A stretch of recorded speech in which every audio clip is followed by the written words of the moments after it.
Good evening, everybody. We're back to Dark Souls tonight. It was actually supposed to be what I streamed yesterday night, but streaming yesterday night proved a little bit more challenging than I had anticipated. So we're going to do that now. I am going to take a quick second to make sure that I am live according to Twitch, because the dashboard always feels a little bit more challenging than I had anticipated. I'm really not very fond of the new dashboard and its autoplay like that. Hello, Jesse Quill. How are you doing, my friend?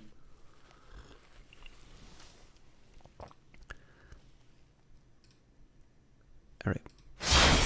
I don't even know if there's anybody who's going to want to watch me now. All the good people have gone to bed.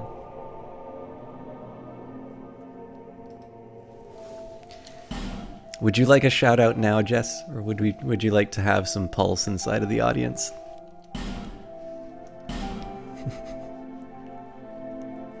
So many monkey emotes. I am alright. Hoping to make some progress tonight. I remember last time we were doing this, I hit diminishing returns on my ability to sort of navigate this level and to do well on it. Ooh, that's not an auspicious start. So one thing I'm actually trying to do is see if I can two-hand this a little bit more effectively. But I have a feeling what's going to happen is I'm going to wind up with a little bit of chip damage along the way and be a little harmed.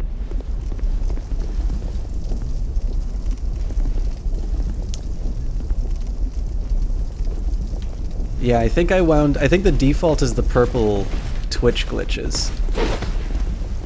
Alright, so dodging doesn't quite work that way. But this is perfect.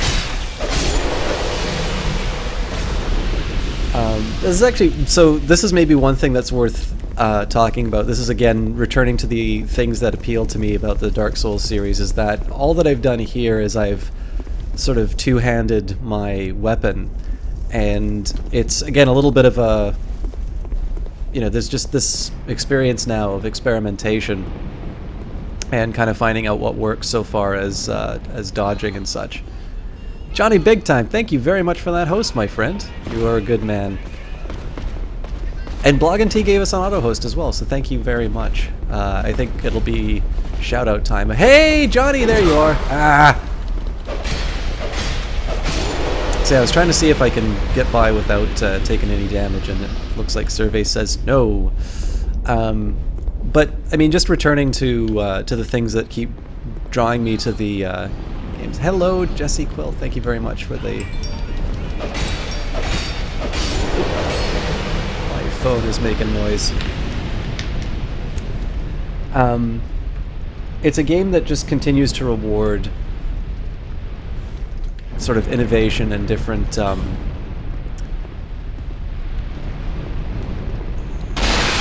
different approaches and maybe practice. And it's definitely I don't know, like I like doing things like saying, it's like, okay, I'm gonna put the shield away. And as you can see, like, my playstyle definitely has made me a bit too reliant on my shield, which I don't necessarily think is a bad thing, but that was not as impressive as I was hoping it would be. But it is.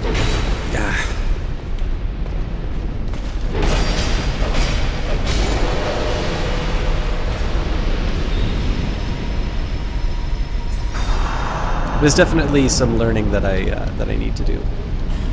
All right, so shout out times. Let's start with a. Should I do it in reverse order of people who showed up? Yeah, we'll do it that way. And we've also got a Flow Fantasy host coming in. Thank you very much, Flow Fantasy. I always see your name, and I actually always appreciate how regularly I get that attention. And yet I always sort of feel like I kind of give short shrift to the auto hosters, just because I don't have their presence in chat to sort of inspire the more elaborate of the shoutouts. But Johnny Big Time was doing Dragon's Dogma, Dark Arisen Come on, you wankers. Actually, just a few hours ago, I wound up kind of going to, quote-unquote, resting my eyes and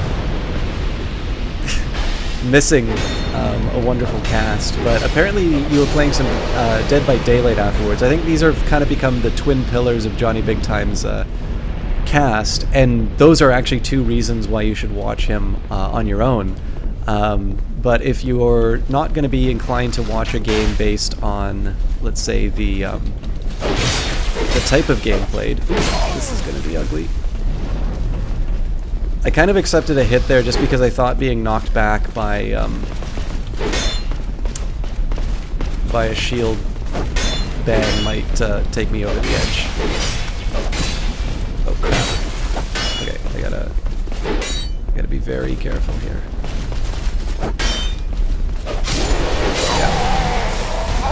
Oh well.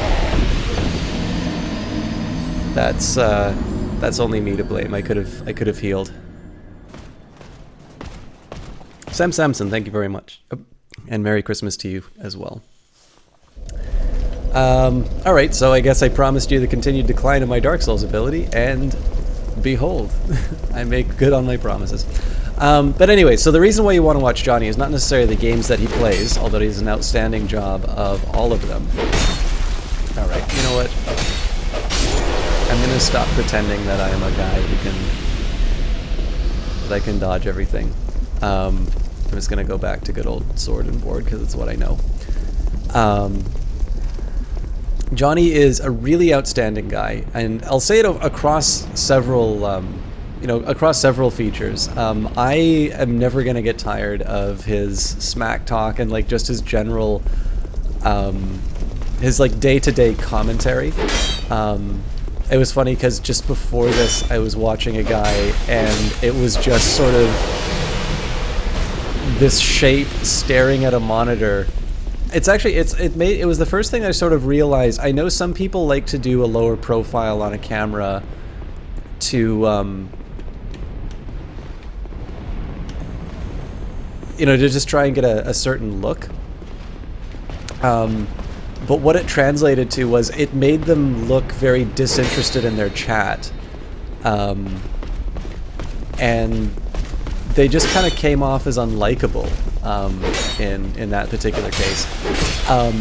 So it was maybe one of the first times I realized the camera placement. But the other thing too is that it was kind of like dead silence for the better part. And I was gonna say, Johnny, like, even when he's making claims like, oh yeah, I was sucking it up in this or that game, like, even when he's doing poorly in a game, he's always got something to say, and something that will crack you up. I think this is actually something that Jess and I were talking about while he was playing. Hey, OCS1 Spectre.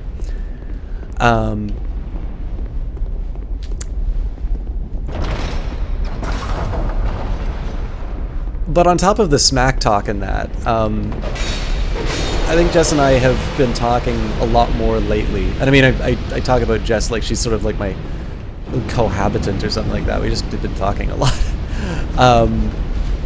But Jess, we were talking just about how much, like, we sort of take it for granted whenever we come into Johnny's channel that it's going to be like a good time, and we're gonna have a laugh. We're gonna have, just enjoy it. We'll maybe see like a new game or something like that. And it really is, in my view, it's like it's the only thing you really need to know about Johnny's cast. Like, Jess is somebody who I have a tremendous respect for in terms of her ability to, cast. Jesus Christ. And, I can sort of say it's like, I have my tastes, maybe. Well, that was really bad of me.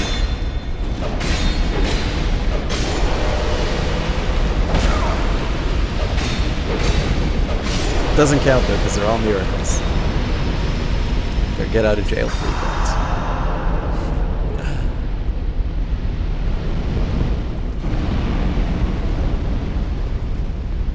But yeah, no, Jess has been around a lot longer on Twitch, and she knows what works, and she knows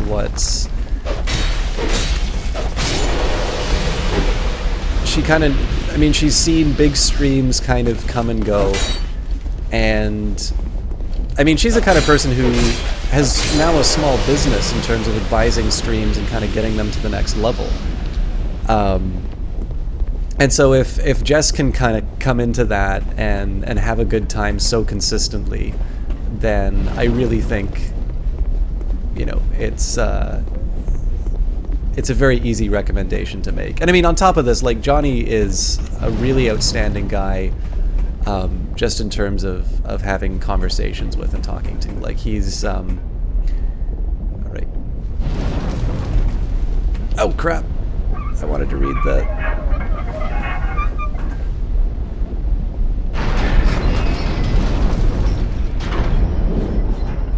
What's happening? Here, then try eliminating one at a time. Eliminating what?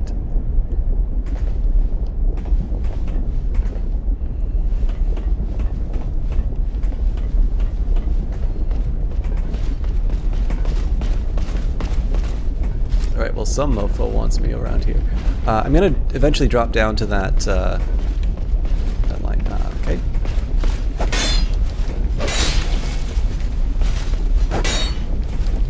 Unfortunately, I need to accept the fact that I'm basically going to be hitting the wall each time, so no need to get fancy, just exchange blows. And sorry, Johnny, this is such a bad shout-out for you. I'm kind of getting a little sidetracked, but this is the nature of the beast. Also, guys, I know Dark Souls always attracts a couple of people who like the series. Johnny Big Time is unquestionably a better Dark Souls streamer than me, although that's not saying a whole lot. But he is he's a very, oh, come on, I did the exact same thing. I wanted to read the,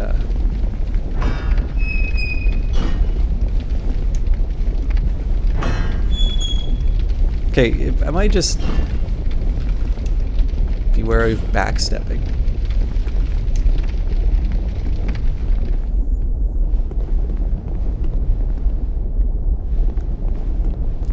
Feeling something horrible is awaiting me.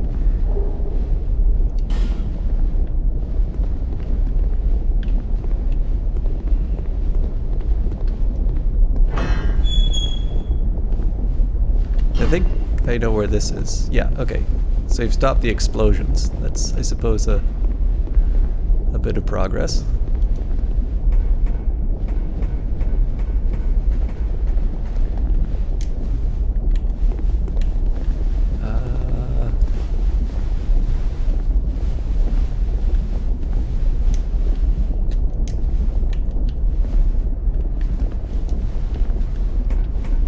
Gotta get rid of Mr. Bow.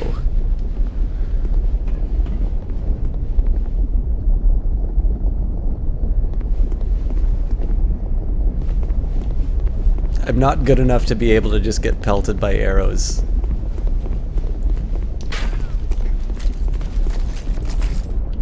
During that fight, so I'm gonna be a big baby. Alright, that was ill-advised.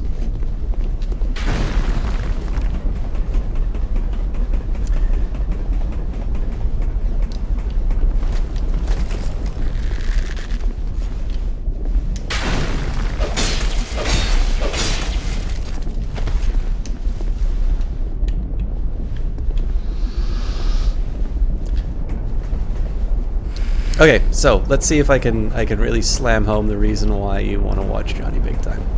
Other than the personality, which is, I mean, that to me is the prime reason to watch any caster. Johnny Big Time is really great, really friendly. Also, I would say very grateful for his audiences. Maybe that almost sounds patronizing. But it's always very fun to watch Johnny interact with his viewers. Jesus Christ.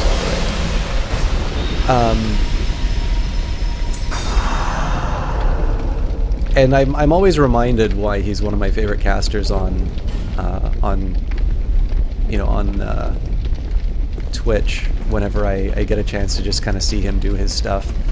That's probably a statement without a lot of content. Obviously, I would be reminded why a caster is good if I'm watching them. But message ahead, nice. Do I really want to be going that much further inside of here? Because I know I have a boss fight I still want to deal with. Yeah, this guy can't do too much to me anyway. I gotta get 3 hits for free on these guys once I reply with my shield. So.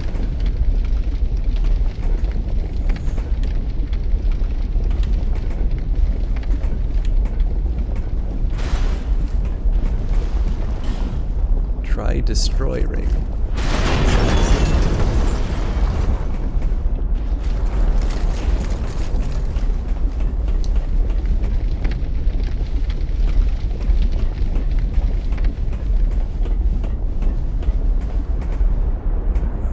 Alright, well the big column of blood is telling me that maybe I want to reconsider this.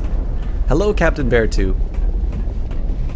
One last thing I did want to mention to Johnny Big Time, and hopefully we'll be able to turn this into some co-casting business or that, but he has recently picked up Chaos Reborn, which is a game that I'm very fond of, and I know Jess and I have had a lot of fun co-oping, and it seems like he's getting into it himself, which I'm very happy about. I mean, I think it's a wonderful game, and definitely it's a game that I think will be better overall if we have some good casters covering it. So I am looking forward, hopefully, to maybe being able to share the experience with Johnny. He can also probably take on his influencer role and tell you whether or not it's your kind of thing, because I think everybody sort of takes me as just a guy who primarily plays strategy and can do any of them. Now this is definitely not true. I think, oh, hang on.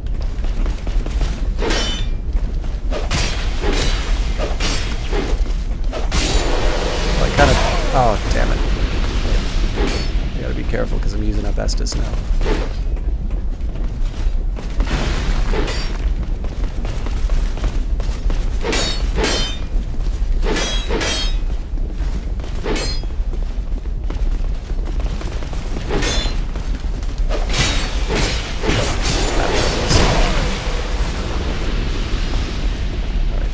I think I can get away with...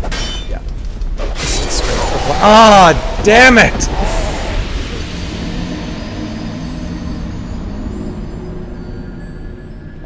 I thought I was out of range of the archer. So yeah, I was gonna eliminate the threat and then Estus up. Oh well, that's fine. There's always a couple of rounds of. Hang on, am I wearing a ring?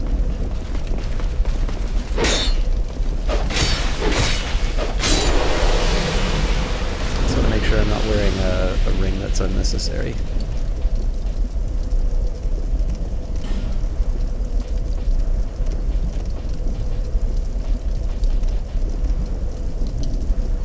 I'm okay with this.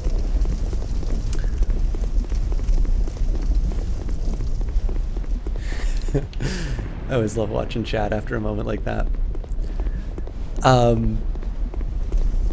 Anyway, so Johnny has been playing Chaos Reborn, and so far as I can tell has been enjoying it. I don't mean to speak on his behalf, and I know, incidentally, Johnny, actually I'd love to get some unvarnished feedback in terms of how you think of it over time, because I know, like, again, I've kind of got the reputation, I mean, I don't know how fair the reputation is as, like, just a strategy guru, for lack of a better term, simply because, like, as you guys saw with Stellaris, like, I'm learning it alongside you, but I know it's sometimes harder to recommend a game based on the fact that I'm playing it, simply because it's like, you know, I'm pretty sure if I were to say to everyone, oh hey, you know, it's Crusader Kings, you're gonna love it, you know, this is the sort of stuff I like to play, you know, it's gonna be tricky to sort of sell people, yeah, Crusader Kings is a you just need to do X, Y, and Z. You know, it's a piece of cake. Why don't you get this? So it's gonna be Stellaris is definitely a good one, Captain Bear. Hello. I thought I dealt with you. And I don't like the fact that I'm hitting the wall.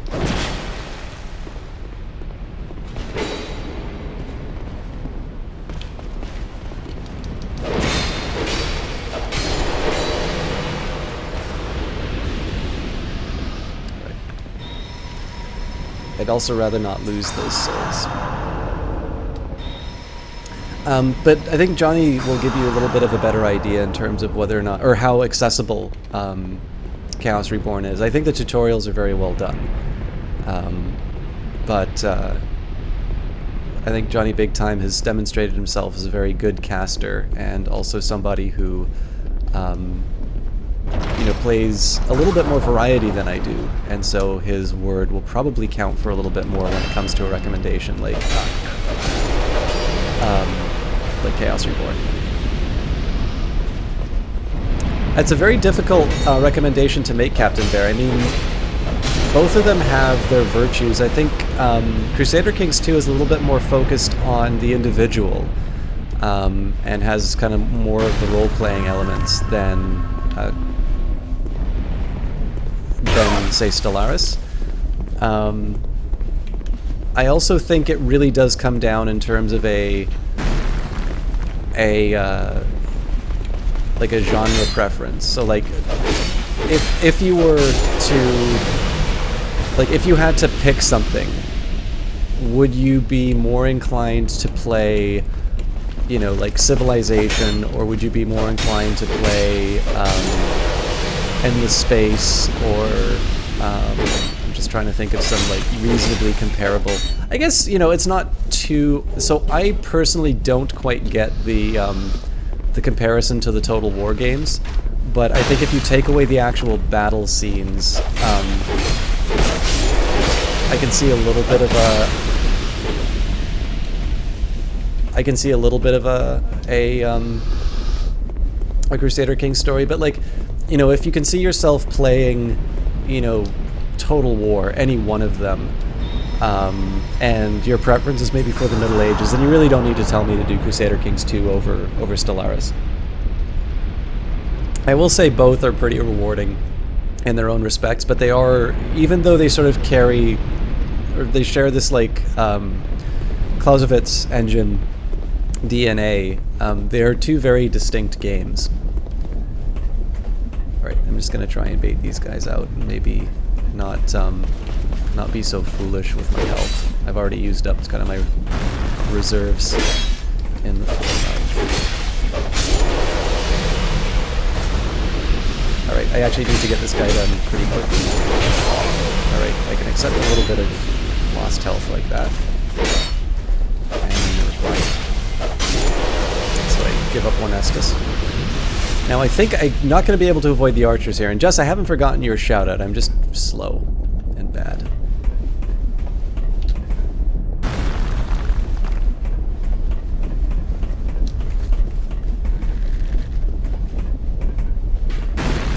I don't think there's any avoiding this.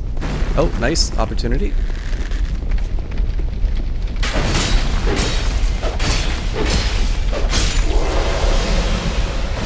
Ah, I was going to try and dodge that.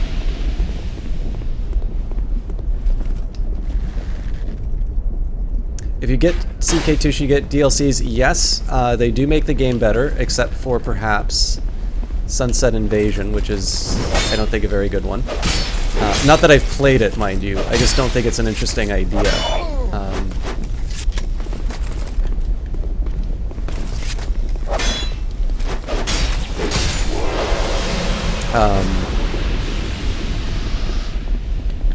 But so far as DLC, what I would recommend, because you can definitely spend a lot of money on DLC for Crusader Kings 2. I'm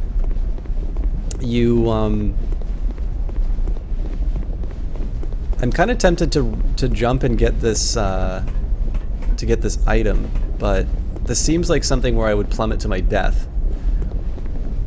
But yeah, so like what I started off with was like I got, I think, the Republic. I got Legacy of Rome. If you want stuff that will enhance the maps, or or the timelines, I think picking up the Old Gods, which is the one with Vikings, Charlemagne, which is the one that takes it back to 769, and Rajas of India are the ones that will give you more like land and more years to play. But honestly, I think you should just find the things that you find most interesting, and you can go on the CK2 wiki to get a little bit of an outline of what's available, and kind of make your picks that way. I think Leviathans is quite good, so if you do get Stellaris, I think Leviathans is kind of worth it on its own. But you may want to decide whether or not you find the game sufficiently interesting before you make that commitment. Ooh, all right, that was a new one.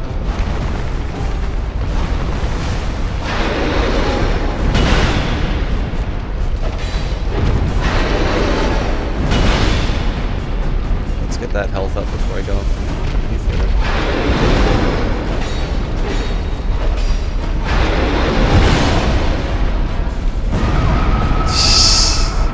So that's what keeps me from just turtling behind my shield the whole time.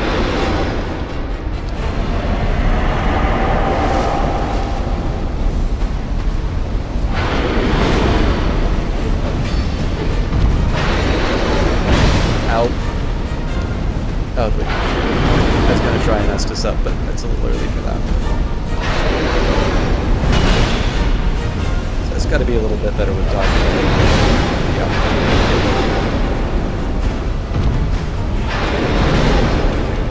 Got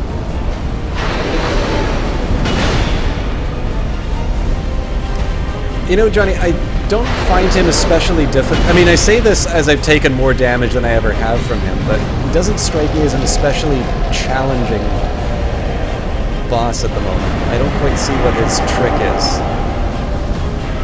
Ah, but he is changing up each time I fade. Okay. I can no longer afford to hide behind my shield. This has just gotten interesting. Holy crap.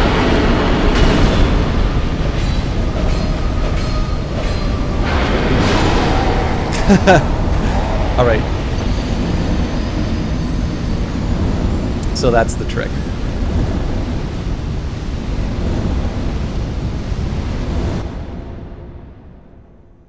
You have money should you get the CK2. So this is a big trick about this Captain Bear. Take a look at what DLC you're actually getting, because the Crusader Kings 2 collection will not give you all the DLCs. It will give you a collection of DLCs at a certain date. So the better thing to do is to see whether or not you would have bought those. So actually what you might want to do is take a look and come up with your short list of, here's the DLC I would want to buy. And see how my friend has invaded me.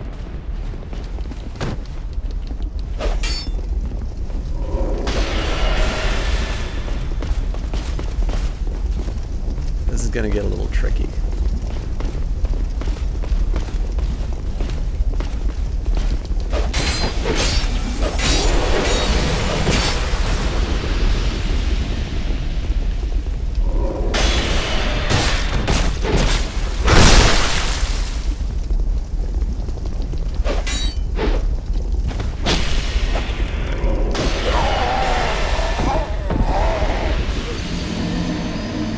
That was fucking annoying.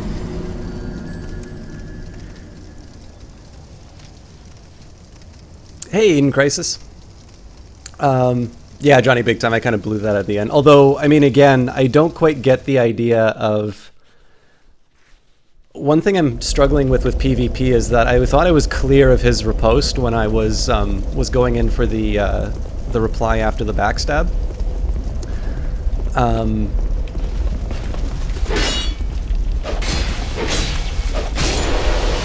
It is actually, by the way, one thing I don't like, the fact that I can be hollow and I still need to deal with the fact that I get invasions. Because like I had, I think, something like 30,000 souls that I just lost because some dickhead wanted to make my game unpleasant.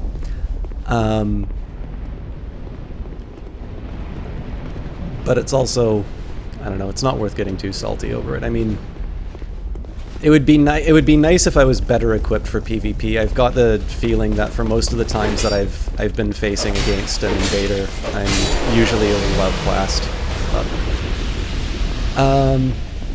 Anyway, so sorry, Captain Bear. I was supposed to give you an answer. Yeah, so basically, come up with a mini wish... Like, don't spend too much time on it, but make a mini wish list of the things that you would have bought on your own. Compare that to what you get in the Crusader Kings 2 collection, and if you find that there's enough overlap, then it's a good buy.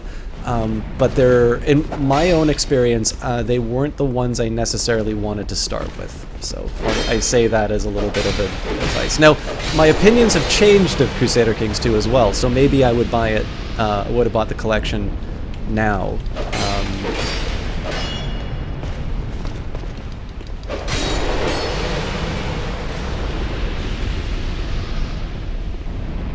And Johnny, I'm really glad that you like logical increments. I can say I definitely took its advice, and I think the nice thing, they're very, if you notice, like they definitely do give you the, here's the face melting computer if you really want one, but they're very clear about whether or not it's a, you know, whether or not you're actually getting a good price performance thing. So like one thing you might want to do is like take a look at your other gear, see roughly where in the hierarchy it puts you, and like just maybe build around that. Because I know in my own case, like I definitely overbuilt my computer, but I don't necessarily regret that because I've used it for econometrics as well.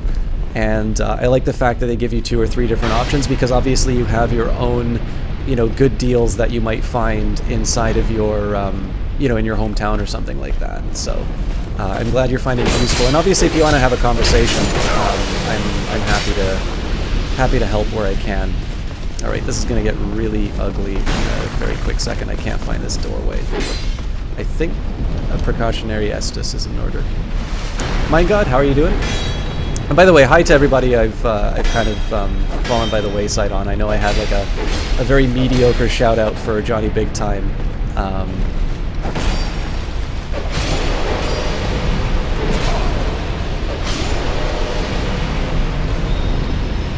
That took a while, and I still owe one for Jesse Qual.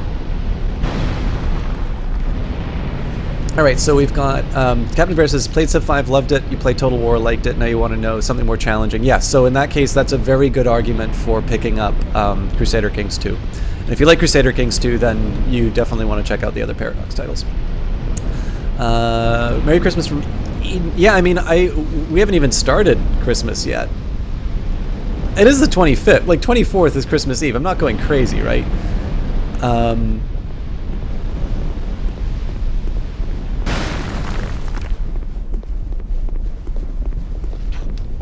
Oh, God damn it. Alright, let's see if I can do 2 at a time. Oh, nice. He solved the problem for me. Seeing as I lost my souls to the invader, I think I'm just gonna go for that item. Alright, I gotta finish him off quick. This is not good. Get out of there!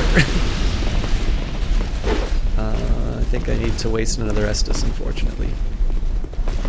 Okay, thank you, my God. I'm not losing my mind.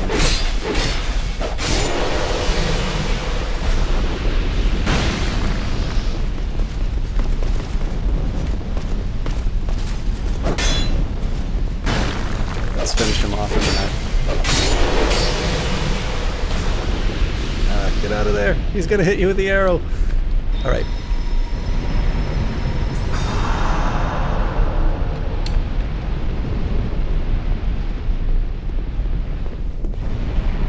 Ah, fair enough. Eden Crisis. I should actually, so now that we've got a few people in here, and then Jess really will get her shout out. The plan for the next few days is going to be, oh, for fuck's sake.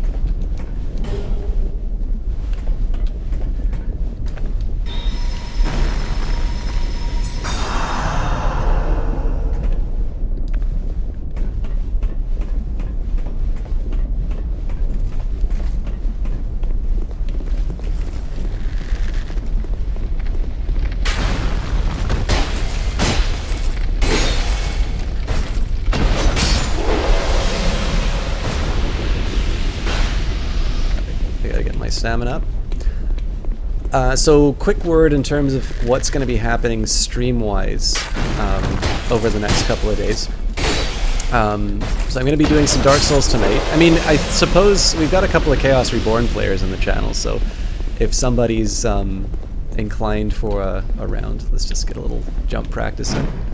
So I definitely can't afford to jump sideways. I think I'm just going to go into flaming death at that point. But I don't know if that's... I don't know if I'm actually going to be able to jump over on this thing. Yep, I can. Large soul of nameless soldier. Ah, okay, well that was more than I thought. I thought it was going to give me like some rubbish or something like that. What's the safest way down? I think probably just something like that. Oh, and we got a buddy.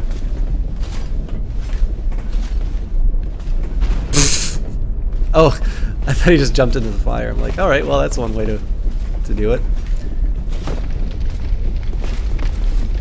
But yeah, we got some Chaos Reborn players in here, so if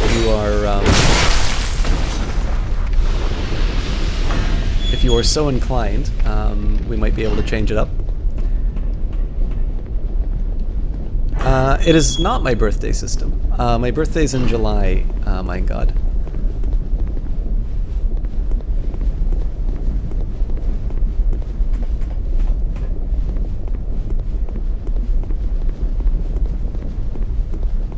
Oh, well that's an easy answer then. Oh god damn it, I wasn't even paying attention. Wait, there's no point in... Ah, well, I'm here. So. Oh, but I'm gonna take damage if I fall down below, right.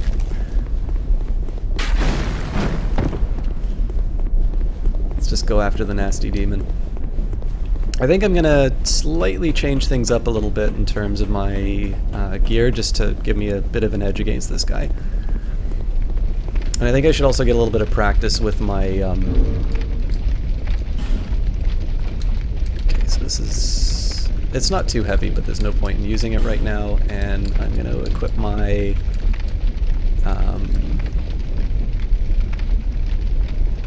Well, I mean, this will restore my HP over time, so while I have a conversation with you guys, this will help.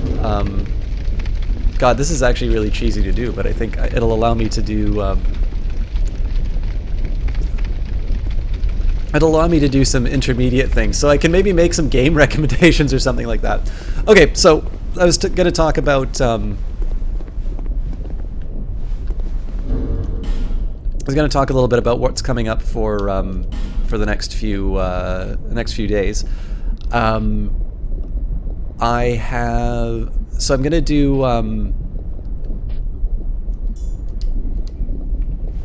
I'm going to be doing Dark Souls tonight, and barring a good invitation for some sweet Chaos Reborn action, we'll probably finish on that. Hopefully we'll make some progress. I'm not going to like heal up with this ring every time I need some health, but I am kind of doing a little bit of housekeeping right now. Tomorrow I plan on doing a couple of casting things. One of them is, I was going to make this a surprise, but I decided it would not be a bad idea to actually announce it, but I will be doing Battlefield 1 for Christmas Day. So if you guys would like to see that, it will be a bit of a later start, so it'll be about 9 o'clock Eastern time, I think, so that's 6 for my Pacific viewers. It would be about an hour and a half. It's about 10:30 now, so basically take the current time, roll back an hour and a half. That will be when I start the prologue, and I do strongly recommend...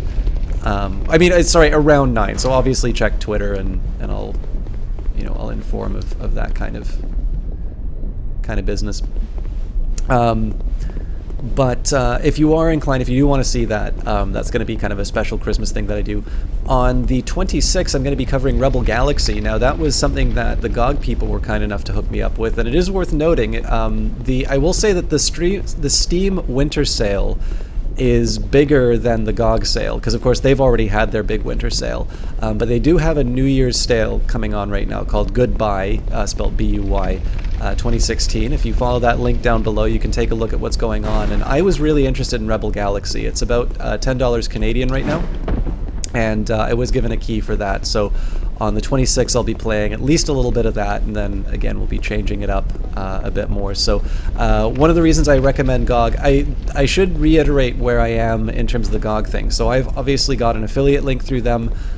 It helps out this cast if you do use that link to purchase games.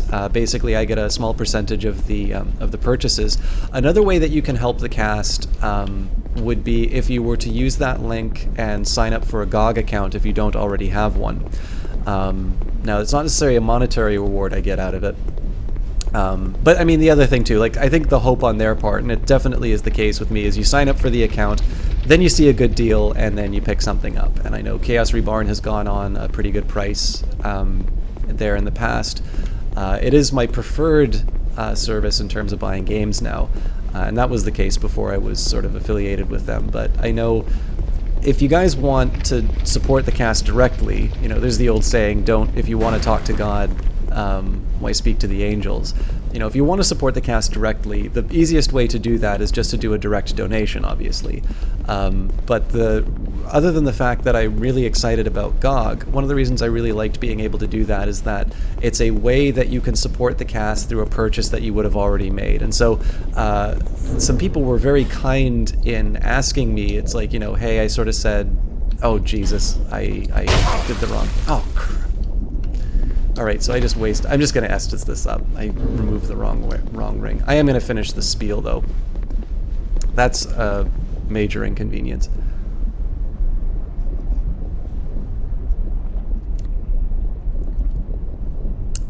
Merry Christmas, Maticus Ray. Thank you very much. And I hope the same for you as well.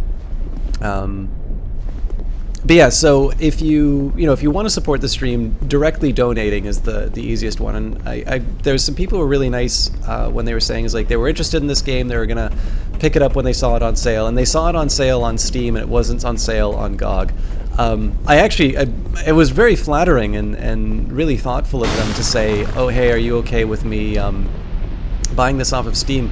Certainly, I do not require any kind of request for permission or something like that to do that. In the end, you guys, it's your money, and the aim of the GOG thing is not to just sort of take as much out of your pocket as I can, but just to give you another means through which, if you were going to buy a game and you go to GOG, which I think is a better choice anyway, you know, for the same price, not for a higher price, that would be one way that you could support the stream, not, you know, oh hey, this is a way that I can kind of get my viewers to toss me more money. But with that in mind too, if you don't have a GOG account and you want to wind up supporting the stream, the easiest thing you can do right now is sign up for one. It's for free, and then the hope is that, you know, eventually you'll find something that fits you. And it's not the reason I originally got into it was its classic games collection, but they're much bigger. Johnny Big Time, thank you very much for that donation. Is good. Merry Christmas. You're going to get the collection that has the Republic, Legacy of Rome, Sword of Islam, the Old Gods. Excellent. Sunset Invasion, I'd recommend turning that one off, but decide if it's a good one for you. Sons of Abraham is also very good because it adds options like borrowing from Jewish moneylenders. So it's got the ones, that's the way you want to get it. What I would recommend is the next expansion, Captain Bear, would be Charlemagne, because that'll give you the timeline back to 769. But that's a really good starter, I would say. And I hope you enjoy it. I'm actually going to be doing, so I originally wanted to do some Crusader Kings on Monday, but I'm probably going to be doing Rebel Galaxy instead. So what I'll probably wind up doing is Crusader Kings either later on the 26th, or I might switch it to like a Tuesday or something like that. Johnny, thank you very much for that. I was actually going to mention too, I was originally thinking of doing some of my Christmas streams for a little bit of I was going to put like a donation bar on the bottom. There's actually something I had my eye on, and I was keeping it a little bit secret because, so like it's not a streaming thing. It's a me thing. I can actually, so here's what I'll do. I can get away because I think this is hard enough to find that people who aren't kind of in the know can't pick it up. But I have my iSet. There's a collection of books by a guy who does data visualization. And it's a very helpful set. To get them from the library, I basically would need like a 2-hour trip. And even then, it's only one of the collection of 4. And you can basically buy the paperback series for about $100, and you can buy the like there's the cloth bound versions with the guy's signature in them for 150. So I kind of thought, I think you can get like the paper bound ones with a signature for like 125. So basically between 120, $100 to 150. And I have like a little bit of money set aside for something like that. So I was kind of like just try and upgrade based on the amount that I had. And it Relax. Eden Crisis, thank you very much for that. So Have this a is good Christmas. very timely. What these donations are actually going to be going towards are these ones. I ultimately decided against putting like a donation bar on side of it, but you guys have just put me $35 towards that collection. The reason I went against the bar, and the reason I went against saying what it was, is that I have got some extremely generous viewers who actually, well, I don't want to assume their behavior. I tend to notice that they will cover the full amount of these things. Actually, in retrospect, I maybe shouldn't have said what the cost was. But what I wanted to try and avoid was I wanted to have just a natural giving on the channel, and I definitely appreciate it, guys. It's there's a lot of very good casters out there who do this for a living. I do this as a hobby. And there are real costs towards streaming it, although the ones that I'm happy to incur. And the biggest support that I get in terms of a channel, or in terms of the stream, will be from having people to interact with. But in this case, on the gift giving thing, I thought somewhat anonymizing it just to avoid like that one massive donation that like covers the full cost of the gift. I wanted to avoid that because there's a couple of crazy people who do potentially do that kind of thing. But I will actually say for the next couple of days, the donations that go towards it will actually be going towards these data visualization books for myself, which are ones I've sort of had my eye on for a while, and I really appreciate that. And I think if you guys want to see it, like I'll put the photos up of them on Twitter and stuff like that. So thank you very much, Eden Crisis and Johnny Big Time. I tremendously appreciate it. Now Jesse Quill is getting a shout out while I take on this beastie.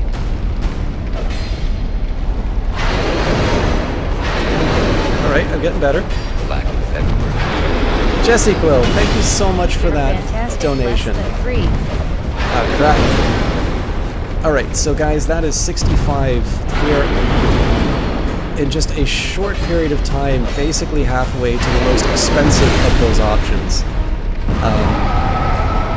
And then I completely failed to deliver. Thank you very much, Jess. I really do appreciate that, guys. It means a lot. So, I mean, to give you an idea, too, like, if I were to take the full amount I've set aside for those books already, I would be able to take the donations that you've given and just buy the cloth, or not the cloth, but to buy the paperbacks, sight unseen. So, guys, thank you very much for that, and I appreciate it. And Jess, thank you especially, because I know we had a conversation not too long ago. So your gift means quite a bit. By the way, I'm also curious if you have any new guesses. But yeah, guys, so those donations actually have, if I were to put everything that I've set aside towards it, I would actually be able to buy those books. So thank you. And as I said before, if you guys want to see some like photos of me with maybe not of me, but if you want to see the books, I'll definitely show off my loot.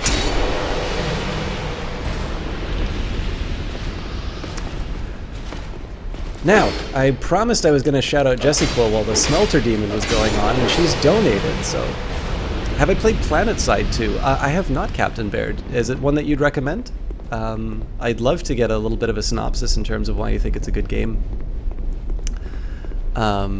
inside the chat, because I'm always looking for stuff, especially when people say it's something I would be interested in.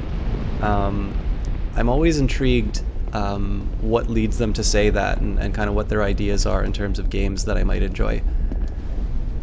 It's free and it's a harder shooter. Excellent. Photos of me with the books covering just the business. Oh my god. You could pay to have me not do a photo like that. Ricky Guitarist, thank you very. Or how you doing? Welcome to the channel. Thank you for stopping by. So welcome back. Welcome back to the channel. I don't have to invest in time. It's a lot of fun. All right. Well, free is always a good is always a good motivator.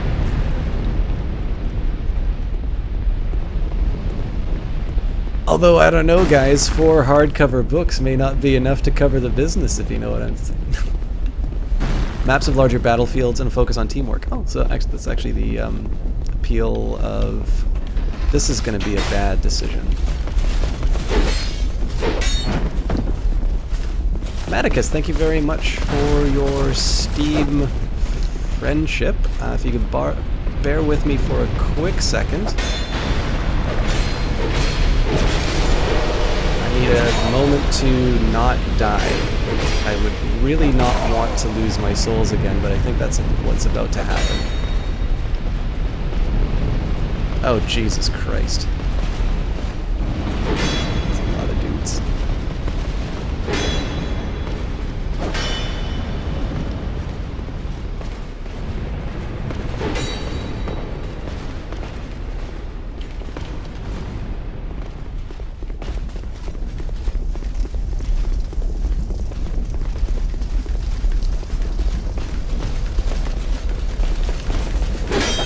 Avoiding it.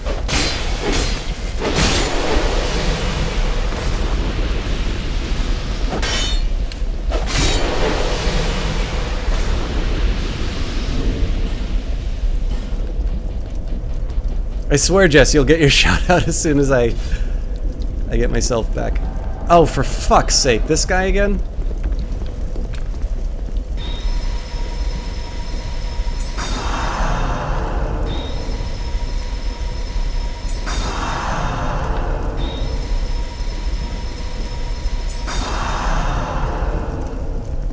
Why do I need to deal with this shit?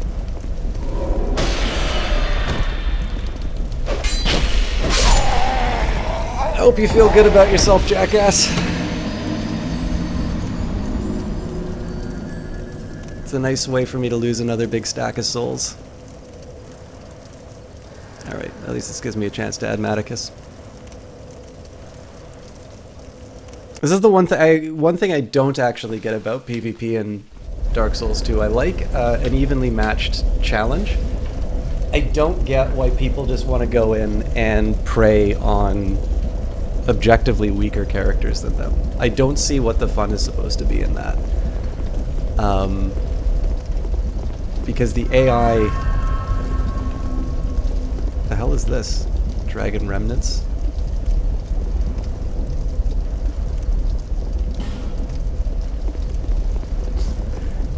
Alright, well, in for a penny, in for a pound.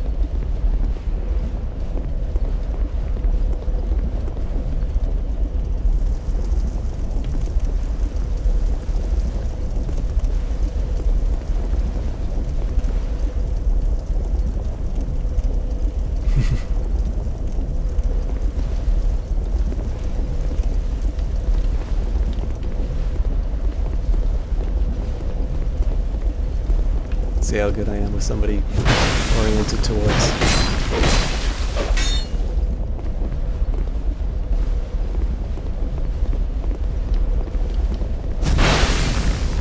This is actually really tough. Yeah. Shit. Okay, so the shield's not going to do anything here. Ah, fuck. Alright.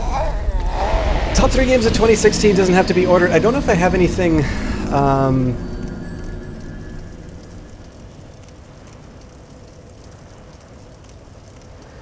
See, that I was going to say I can't get too salty about. I definitely rely on a bit more of a turtle strategy with that. But that was just, you know... He may or may not be better geared than me, but at least that one didn't rely on kind of a, you don't have a chance on this. It's like you're not good enough at dodging to be able to to take on this massive weapon. So Ricky Guitars, I could talk about the games that I've played this year. I don't really remember stuff that's been released in 2016 to do a particular order, but I'll do my best to answer this. I do really need to cover Jesse Quill on... oh man, have I been doing this so much that these guys are no longer... I can't have killed these things 50 times already. Apparently I have.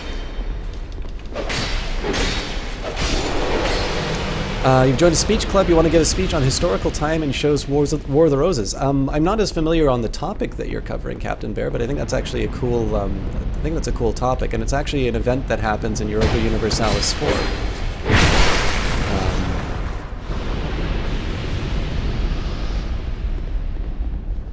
So Johnny Big Time, I think it's a specific covenant which is a little more PvP oriented, but I don't know. That was basically a voluntary PvP I brought up to try and give as an illustration. Like, it's like, you know, I've already lost the soul, so I might as well go into something here. It wasn't really, like, I didn't perform well. I mean, in the end, I don't PvP a lot in this game, right? But you can sort of see that that was a somewhat more reasonable and a somewhat more, you know, arguably enjoyable experience than suddenly like, hi, I'm some guy running around with a... you know, with a weapon that's capable of taking on... I mean, the crystal weapon, crystal magic weapon is a spell that will sort of supercharge your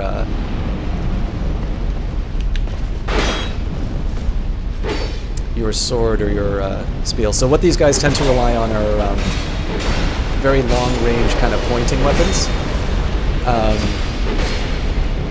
Alright, this is going to get tricky.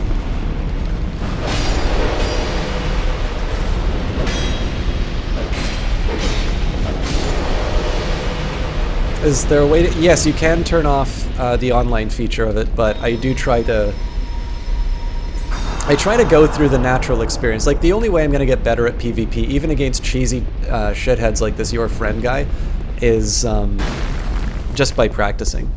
Like, you could see that last time I fought... or the first time I fought him, right? Like, I was able to get a backstab on him pretty much instantaneously. So... the big thing is once you get past the, you know, whatever inherent feature they're exploiting, they're generally pretty useless players. And so if I can find a way to sort of get around what's being, I don't know if I could say exploited, but kind of the weakness in my own ability, I find that slightly preferable to just saying is like, okay, I'm going to run from the problem. Although it is frustrating, obviously, like, the way this game determines PvP difficulty, I think it's dead, yeah. The way this game determines PvP difficulty is what's called soul level, so based on the number of souls that you've collected in the game. Not used, collected in the game.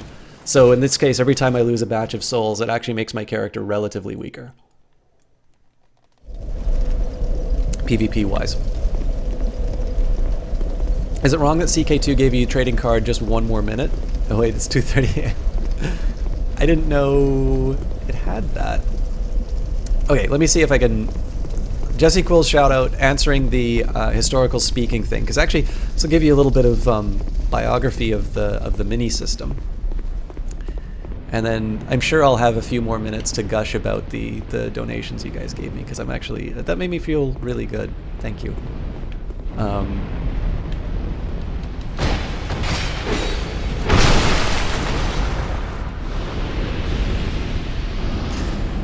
So Jesse Quill has been here from the very start, and I always say, you know, it's sometimes these things seem a little rote. So when it comes to Jesse Quill,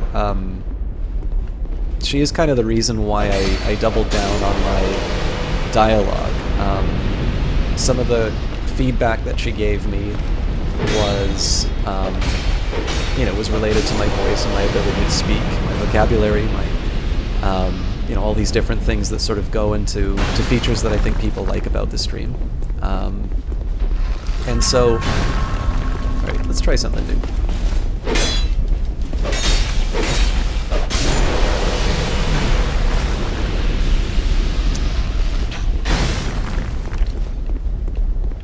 trying to lure him out a little bit.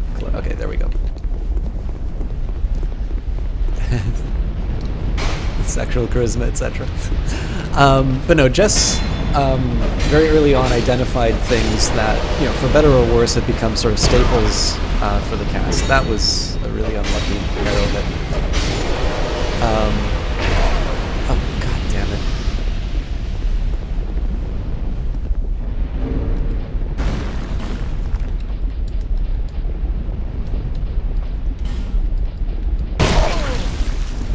Alright, well, that's what I get for doing inventory in the middle of the street.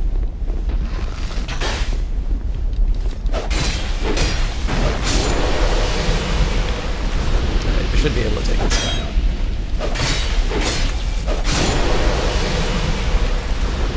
Alright. But, you know, in terms of identifying the things that worked, she was very open with her advice. She was very kind in terms of taking the time to speak. In fact, a lot of it she gave on her own cast, which was kind of cool.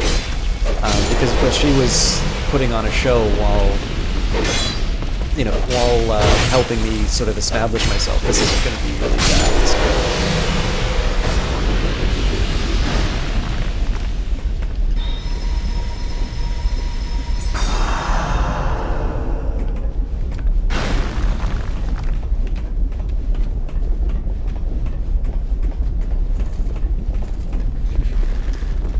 Yes, I'm utterly blaming you for this, Jesse Quill.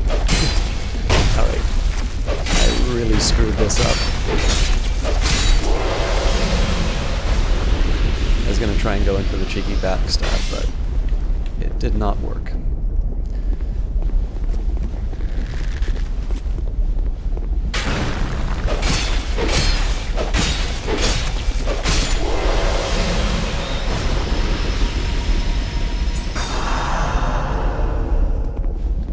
Now, this tells you about the benefit that you've received from Jess, but it hasn't really told you why I think she's such a great caster and why I would listen to her advice. I mean, it's worth mentioning that she has since kind of made a small business out of the advice that she gives, and so in my own sense, I got lucky in terms of getting it early on. Now, he should... I thought he was going to...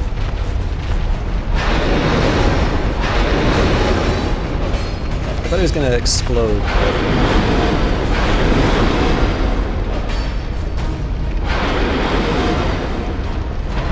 Oh no, that's a new phase.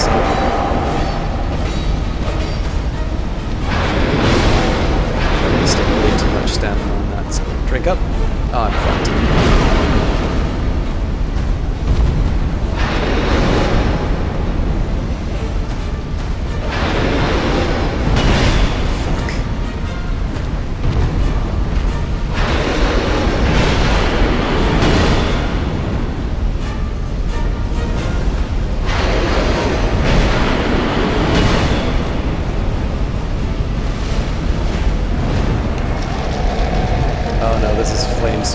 Okay, so basically I gotta take this guy down with speed, otherwise I got a bigger problem to deal with. Oh, fuck! Alright. Now I see why this guy is difficult. So I gotta think of the ways I can do some pretty hefty damage to him early on, rather than dancing around like a normal fight.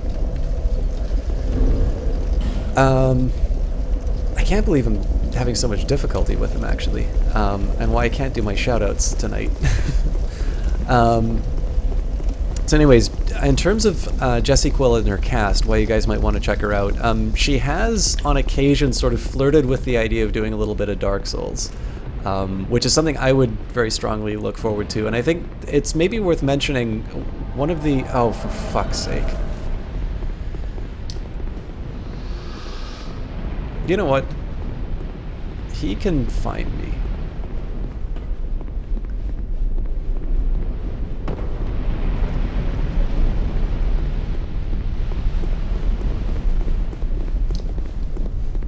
I'm actually going to try doing something to ruin his day.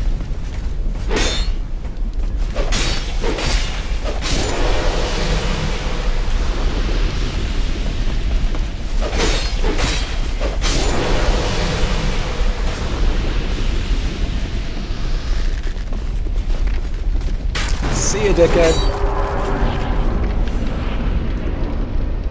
So what that does, he gets banished when I do that. Ah, that's what I was looking for last time.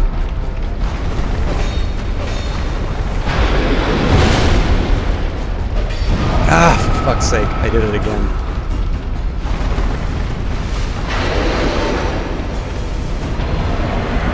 Alright, so now he's not really meleeable, but I don't have any other options, so... Okay, so now I want to get out of the way, so there we go. I didn't want to suit up for this, but... Right, no, he's gonna explode.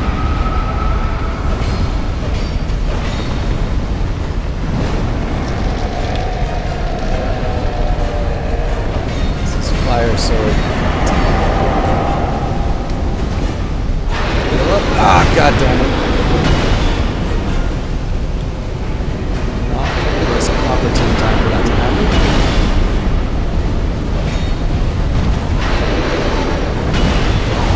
Whoa! Okay then.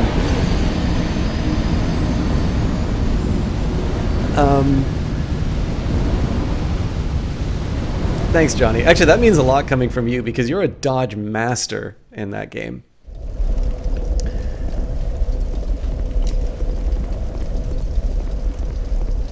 Yeah, if you guys want to see how Dark Souls gets played, you gotta watch Johnny Big Time play it.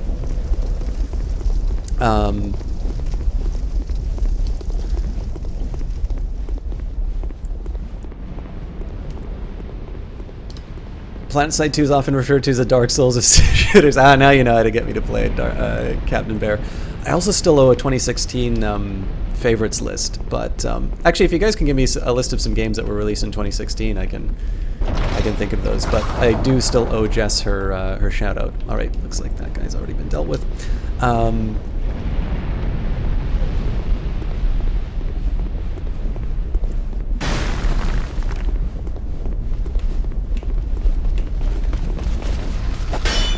Ooh, that was unexpected.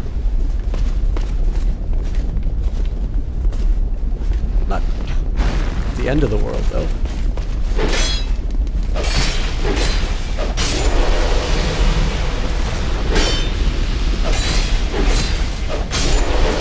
This is actually a very convenient way to deal with these guys.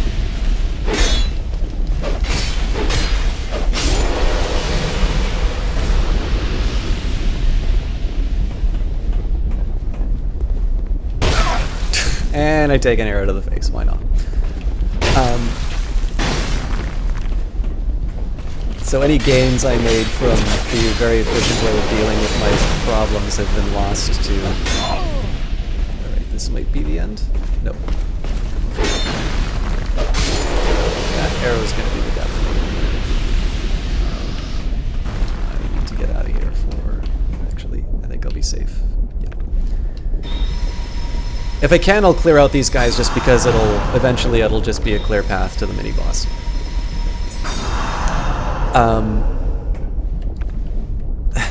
Yeah.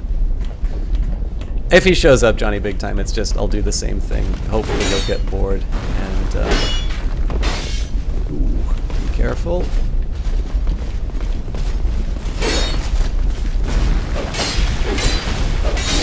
gonna be somebody behind me, I think. Oh, god damn it. Forgot the...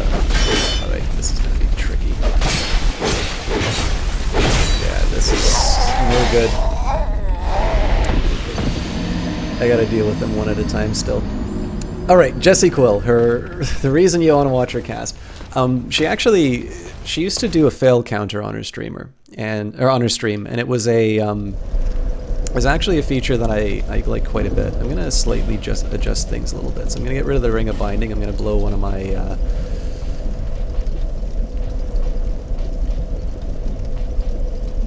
I'm gonna increase my physical attack because I kind of need to. Like, it basically, you can imagine that boss as being like a big timer.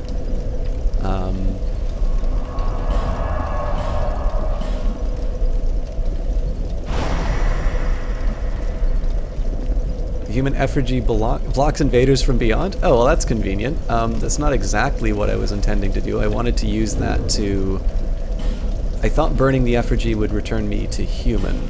Oh. I suppose that deals with the guy who needs to feel better by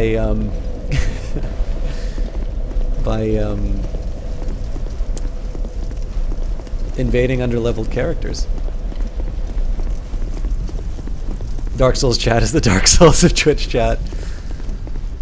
I don't know. I think the worst I've had to deal with Dark Souls chat is backseating, but then I'm pretty bad at this game, so I think most Dark Souls players just kind of give up watching me after a little while. But anyway, so Jessie Quill had this fail counter on her channel for a while, and she sort of communicated how you know, she wanted it to sort of be a positive thing, that, you know, it was something that you would get her channel currency from. Okay, so it looks like we've knocked down a few more of these. This is gonna kill me. These are some cases where I'm happy to take some damage just because it prevents me from, you know, from dying.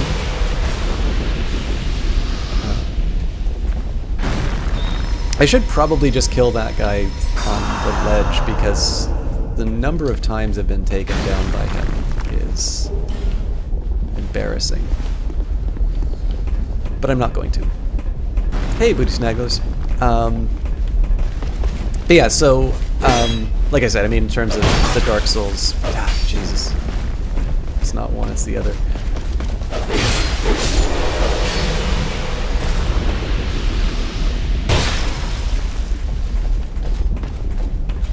I think I'm just gonna run away like a coward.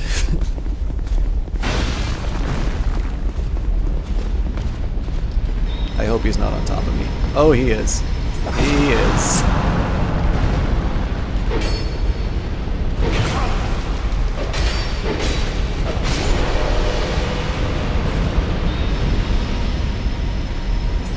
But yeah, so the fail counter that she did was actually pretty much the reason why I like Dark Souls, or at least the original one. So I'm not crazy about the fact that in this game, you, after a certain number of times, so the enemies vanish. I sort of understand why they did it, because it created these situations where people would like farm a particular enemy, and it created it was it was less fun. It wasn't something that like, again, you'd no longer be facing the game on its own terms. You'd sort of be going against this caricature of Dark Souls because you've over-leveled yourself, like, you know, the guy who kept invading and stuff like that, and not really having to worry about look here, I guess technically I have the option of... Oh, for God's sake, that's just the game letting me know it doesn't like me. Let's see who wants to be summoned. Oh, Lucatel. Okay, so it's an AI okay, you know what?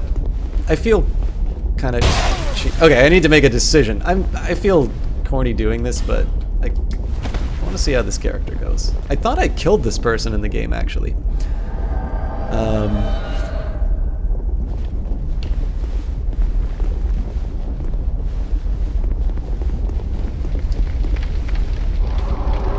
Is this cheat? No, it's something within the game. I feel dirty getting the AI to come in on this.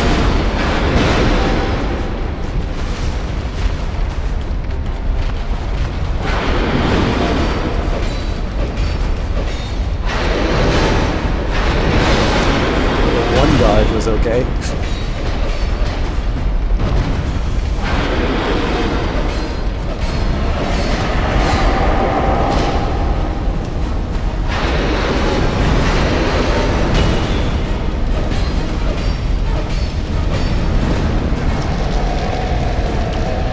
Oh, so it's a damage meter based.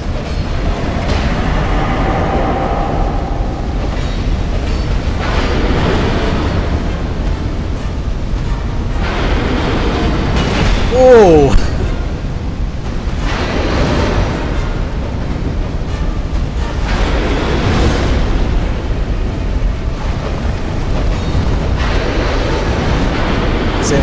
wasting the contribution she's making to this fight by not just waiting when I get a chance. You gotta be very careful with this. So the one thing that having the AI in here does is he's gonna explode. You know? The one nice thing that having the AI does is it distracts his attention long enough to, oh, and she blocks me. Yep, so I died anyway. So what went wrong there, when I was gonna Estus up to get out, the AI actually blocked me.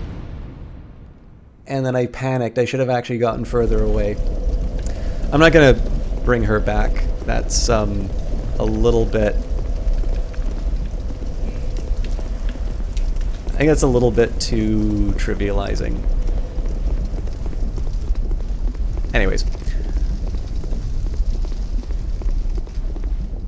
Yeah, I mean, I don't know if it's cheating. I kind of like so we were talking about the fail counter for SystemSouls. So one of the things that I really like about it is trying to overcome the problems that the game faces you on their own terms. And it was one of the things that kind of like, I can't say that that particular feature was like, oh, I saw it and I knew that SystemSouls was a streamer for me. But it's a little bit more of that kind of atmosphere that she creates in her own channel and kind of these priorities that she has that lead me to, you know, to really admire the kind of community and the kind of casting style that she has. And again, it's particularly timely whenever I play Dark Souls because it's really fun to try and figure out what's going on with this game without, you know, again, without too much hand-holding.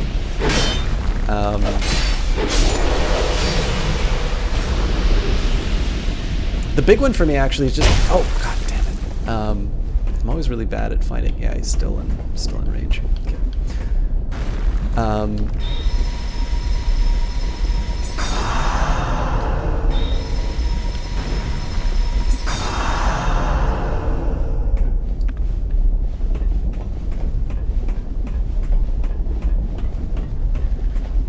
In the clear here because it's part of the... Yeah, I know. I can justify it, but your respect is very important to me. I am not going to do this.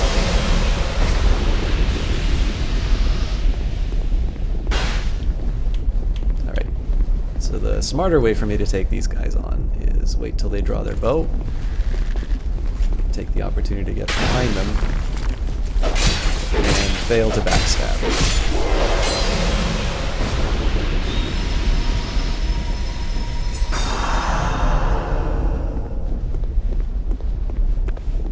Alright, so, let me finish shouting out SystemSouls before I go any further on this. Some of the biggest things that I've liked the most about Jess's casts are her ability to pretty much cover any game, and similar to the way that I do kind of...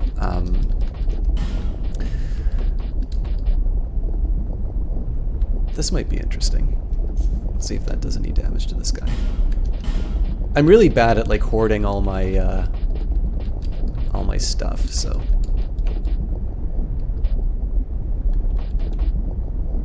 So presumably if this dark thing actually does some damage to him, I can use the dark pine resin. But Jess is basically able to cover any kind of game. She has been very giving in terms of her advice and her knowledge to the to her community. But most of all, I mean, she just knows how to find the fun in games. I mean, this is something I could say just as easily about Johnny Big Time. But hey, D-Sonic.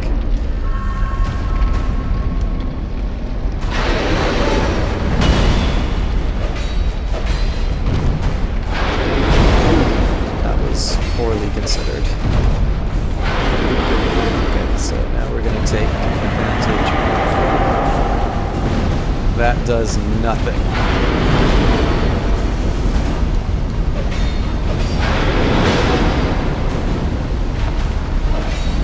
Out of there! That's just up. Hopefully 2 hits. I took 3. That's not so bad. So So that normally would be a chance for me to get a little heal in.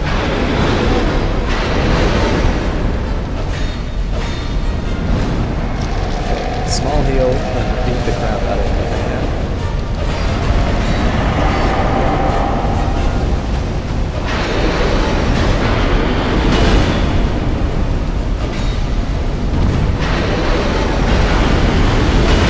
Madness. I'm dead.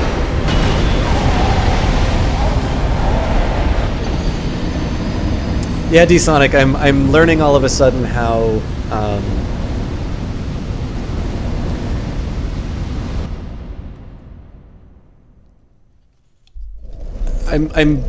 I thought it was a very straightforward boss, and I'm learning quite the opposite. But it's all good. This is true, Jesse Quill.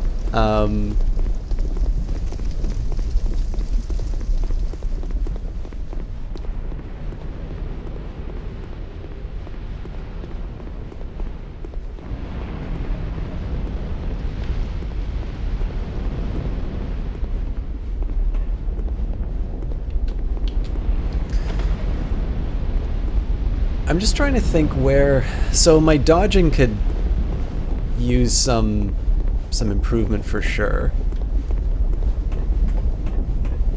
Why you love the series? And sorry, just your shadow is really mediocre. I gotta recover it. I'm just getting a little scattered. It's Christmas Eve.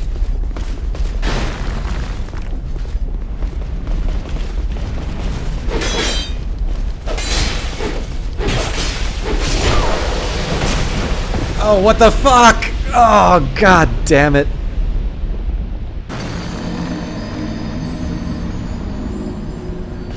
I don't remember hitting the jump button, but... Alright.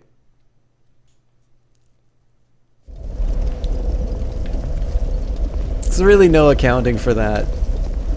Booty Snagglers, as somebody who mods in a few channels, and especially Jesse Quills, the best that I can say is usually if a mod is good at what they're doing, and I can assure you that Jesse Quill is, they have to weigh the priorities of what the streamer has asked them to do and chat's enjoyment.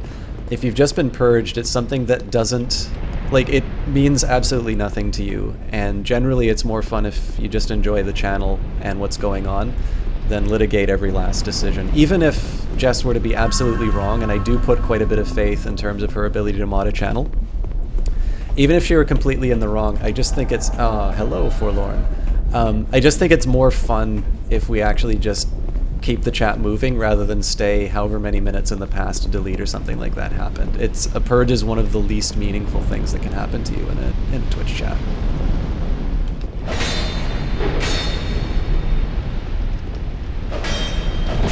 Okay, well, you probably heard that after the timeout happened, but God, I'm bad at this. But yeah, it's, again, perhaps is maybe just housekeeping for anybody who participates in a chat. Like, modding is not the easiest job in the world. And again, even in the event of a mistake, I think it's better to just kind of apply the principle of charity to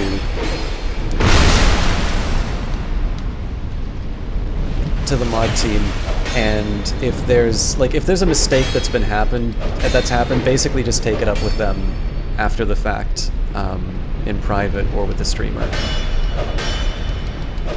I've never really had, even when I was streaming or modding for more channels, I never had a moment where I had a longer engagement with somebody and said, you know, okay, well, yes, now I absolutely need to, you know, I need to reverse this. It's usually, I've been wrong at times before, but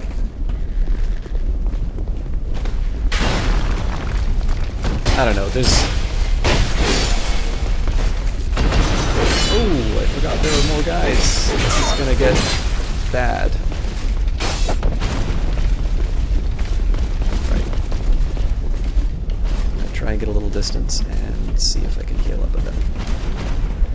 I don't like that I'm using up Estus, but that was an AI invader, Ricky Guitarist, because it was. Oh no, you definitely can be invaded when hollow, but that was definitely a lot less difficult than what I've encountered before.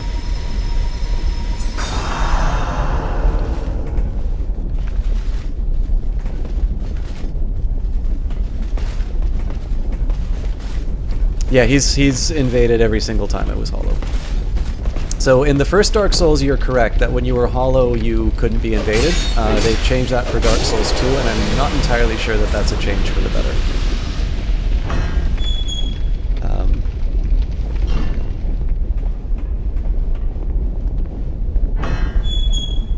Mainly on how I got from the well, I thought there was only one way here. I kind of went through the poison place. Oh yeah, somebody was asking, who was asking about 2016 games again? Because that can probably bring us back from conversations about modding.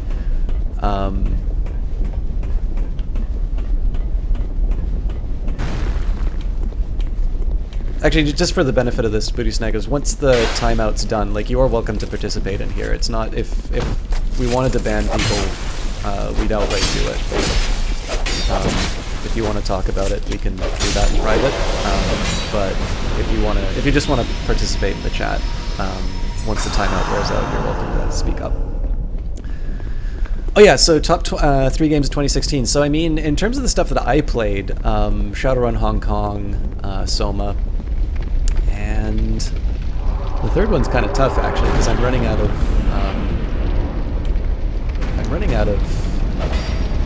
options. I mean, I'm pretty sure when it comes to any... I got too close.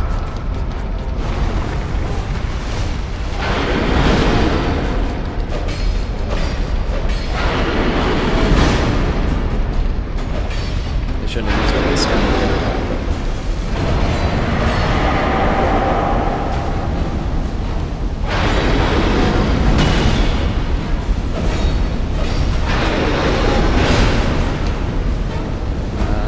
Like a good time to do a heal. Especially because he's getting stronger! Okay.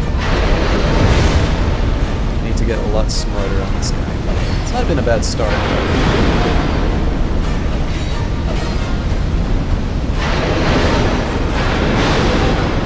Oh, fuck.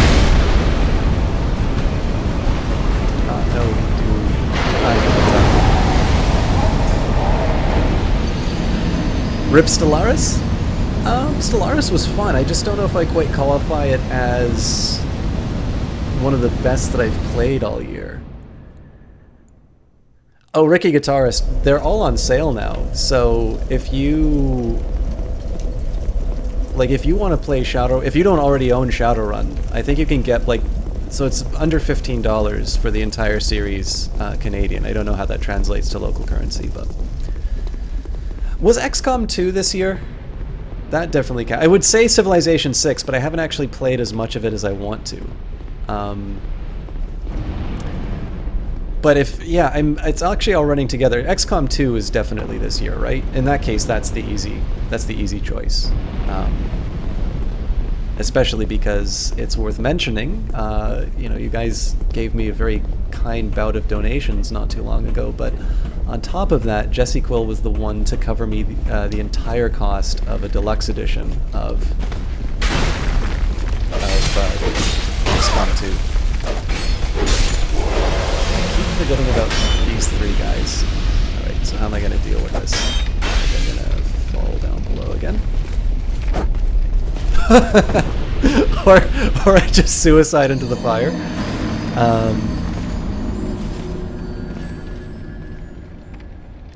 Captain Bear, to your point on Rip Stellaris, so I had a little trouble with the previous round that I played. I think I got caught into in a bad moment. I need to...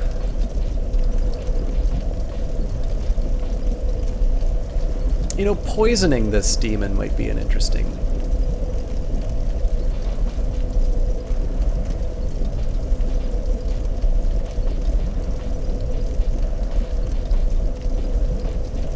can't really do the witching urn because I only have one of them. Magic or poison might be kind of interesting.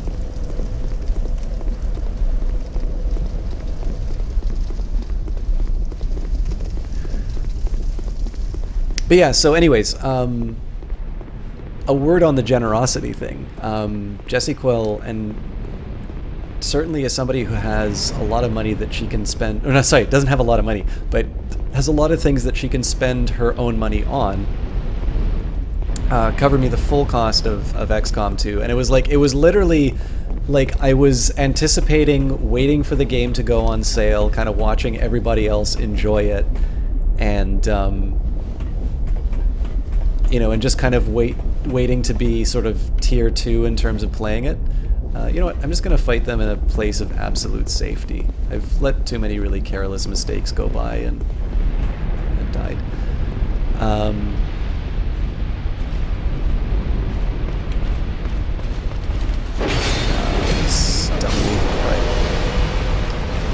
I still have a miracle though, so I'm okay. There should be some other guys though.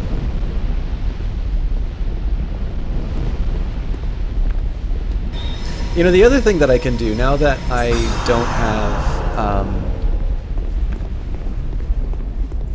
have the souls to worry about, I could explore this level a little bit. The tip, Jessie Quill? Anyways, it's worth mentioning again, like, I can't describe how happy I was going from a point where I thought I would be watching everybody else playing XCOM 2 to being able to play that on release myself. I was too slow. I'm just gonna let him. Oh, looks like he's going for a sword. Nope, no he's not.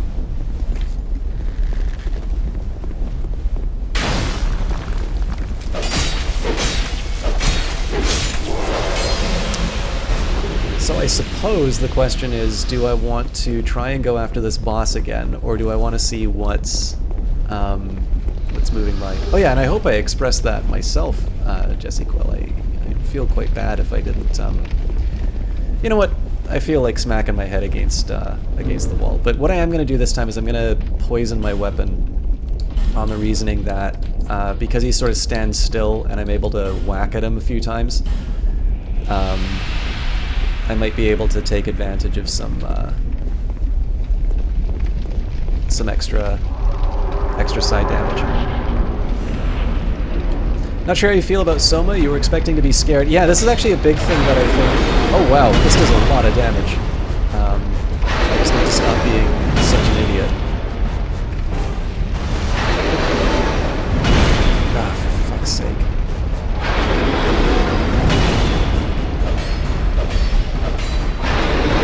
I'm gonna use this as a chance to heal rather than get him. Oh, it's actually not as much damage as I thought it was. Okay, so don't let him... There we go.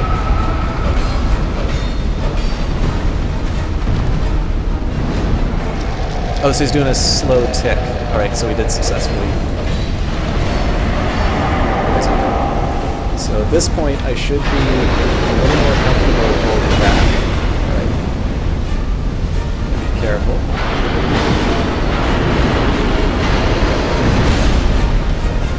There's a chance to go up.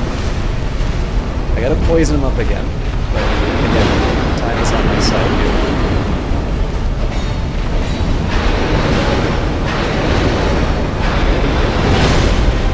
This is a chance for holding back. Poisons. Eyes were gonna kill me. So, as the follow-up to... So poison's absolutely the way to go on this guy.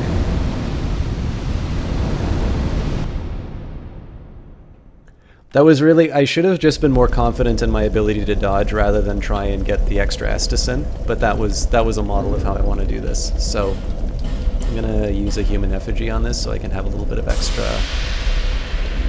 health. And we'll try to do this for real. Hey, Sweet Hero. You know, I'm not... believe it or not, you've seen me get salty during this, but I'm okay with that death, because I knew as soon as I hit the Estus button that was the wrong call. Just because unless he does his like jump down kind of attack, you really don't have enough time to heal, especially in that last mode where he's got so many sort of extended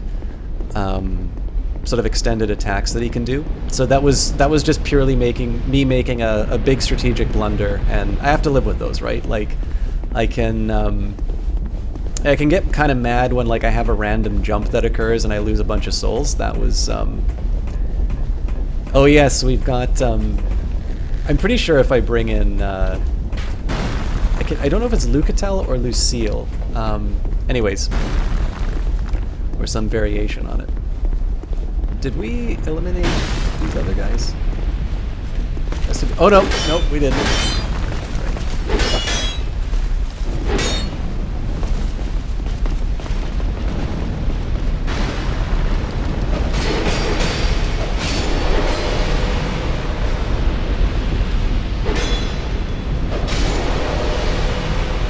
It is my very first Dark Souls 2 playthrough, Sweet Hero.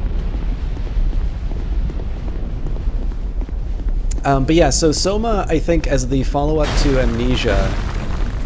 Now, that's the first I've ever seen these guys move from their position.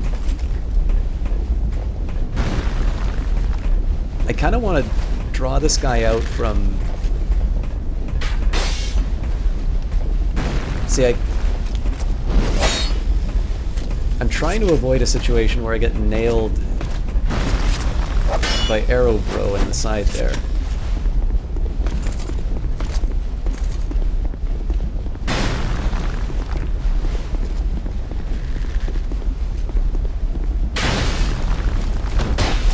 There we go.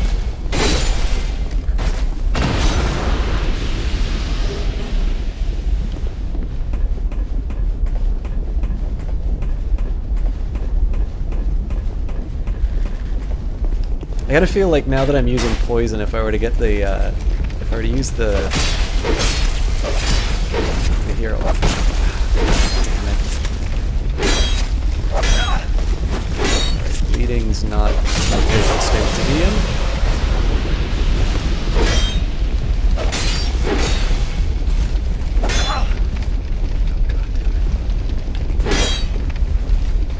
There's no reason to panic on this. Just hold back. Sure, you can heal up.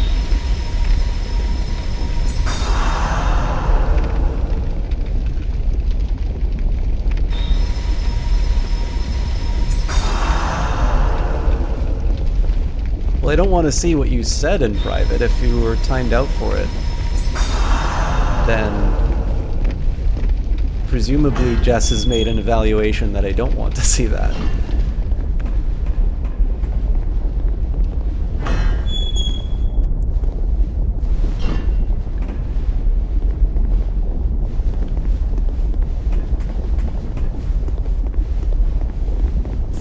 Anyways, so Soma, yeah, I think I've kind of found the difference about, I'm going to do one more without the hero. I mean, based on that last round, I would feel comfortable enough getting a pinch hitter in.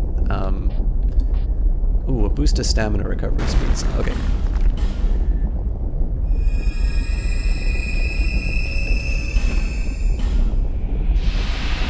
Let's see if I can do this one more time with a little bonus without without the aid of our AI comrades.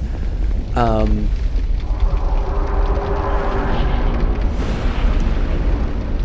I going to be greedy and get my souls? No.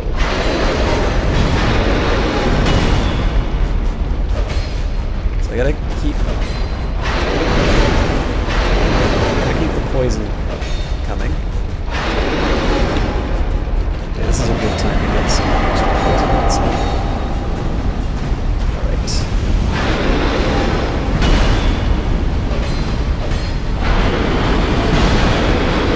As Johnny's fond of saying, now is time for Estus.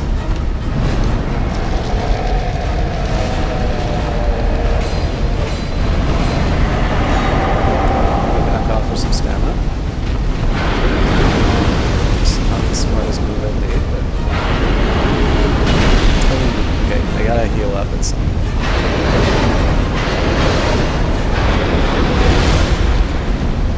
he's gonna blow me away. Yep.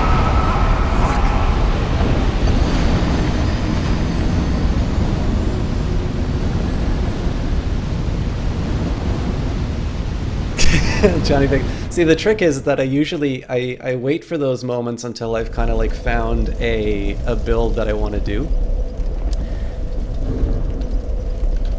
All right, I'm not going to use the rotten pine resin, but I am going to bring in Comrade.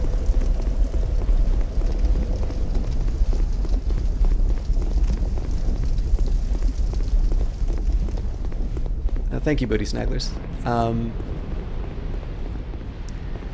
Actually, you know what? We might be able to buy... I can't do it now because I don't have any souls, but... Finally decided.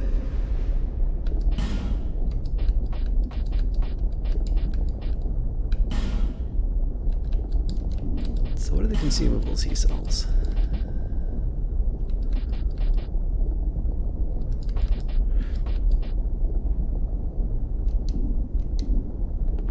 Very well. Pressure.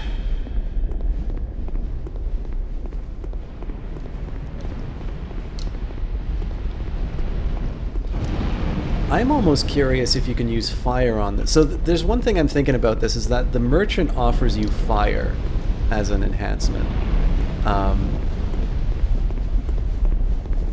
Which might also be an indicator. But like, it's weird to have a fire demon respond or not respond to... Oh, I might as well... Oh god, I don't want to deal with these guys. That's the second thought. Oh, well, I think now I have to, actually. I shouldn't have hesitated. Reset. Oh god, this is a terrible... Ah, yeah, what was I thinking about doing that? So I just lost all those souls. I either should have just geared up and gone through the portal, or decided to stay and fight, but that was the worst possible way of handling that. I didn't get any attacks in. That was just me. That was just me being a moron. Alright. But yeah, so I was just thinking, like, it feels weird to have a fire-oriented enemy be weak to fire, but there's no reason to say you can't do that. Like, and it almost feels like a Dark Souls-ish kind of thing to make this guy weak to fire. Now, it could just be that the merchant offers you fire stuff because it fits the theme of the area. But we're going to do a suicide. Seeing as I don't have any, you know, I don't really have anything to lose, I'm just going to do a suicide run. I might as well do a Green Blossom. I don't know if it actually helps. And I should have lots of... Well, not a lot, but... We'll see if the charcoal pine resin does anything. I'm not optimistic about it, but... It seems like a fun experiment. Okay, stamina up, and then run through. He'll probably get an arrow shot at me before I get through. Maybe not.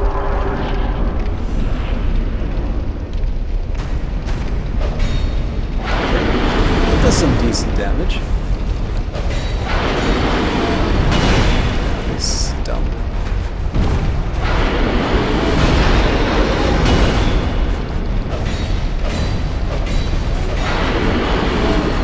Stand up.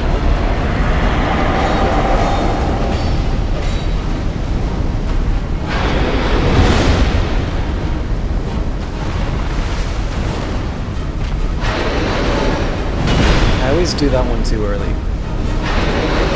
This is... So if he did that when his flame sword was up, I'm pretty sure I would do that.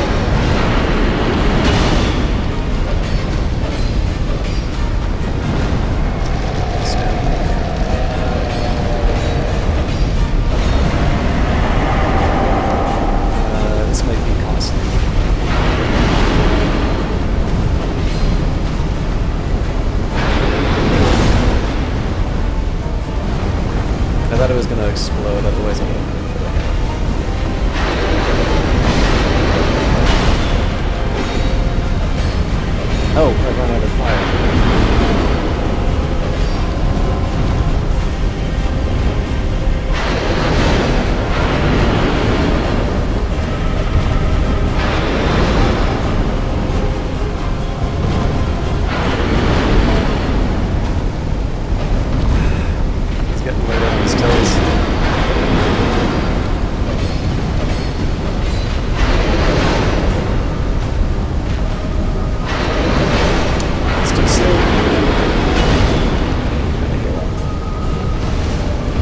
probably should have made that a double heal now that I think of it. I got very lucky. Okay. Oh, for God's sake. Okay, that's fine. We're not gonna...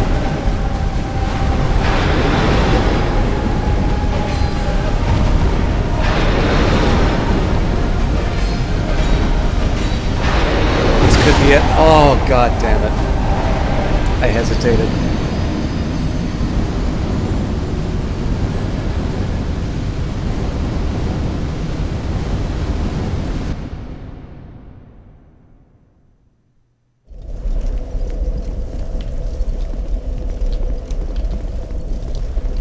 Okay, so that was really interesting with the fire. I'm wondering if there's a way I can extend that.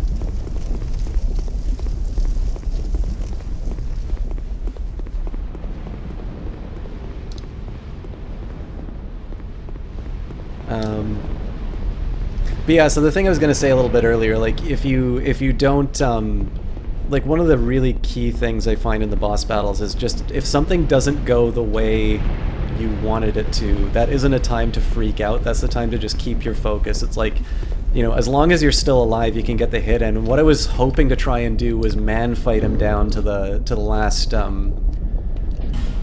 bit of damage. But what I failed to account for, just because I have so much of it, I'm actually going to try gold pine resin on this. It's mostly just experimentation at this point, but I'm going to run it in. But what I miscalculated there, the amount of stamina. So if I had one more hit, then that would have been game over. But I should have taken the free hit.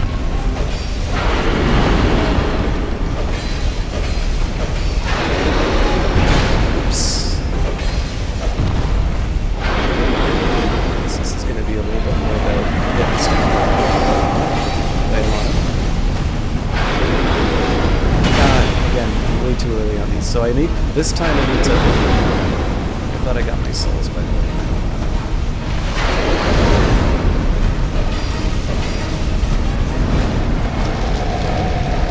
Take advantage of this.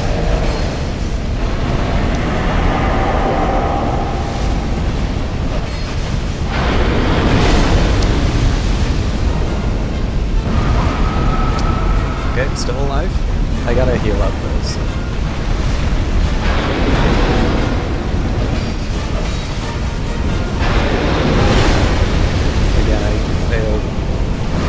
Yeah, I'm too... I always get the wrong idea about what the range on that is. I should just get as far away as possible and drink up, because he doesn't recover as fast as I think he does, and I always get caught.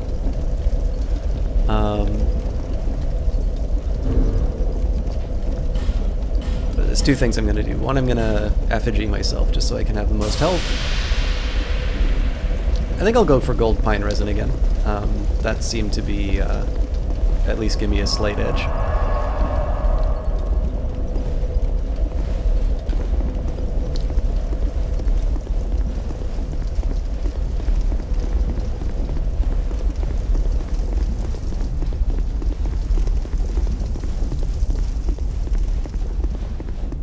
I think the one thing that always frustrates me a little bit, I know when I have a close run with the boss, there's always going to be 2 or 3 rounds. Oh yeah, I didn't have, I don't think I had any souls because I ran straight through that last time.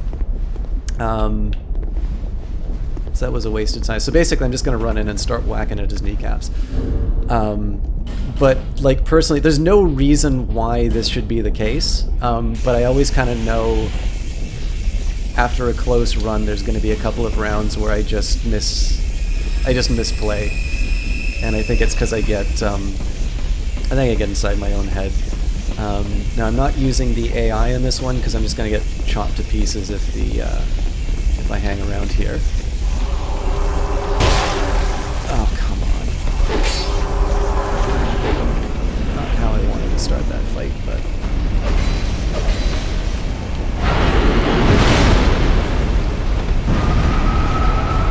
That's a little... Okay.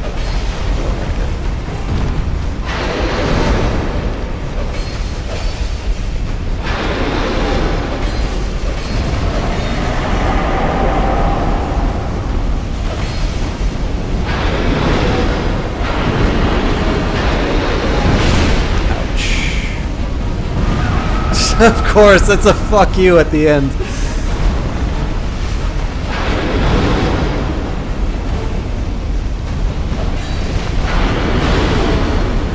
Oh, god damn it.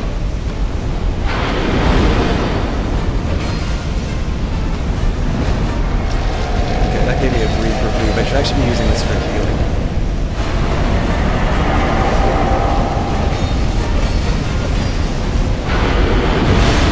Okay, get way the fuck out of there. Alright, so I'm out of lightning.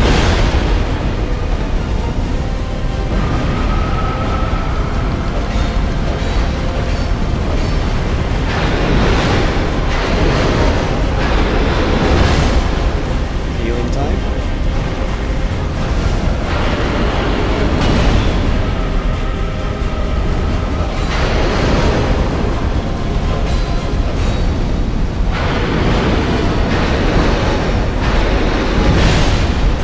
Back off, heal up. He did not recover this quite the well as expected. But again, no reason to panic. Okay, he's gonna blast me, I think. Yeah. That would have been a win otherwise.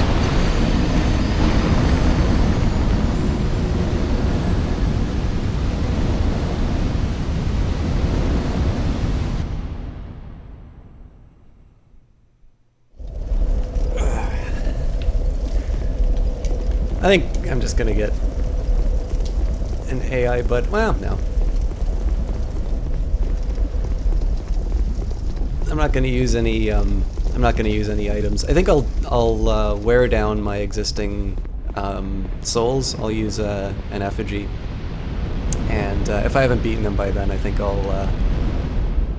I mean, I think everybody's kind of enjoying how close this fight is getting. So I think what I'm going to do is I'm going to clear out these guys, because I have a feeling we're on kind of our last legs as far as these jackasses showing up. And then when my health gets sufficiently low, because like every time you die, your your bar goes down. After that, I'm going to. I think I'll just use the effigy and I'll bring in the AI. I mean, if you guys don't want to see this boss anymore, that's fine, but I know some of the fun of this is, banging your head against the wall on this thing for so long and then finally having it win. So...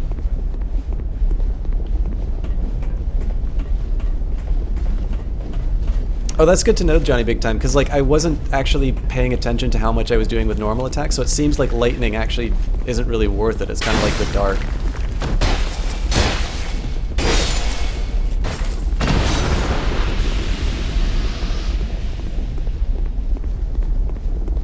Yeah, so like that's not actually that hard to deal with. I was making that to be a lot bigger than what it was.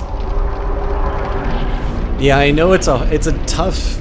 Believe me, D-Sonic, I know how hard it is for people. But with that in mind, like I can keep it a negative or I can keep it a positive. Like I do actually appreciate the fact that there's a bunch of people who know this game a lot better than me, who also stay quiet. The problem is that it's harder to commend the absence of something.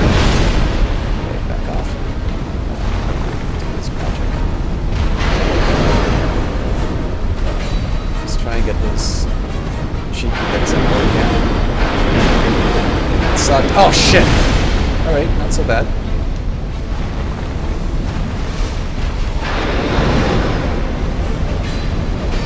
I got very lucky that he missed his shot. That's just bad news all around. Oh, alright then.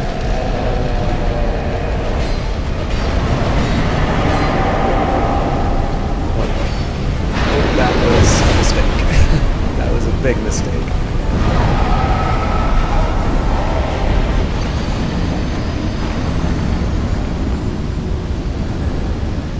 Yeah, D-Sonic, I mean, it's why I'm a little hesitant to do... So, like, there's definitely a way of, like... So, clearly when we had the AI, we didn't win. Although, in that case, I'm going to blame the AI on being...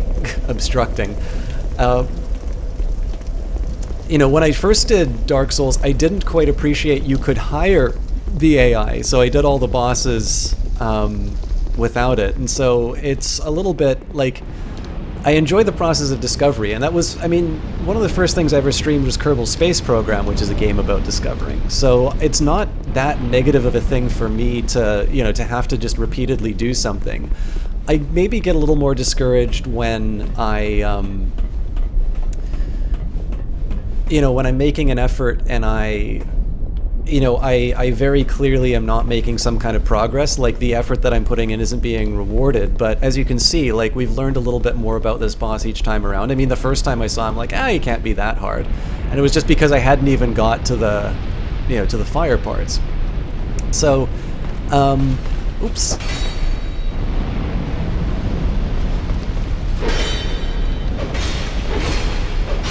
As a broader Dark Souls thing, I think in general I'm a little too reliant on sword and shield. And I started off this playthrough as wanting to do two-handed, but they added that new, I think, agility trait or something like that. And it was really hard to dodge at the start of the game. And even now, like, my agility trait isn't outstanding, I don't think.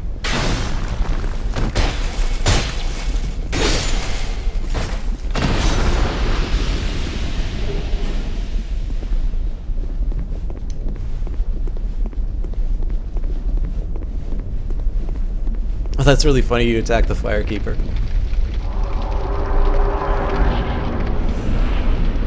But yeah, I want to take a second and shout out Johnny Big Time for this again. Like, Johnny Big Time is easily my favorite. That was one too many dodges. The big thing I'm upset about with that one is just it's going to keep me recovering stamina like this for the better part. I don't think I've got range on it, but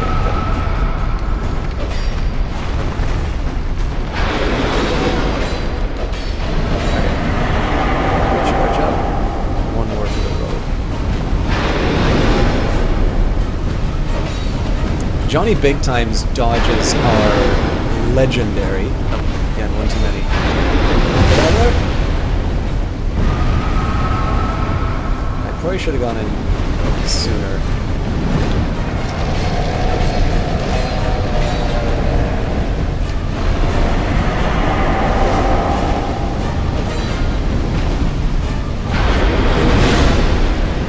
Right out of there.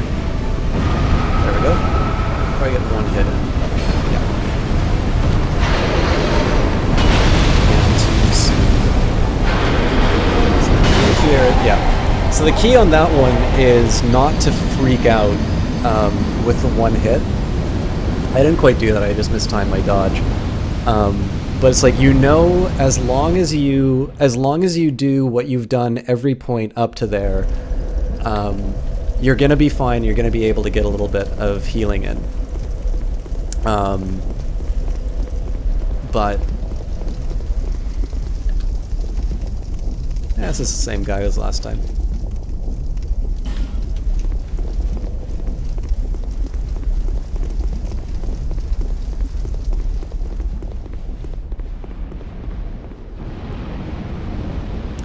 Yeah, I have a feeling for the original Dark Souls there's some items that I haven't picked on, but then I'm not a completionist in that sense. I just want to make sure I've kind of taken on all the bosses. The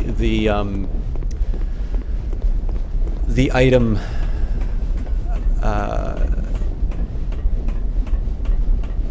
the item stuff is maybe a little more, I don't want to say neurotic, I don't want to insult people and say it's too neurotic, but alright, because we're in experimentation, I don't want to, so the poison's the magic on that guy, but unfortunately I don't have a lot of it.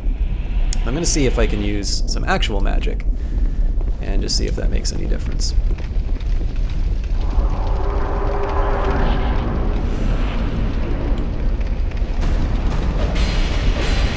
Not enough. Oops. Well, this is an inauspicious start.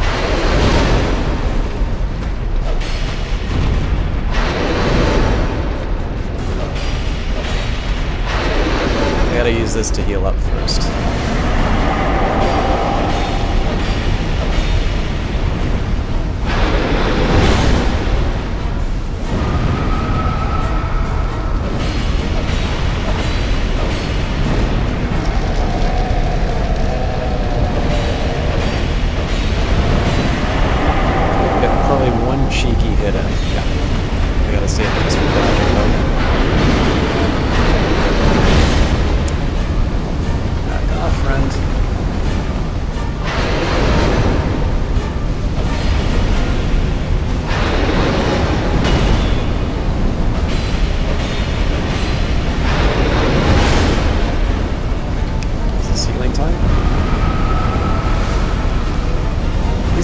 classic longer.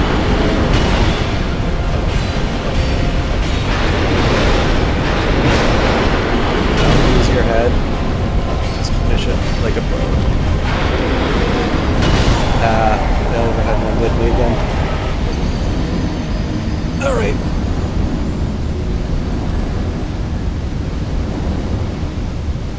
The magic didn't actually do that much extra damage, but that was a pretty good round.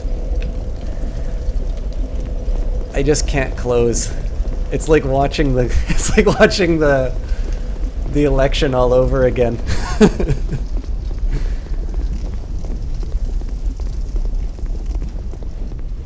Yeah, so I'm in the same boat as you, Booty Snagglers. I don't have a PS4, so I haven't had the opportunity to play Bloodborne, although I'm told that Dark Souls 3 learned a lot from Bloodborne.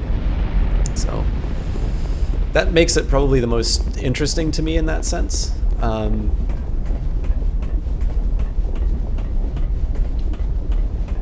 See, you know what the really funny thing is if I actually equipped Poison on that one, I would have got it. By the way, Jess, so Jess and I were talking about a game on my wish list that I was debating on picking up. Did you have a guess as to what that game was yet, Jess? Oh.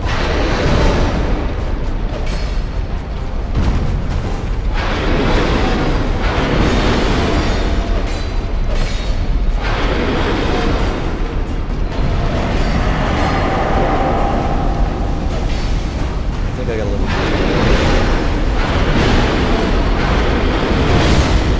This is one for healing.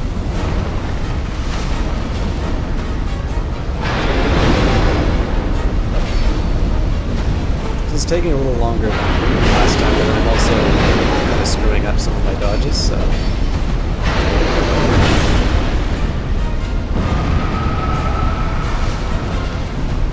Let's try and get him into the center just so I know. Oh, for fuck's sake. So that's a lot of damage I just missed out on. Okay, that's fine. Just be careful.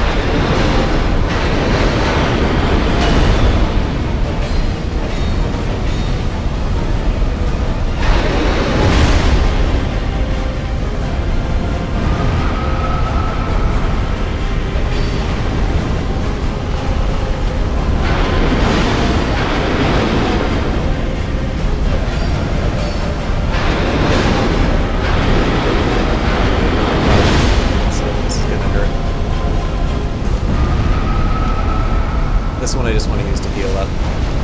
Hopefully this time I can close.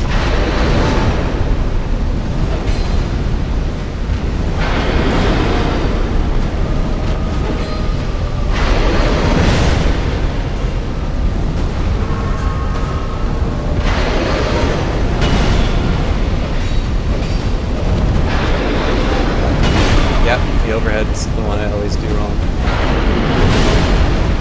Make sure I get... Oh, Jesus, okay. This might be costly, but let's see. Oh, got it.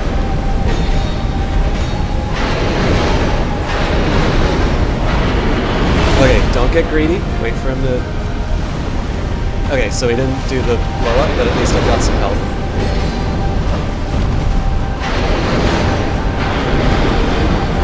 So the one problem with this is that every time I don't do some extra damage, it's a chance for him to do one of his light-footed motherfucker. There we go. See, it's a chance for him to do that, but that's fine because I reply with one of these.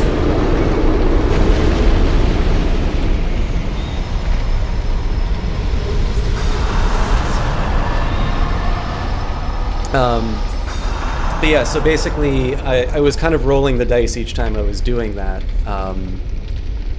that he would do an overhead hit. But as it turned out, healing myself up to a point where I was able to survive the overhead hit was enough. So, how you doing, Kite260?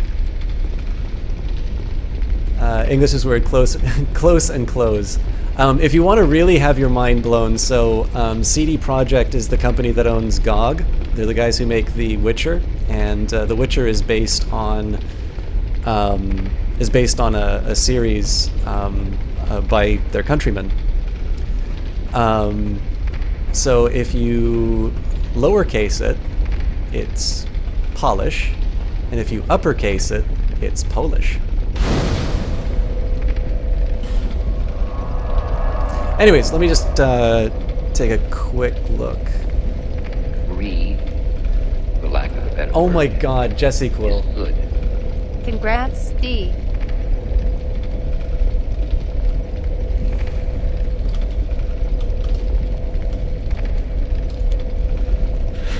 I'm sorry guys, just a second.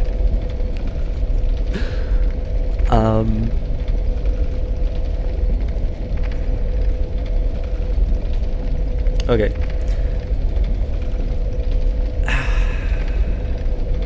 Hi, Izzy in the house. Guys, Jess was also one of those people who gave me a little more. Okay. Here's what I'm gonna do. I'm not so stupid, I'm gonna show you guys. Yeah, that is a lot. I think that's actually... So I believe Jesse Quill is actually the single largest donor to this stream. Sorry, Kat, I will give you a shout out in a minute, but as you can see, something big just happened. She was the one to donate XCOM 2 to the channel.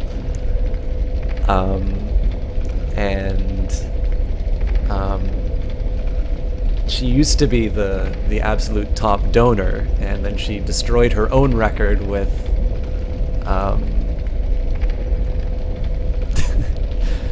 with that donation. And I already shouted her out, so I don't know what else there is to say. So, no, the stream won't end. And sorry, Captain Bear, I saw your comment on CK2. I'll try and help out where I can. So I'm gonna give you guys a quick picture of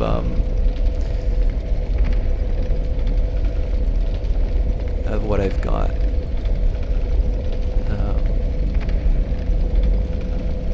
Sorry, I just want to make sure I don't have a...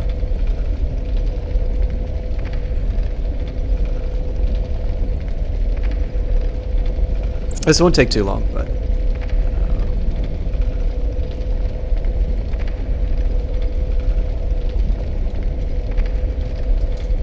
just give you guys a little bit of... This is one thing I like to do, so especially because it's not really related to...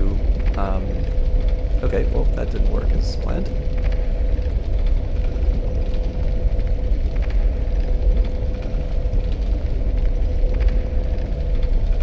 Okay, you know what, this is gonna get a little Inception-ish for you guys, but... There we go. Oop, wrong one.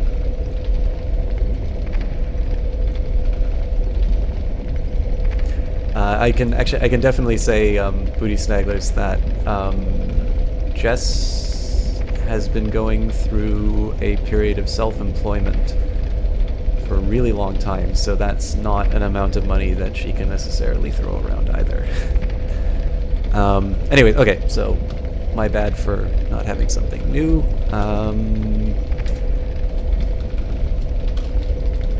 Just to give you guys an idea, so your donations actually already helped me. It was going to put me over the edge, so what happened was I got a little bit of money from my family, and what I was going to do was I was actually going to finally pick up these books. You're not rich either, but System Shock's my best friend deserves it. Oh, Jess, it's very easily given, but we can always chat in private about that.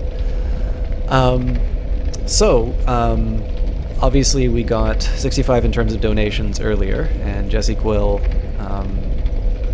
gave us a very generous $200 donation. It's actually, sorry, I should be giving everybody credit here. So Johnny Big Time started off, Eden Crisis topped that off, Jesse Quill topped that off, and then with the smallest phrase gives the largest PayPal donation that we've received. Donated $200. So this guy is called Edward Tooft. I can probably just give the lineup here. Edward Tooft is a statistician and artist and professor emeritus of political science, statistics, and computer science at Yale University. He wrote, designed, and self-published 4 classic books on data visualization. The New York Times has described Edward Tooft as the Leonardo da Vinci of data, and Business Wire as the Galileo of graphics. He is now writing a book/film called The Thinking Eye, and has constructed a 234-acre tree farm and sculpture park in northwest Connecticut, which will show his artworks and remain an open space in perpetuity. He's founded Graphic Press, E.T. Modern Gallery and Studio, and Hopkin Hill Farms, LLC. So these are what the books look like. And where was it?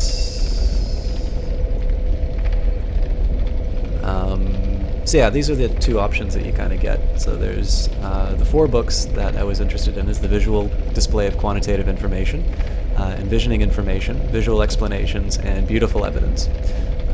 1 or 2 of these are available in the library, usually in the older editions, and you can buy all 4 for 100. I don't know why it doesn't say so on here, but there is actually one other version which you can buy. So there's the paperback, and then there's the oh, here we go. So you can get all 4 paperback books autographed by Edward Tooth for 125, and then what Jess has allowed us was all 4 cloth-bound books autographed by the author for 150. So the nice thing was what your guys' donations did, because I got a little bit of money from my family, that actually brought me up to this area here. So there's probably a little bit of tax, but I can cover that. What Jess did was allowed for this, with Tooth's signature and such. And basically what these are, this is very much tied into the work that I do on sort of a daily basis, which is I'm an economist, and one of the big things that Statistics Canada has been working on is data visualization. And so in some ways it's a little bit of a vote of confidence for me in terms of what I can achieve with data, and a reflection of the many conversations that Jess and I have had about the quantitative study of the world. For lack of a better word, is good.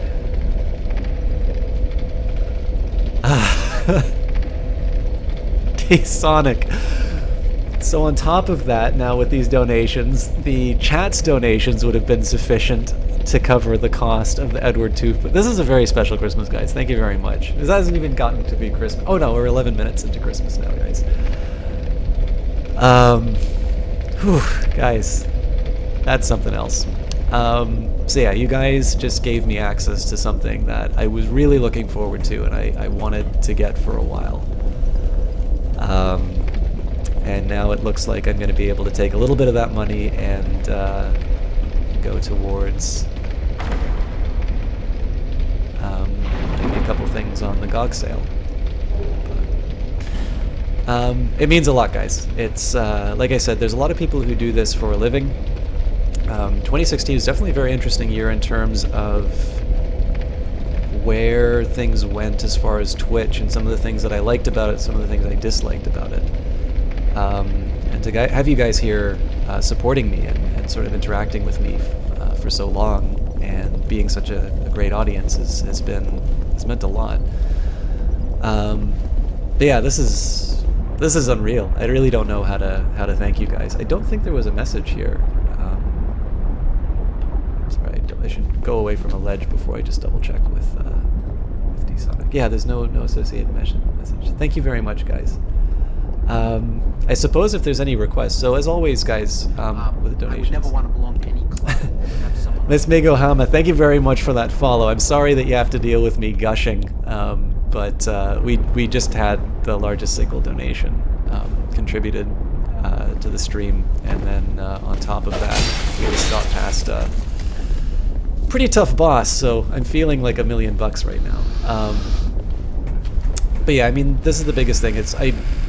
I don't want the fact that somebody's donated to mean that, you know, there's special attention given on the channel or something like that. It's to have an audience, to have people who say, you know, I like your stuff, I want to follow, I want to watch, I want to know a little bit more, has been a very rewarding experience. And I mean, I don't even know what the anniversary of my stream is, but yeah, I've been doing this for a little over a year now. This was a year where we got past 1,000 follows, so that meant a lot. We've actually gone pretty high. And actually, the nice thing about the 1,000 was, you know, that was shortly after a really nasty break with a team. Oh, Jesus. Do I want to take this guy on? Yeah, bring it. Oh. I think I bit off more than I can chew. Alright, he is tough. Oh, Jesus, I'm dead. I forgot this guy's tough.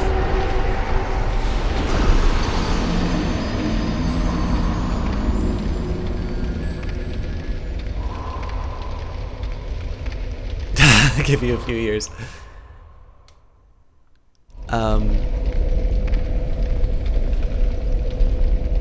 Alright. I was feeling overconfident. That's what Dark Souls does to you.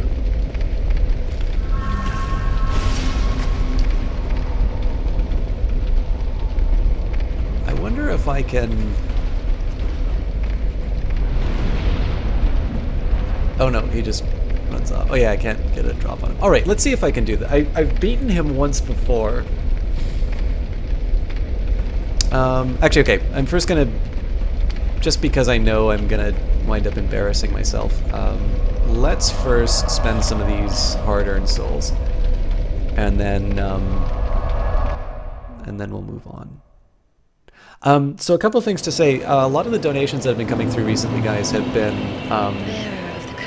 kind of like unlabeled ones or ones that have like a funny comment with them or that. But I do... So a lot of the stuff that the stream has built up, like so the PC, some of the games and things like that, I am getting some more games from developers and things like that, but if there's something you would like to see the money go towards, as always, do feel free to let me know on this stuff. I think I was continuing to level up strength. I think I said I was going to do that till about 40. I think somebody told me that was like the soft cap. Let's just, yeah. I kind of, actually, so I also want to see what gives me stamina. Because I feel it's sort of low, but I also know that when I checked endurance, it wasn't going to give me, oh, so I can only do endurance. So either I'm going to have to sit at 120, or I'm going to have to deal with the fact that I only raised 1 per level. Anyways, hitting harder is nice because it'll let me, killing an enemy is the ultimate damage mitigation, so I don't think I have anything to upgrade with, yeah. I need to buy sex toys with your donations? Did you have something in mind? I would read the Sibian ad copy, but I'd be scared that somebody would steal that bit again. Not that I want to sound salty about it. Yeah, I don't think this is a little bit wasteful. But yeah, if you guys have something you'd like to see me use it, I can't guarantee. Like, there's some people who've been really generous in donating some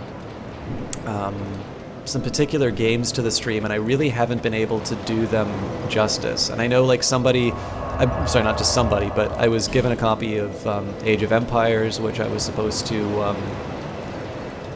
Well, I still intend to, but I've not been able to play. Just because the timings haven't worked out. And that's just like play with viewers.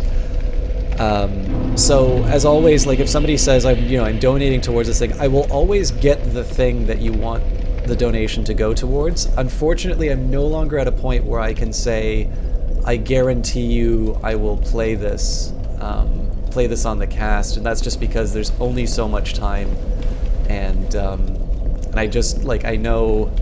If I start making those promises, it's going to turn into a chore, and then, I think the worst thing I could do would be to play a game that somebody wants to see, and then because I feel obligated to not enjoy it, because then, like, not only am I, like, I'm taking this game that obviously means a lot to somebody, and turning it into, like, this really negative experience. But with that in mind, I also want to do right by the donations. So alright. There's a ton of blood here for a reason, but I suppose I'm about to find it out. But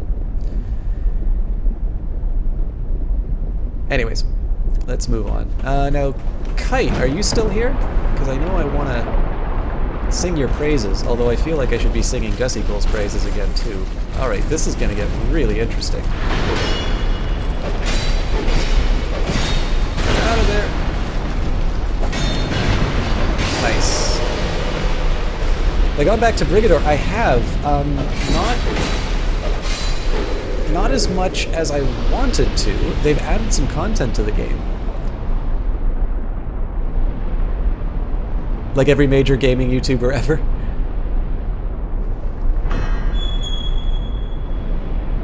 Yeah, sorry, I didn't quite follow the comment. Like, was that in terms of like not using the game or something like that?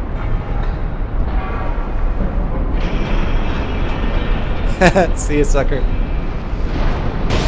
Oh. That's a very nicely done little bit of... Oh, wait. Bonfire ahead, therefore try key. But I already did a bonfire. That was a very cleverly designed little trap on their part. They know that you're going to enjoy watching the guy go into the fire so that you get smacked with an arrow. This is actually, again, in terms of design, Dark Souls is one of my favorites too, just because of... this game is filled with stuff like this. Alright, I gotta get out of here. If there's another arrow drop, or arrow guy, I'm gonna... That's even worse than an arrow guy. Okay, I gotta run. Dark Souls got no time for cowards, it looks like. We're talking about games at the expense of your own enjoyment. I think... So it's hard to imagine... Like, so Total Biscuit is a good example of a guy... I mean, I actually... Lately, I've probably disagreed with more of his opinions than even, like, I normally did. Which is fine. Like, I don't think everything I need to watch has to be something I inherently agree with.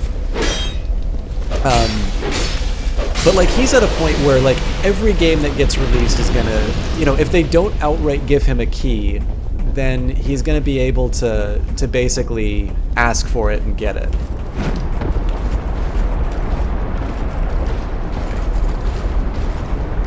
Oh shit, I really should have reconsidered this. I have no option but to just, like, fight this guy in the narrow corner.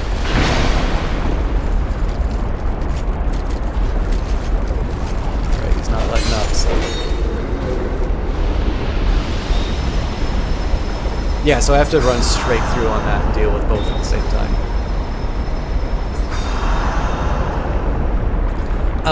But yeah, so I mean, whether or not he... Like, so obviously he does a lot of this stuff for criticism.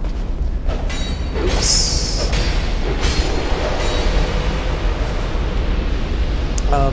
But it's hard to imagine... I mean, because he can afford to... because he can sort of afford to do whatever game he wants, I do think, in the end, he is... It's not necessarily at... I wouldn't say what he's doing is at the expense of enjoyment. Now, of course, not everybody can be a Total Biscuit. Oops. There goes my shield. Careful. Hopefully I can sort of deal with this one at a time. Where'd that come from? Probably the guy up above.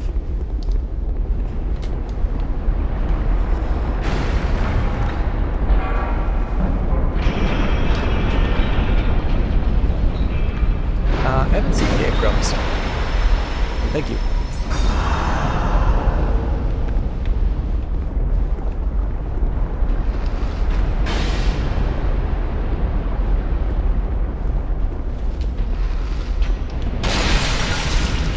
Let's see if we can make something happen with this. Alright, so it's definitely another guy who's doing this. I think I'll do the same strategy of until he draws the boat. Ah, crap.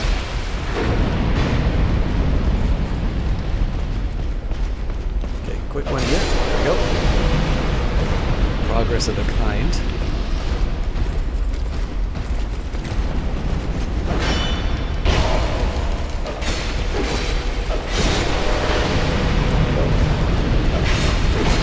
Oh, I really didn't think about how much damage I can do. Alright, well I can run in and use that. I gotta find where these arrows are coming from because they're gonna be the death of me, but I have a hidey hole, so... This is a lot harder than I thought it was gonna be. Oh, I already used those. My bad.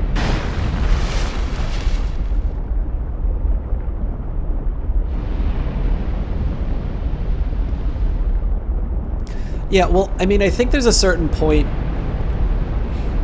I mean, Jess can probably tell you... I'm not necessarily doing a character, but my behavior on stream is a bit different from who I am in a person, or as a person. My behavior as a mod is undeniably different from my behavior as a streamer or as a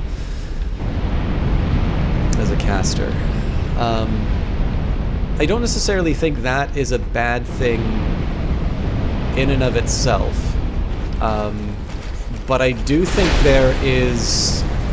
Alright, I don't know quite what I was thinking of accomplishing doing that, but this could be my death. The only problem, or the only mistake, was doubting myself. Oh my god, I keep forgetting they do that.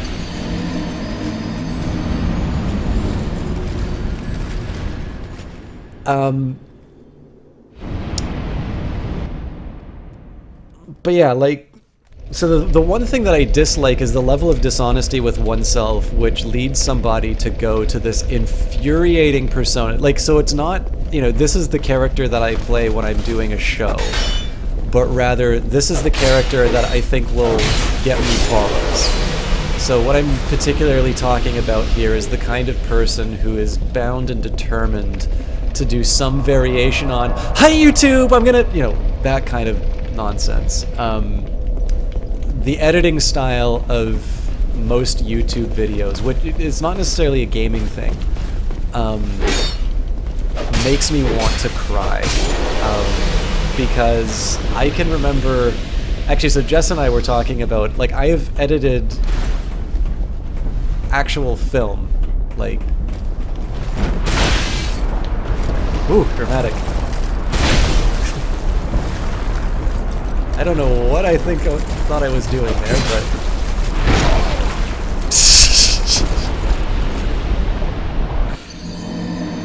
That is probably one of my worst Dark Souls decisions ever.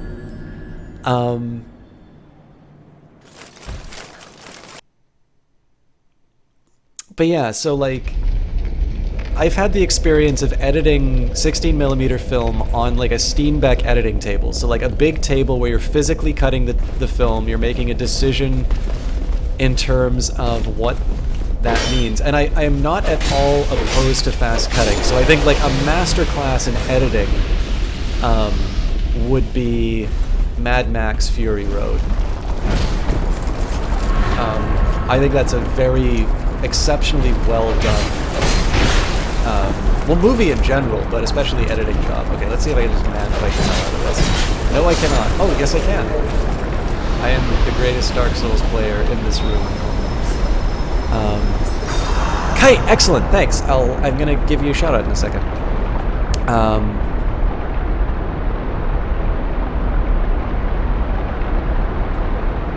So yeah, Kite, Jess is saying this as somebody who just gave the largest single donation this channel has ever received, and then D-Sonic following up with a fraction, though keeping in mind of how large the amount that was given was. A fraction is a very large amount. Yeah, so Jessica, when I say man fighting, it's just like doing this kind of... Do I really want to blow Ferris? Yeah, why not?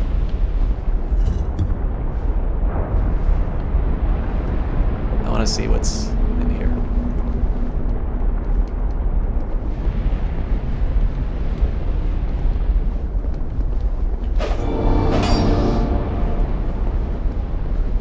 Okay, this is promising.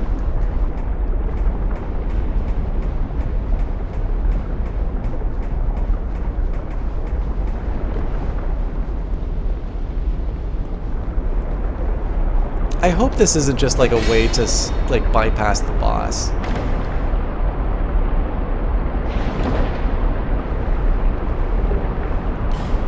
Thunder Quartz Ring. Sorry guys, I know I'm juggling like 3 or 4 different topics now. Dark Quartz, Thunder Quartz, increased lightning defense. Okay. Not probably the best item. It's a little cheesy, don't you think, to put a bonfire so close to each other? I'm still gonna use it. You know what? I think it's effigy time.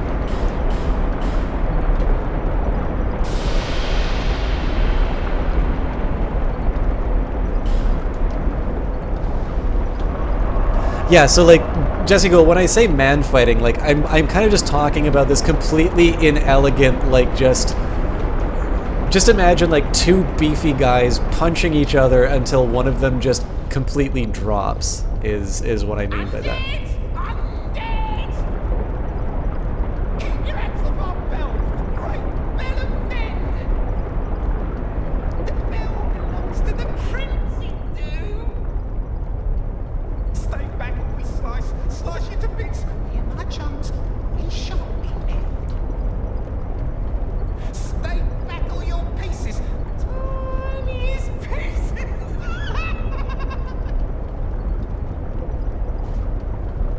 Okay, slow down. Who's stealing your thoughts?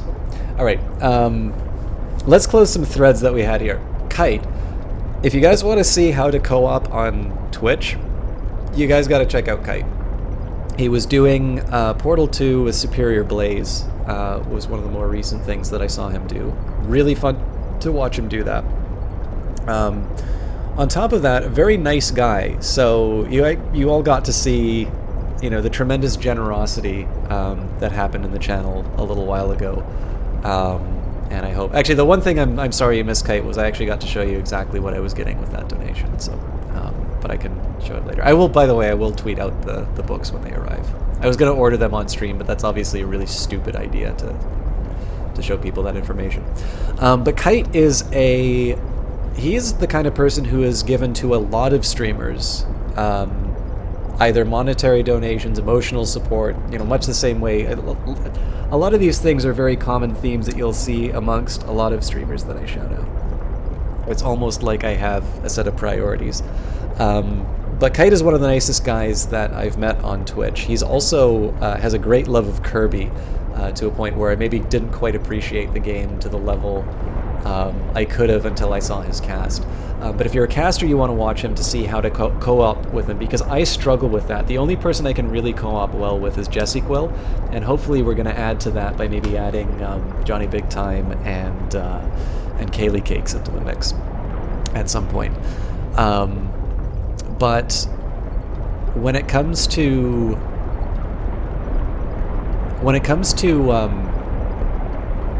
just community interactivity and just having a positive attitude, it is very hard to reach Kite's levels. Some of the other people I've shout out definitely do, but Kite is definitely one of these people I look up to in terms of just being a good person. Like, I have never seen him angry or speak a word in, you know, out of malice, and it's a trait I wish I had. I think Jess can actually tell you, even when I'm not modding, like when I'm just talking frankly about people, I can say some very unkind things, and it's hard to imagine Kite.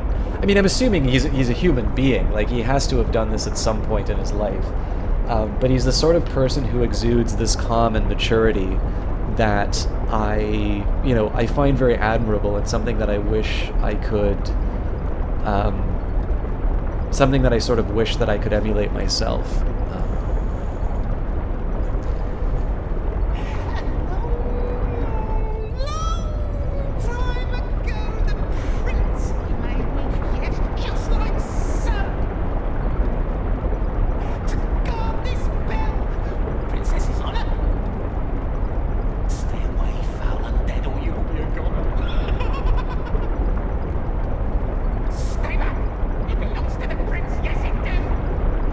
So see, when he says a bunch of midgets are going to cut me up, like I see all these little helmets down below, so I'm assuming at some point there is going to be a bunch of stuff that murders us, but...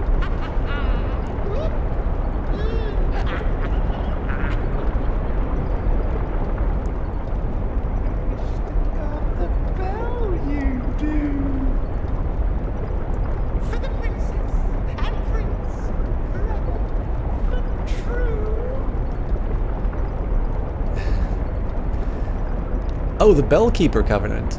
I don't know what it does, unfortunately, so I'm going to decline. Useless fool. Filthy undead! Be gone right now, it's off with your head!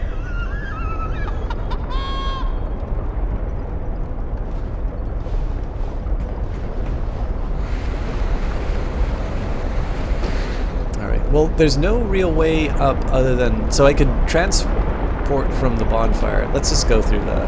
Let's go to the fog gate and face our fate. I just need to get a little cardio in.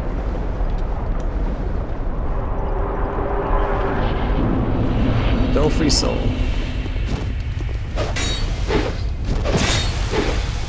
Alright, so I'm now learning that these little guys are hard to hit. Who is this? Drifter Swordsman Adiel? I don't think I've encountered this individual. Now I don't really want to just go to a totally different level yet. So I am actually going to teleport to the other bonfire and hope I don't lose my life in the meantime. One thing I have noticed is that's difficult to do in this game. It's actually quite hard for me to keep track of areas I've fully explored and haven't. This game is enormous. But how dare you, Kite? How dare you? I'm so much worse than that.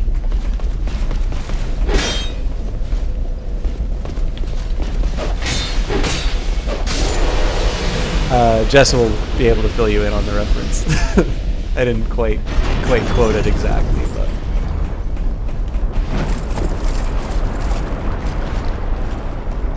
bring it, noobs.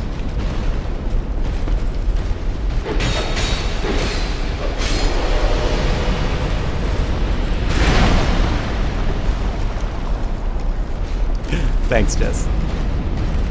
For both. Alright, I am an idiot, and I deserve to lose my health if I do this, although I don't quite know why I can't jump off the edge.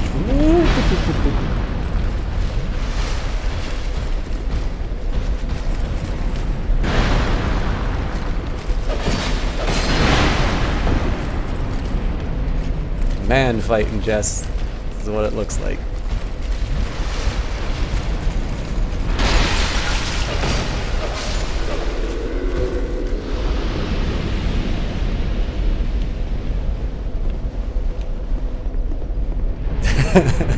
Indeed, Johnny Big Time. Alright, that was probably not the way I was supposed to do that, but we will persevere.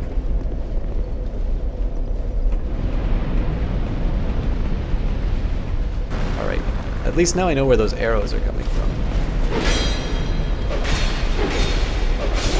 How we get to such a man is another question. Alright, just over there. I sort of feel like they're designed to knock me over the edge. Oh god, I just triggered something.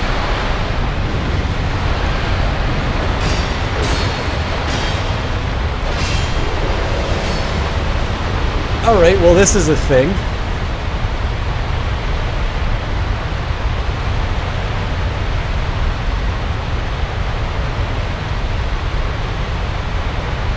I failed.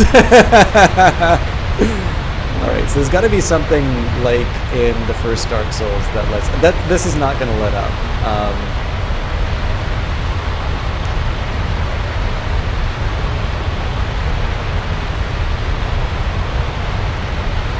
Yeah, it's not a problem at all, Booty Snaggers. Thanks a lot for stopping by. I know things were a little tricky with the Purge. Thank you very much for being mature about it and being a good member of chat following it. It's not something that happens with everybody when that happens, and I hope you have a good one. Very Merry Christmas to you, and we'll see you around next time.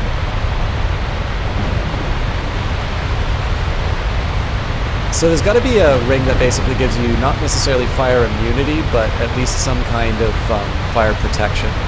I don't believe I have that item yet.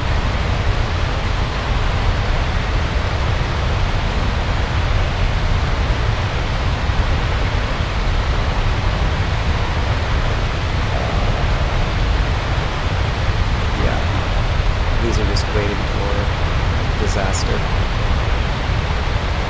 absolutely the way to look at that. I appreciate you saying that, Booty Snangers. We'll see you next time, and let us know, actually, if you're still around and you have a chance, let us know what you're playing. I know you said that you haven't been able to be around for because of gaming, but we all play games too. I'd love to know what you've been playing. You don't have to answer that right away, but next time let us know what you're up to. I'd love to hear what I should be trying out aside from PlanetSide 2.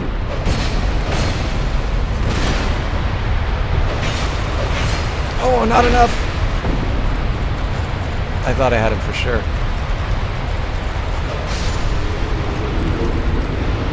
Oh, even if you don't stream, like just in terms of, you said you were playing some games, so.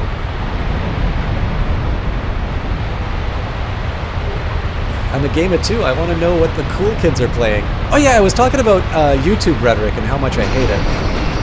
Alright, I just triggered something terrible. I thought I did at least.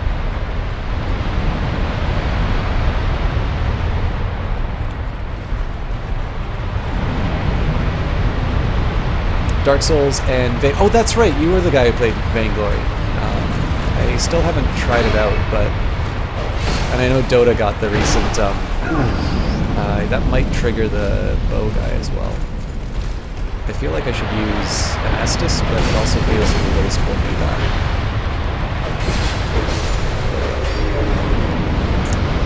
I prefer using Miracles where I can, because Estus is a pretty precious commodity, and I don't know what awaits me behind that this game. Anyways, so Kite, yeah, Jess was talking about it. So there's a great moment in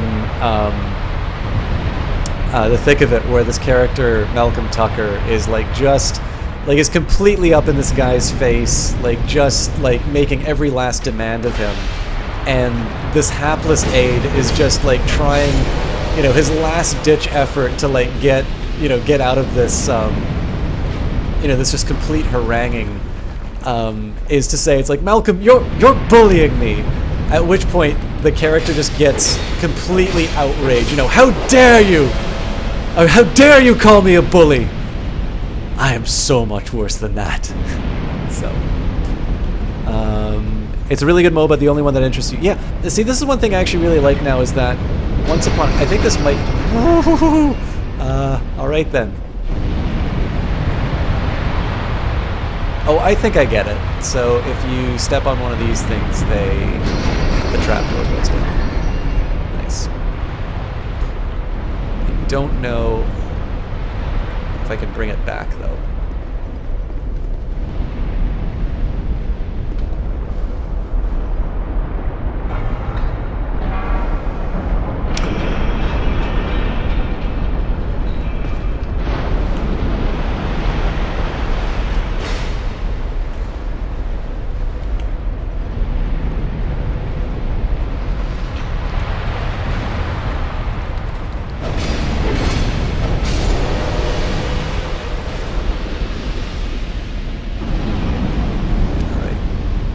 So that flame to the right... Oh no, that's on a timer too.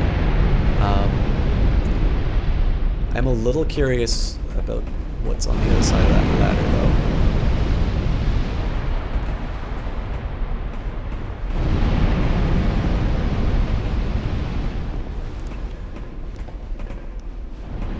Kite, I'm getting a little lost on your reference. Oh, Mikey, Ninja Turtles. Sorry, I can't believe it took me that long to figure that out. Actually, so for the purposes of me going on what will almost certainly sound like an old man rant,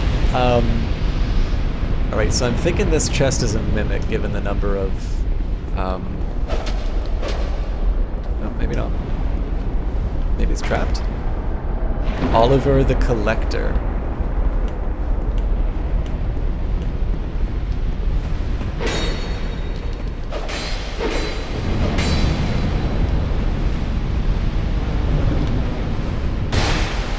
Alright, I keep forgetting there's such a thing as shield breaks in this game. Just because I can't do them doesn't mean they don't exist. Oh, I thought it was going to be a backstab out.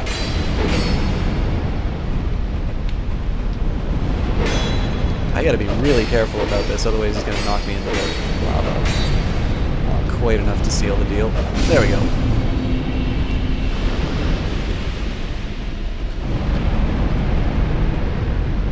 Yeah, so on the note of old man rants,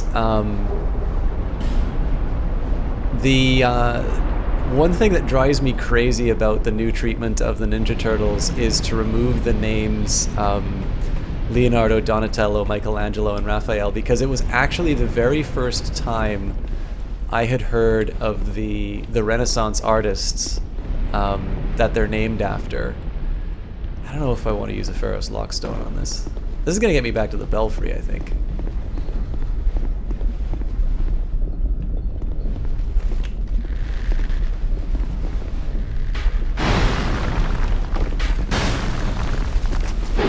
Well, this is going to get interesting.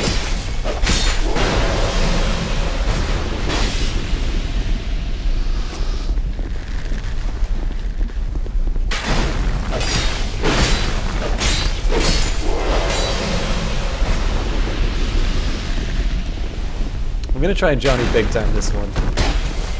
Gotcha, bitch! So Vainglory is the only one that you could ever get hooked into. Don't enjoy the idea. Oh yeah, I was talking about MOBAs. Don't enjoy the idea of a move a cursor, move your character. It's also cool in the fact that the roles are different, but the same way the playstyle is better too. Tier 8 out of 10 in terms of rank. Very cool. I've only ever seen it in the video games, Kite. But yeah, so the one thing that's kind of cool is, like, I think Total Biscuit might have actually made this point, so I don't mean to lift his stuff, but I think it's a point well taken. I would never want to belong to you. T-Bro, thank you very much for the follow. First of his name. So the thing that I kind of like is that once upon a time, so the story he tells is from ye old days of Doom, and says that once upon a time everything was kind of labeled a Doom clone, and of course now we know this as the first-person shooter genre. And I like the fact that now we're getting to a point where there's enough innovation that's occurred in MOBAs that each of their respective games have sort of been adapting and have been sort of picking up their trick. So if you take a look at a lot of the things that have happened in the latest Dota 2 patch, they've actually taken some ideas that seem to have been innovated with Blizzard's Heroes of the Storm. And there's a fine line, so you don't want just... I'm hearing... See, when I hear something like... clicking, I probably shouldn't look up to see, like, the thing coming to crush me. I should probably just run.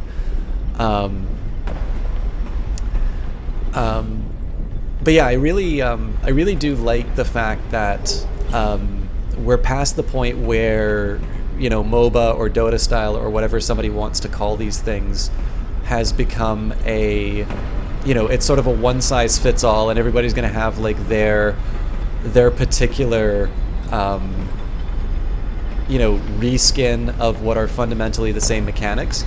And instead there's a lot of, like, what's happening is these companies are taking on... They're basically, like, learning the... Sorry, I'm not thinking of the right way to talk about this. They're taking on these best practices, and they are kind of putting their own spin on, and everybody's sort of learning from each other, which is sort of how you see genres created. So instead of these things being a flash in the pan, I sort of see them as eventually kind of coming into a new... Instead of, like, these games that are claiming to be, you know, this is the next generation of MOBA, what you're going to see instead is you're actually just going to see naturally that maybe even some of the established games are just adopting practices that make them more rewarding than they might have been in previous iterations. Now, these guys are taking it very stoically.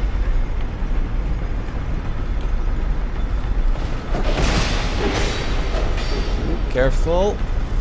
I've still got human form, so...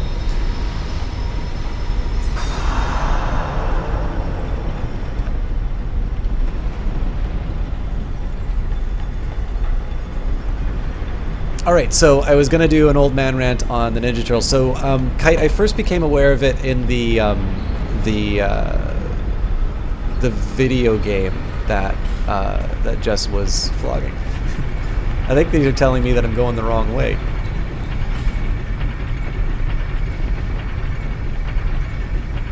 This is just such a devious way of doing these guys.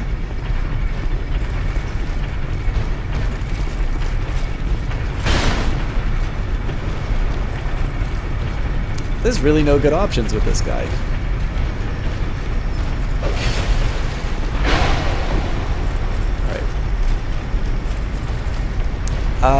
I don't even remember my starting class, Booty Snagglers, I'm sorry to say.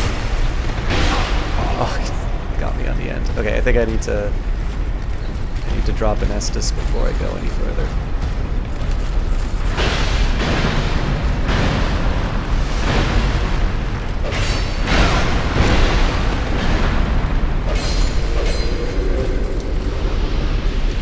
Let's see if that was actually worth it.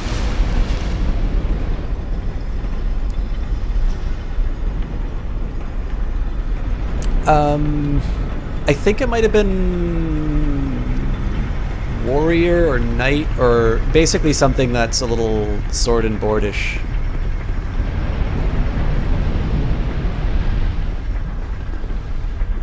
I'm sure I can go check the YouTube VODs and find out what my deal was. Oh, god damn it.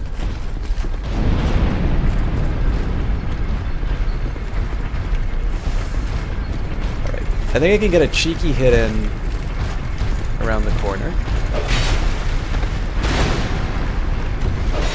2 cheeky hits. 3 cheeky hits. Alright, rinse and repeat. Ah, you had to get me sometime.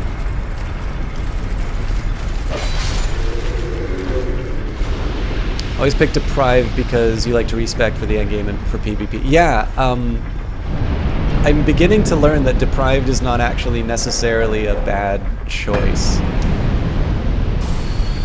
This is not the time to really use life gems, but I don't want to use any more Estus. Alright, well, I should definitely decide where I want to be going before I...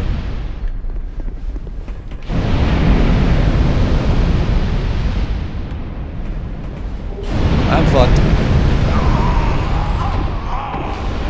I don't know how to quickly pick up stuff like that.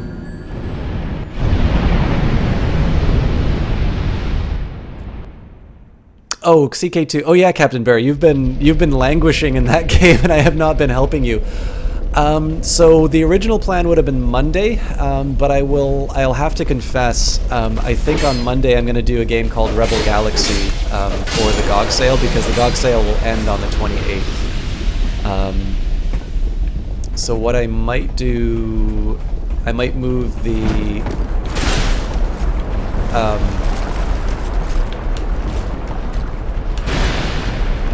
that was probably a little too cowardly. Oh fuck me. There's no escaping this. The only way on out is through, and I can't get through the... Yeah, the walls fuck me.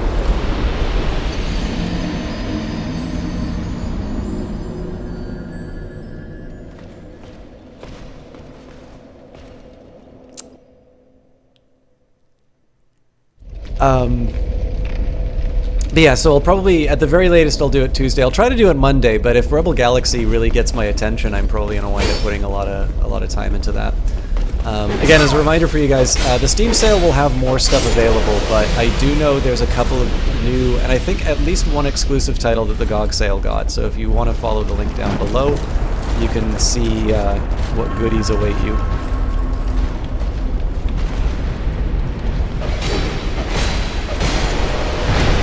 Oh, that would have been so cool if I got it. If I timed that right. Oh.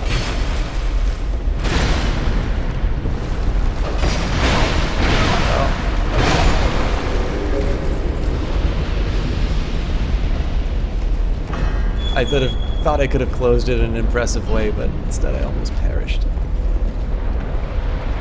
All right.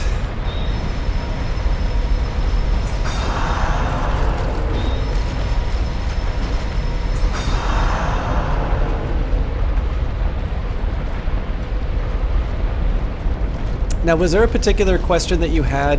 All right, I'm gonna abuse this. Oh, I'm fine.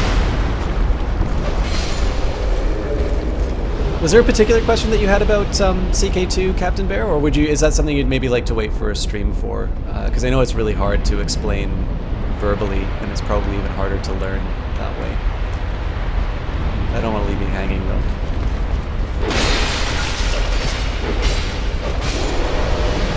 So I gotta be a little more light-footed with the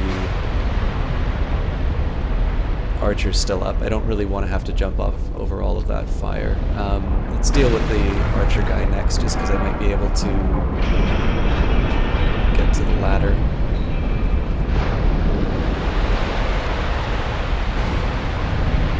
Just wait for him to take his next shot. That was...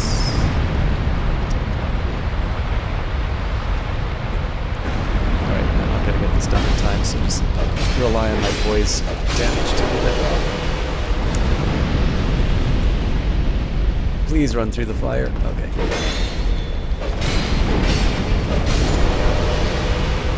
You just don't know how to play the game. One of the best things to do for this one, Captain Bear, start with your character, see what they can do, and then just slowly build over that, is how I kind of learned CK2. But I will actually be starting a brand new game, so if nothing else, even if you can't catch the cast on Monday or Tuesday, again, most likely Tuesday, what I'll suggest is you check out the VOD, and I'll be sure to like put one up relatively promptly, and I'll... I don't know if you want like a direct message or something like that, but I can at least give you a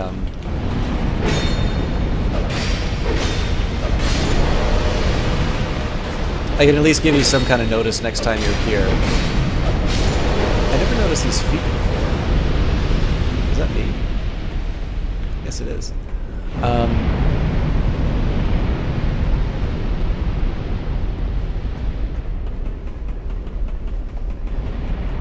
But I can definitely let you know when I'm doing some more material. Don't you dare. You can't even plot to kill someone or move troops.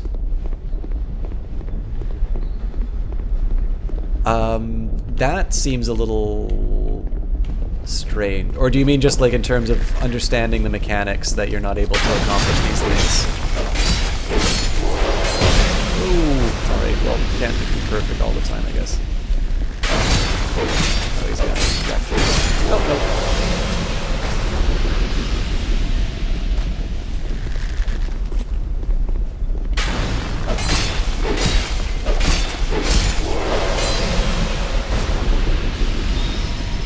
Yeah, definitely Captain Bear. So like, I'll be starting a brand new game. I'll have all the DLCs except Sunset Invasion up. So there might be some things that I can access that you can't.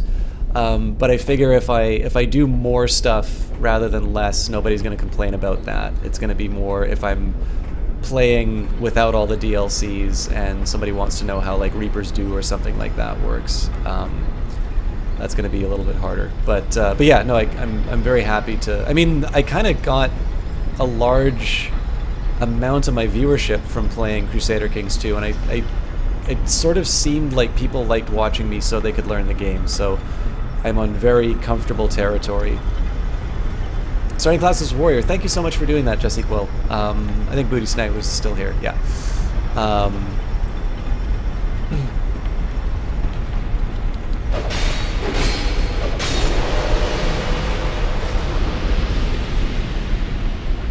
But yeah, it's basically going back to familiar territory for me if I do sort of introductory stuff. So, and I will. I was originally going to do like the final flight of the space frogs and go after one of the Leviathans and just watch the horrible destruction. But I think what I'm going to do with Stellaris is I'm putting it on ice, and I will start. I'm going to start with the frog people again. But what I'm going to do is it's going to be a new save with the same race. All right, this is tough. Yeah, that was careless of me. So I want to get my souls back if I can. So I am going to actually use some Estus on this. It's going to do the same thing.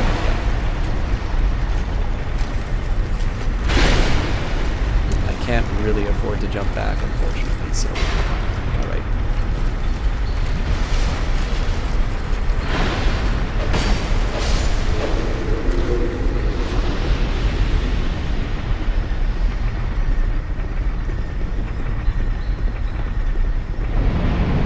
Yeah, Jesse Quill is... I mean, so originally Jesse Quill was given the mod the mod badge for symbolic purposes only.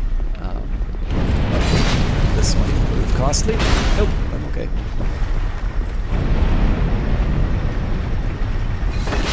Ha!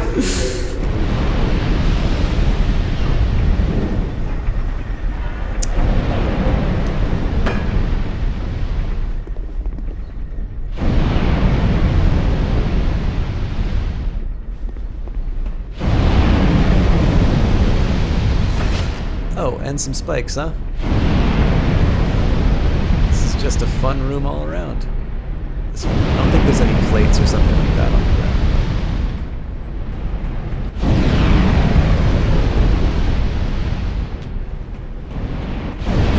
Oh, you're kidding me.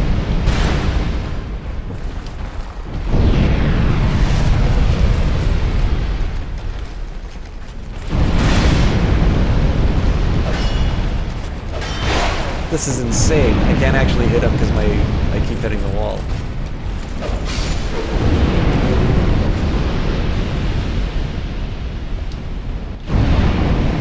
So are my souls. Or did I must have died some other time. Anyways, yeah, so Jesse Quill was originally an honorary mod, but has taken this. God, this game is beautiful. She's definitely taken her jobs much more seriously than I would.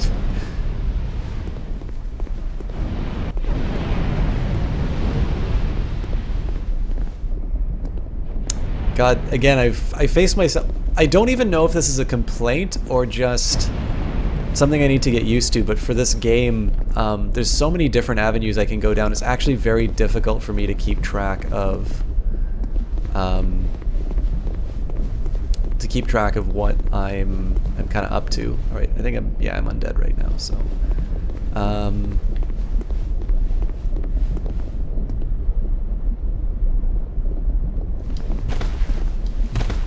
That dame is also beautiful. If you guys don't know what Jesse Quill looks like, you will be able to follow her and see.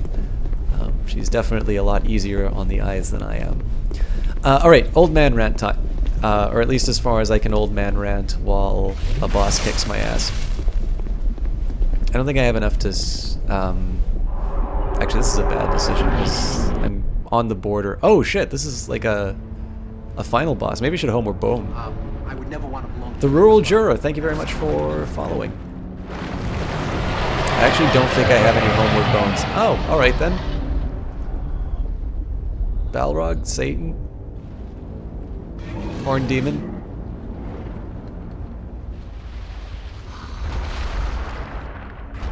Onryo-san, thank you. Thank you for confirming. And welcome. Can I homeward bone like while he's approaching me? The old Iron King. Okay, yeah. Nope, nope, nope. Use it, use it. I am a coward.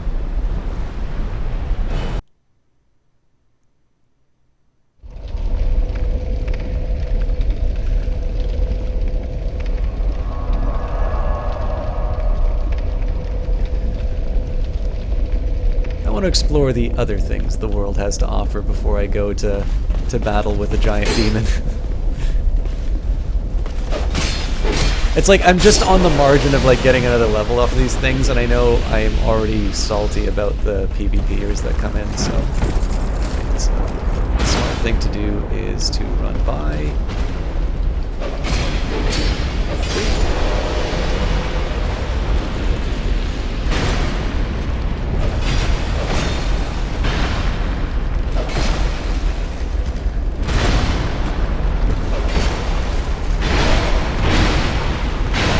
That would have been great otherwise.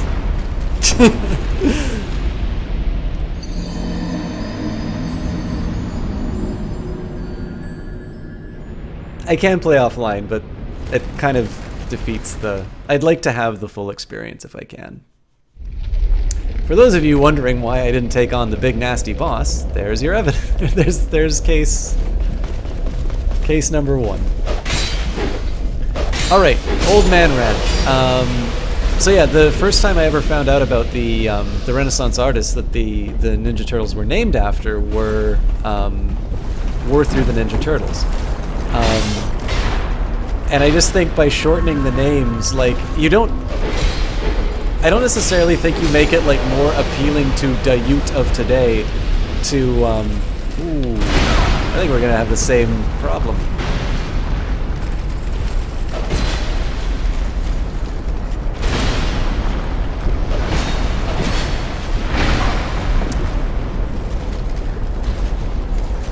I think I just need one hit to finish him. Yeah. Nice. So I don't need to give up any Estus.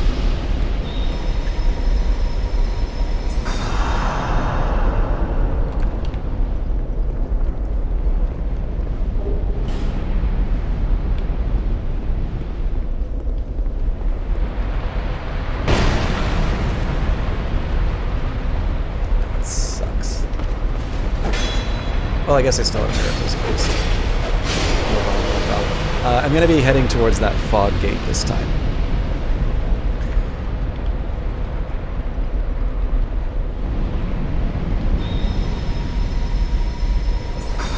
Yeah, Onryo-san, I mean, the only problem I have, like, so we had this guy who was very deliberately, like, just following us as long, or, you know, as long as he could, and was basically equipped with, like, a one-shot kill weapon for me. So it's like, at that point, you know, I'm sure given enough time and practice, I'd be able to figure out what to do. Oh god, I alerted too much. Oh, did I ever?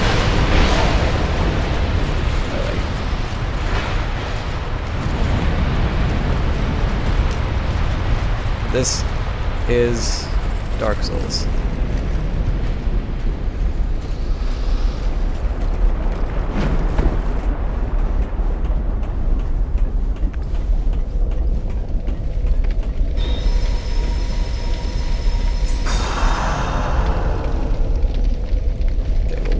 Up. That's good. I don't really know if I want to fight him here, but beggars can't be choosers. Yeah, Roldra. I mean, so like the biggest one for me is that I don't know. So the appeal of PvP is something a little bit more than the game, right? Like obviously, an AI is not going to make the same decisions that a human player is going to do. So I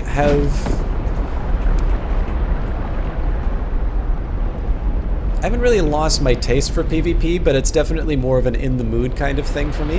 And, like, for me, I already enjoy... Like, Dark Souls is such a big and enjoyable game that I can sort of take or leave PvP in most cases. Although I also kind of recognize the fact that, you know, PvP that can happen anytime is supposed to create the sense of danger, which is why I do things like not play the game offline, because I think you miss out on some of the experience there.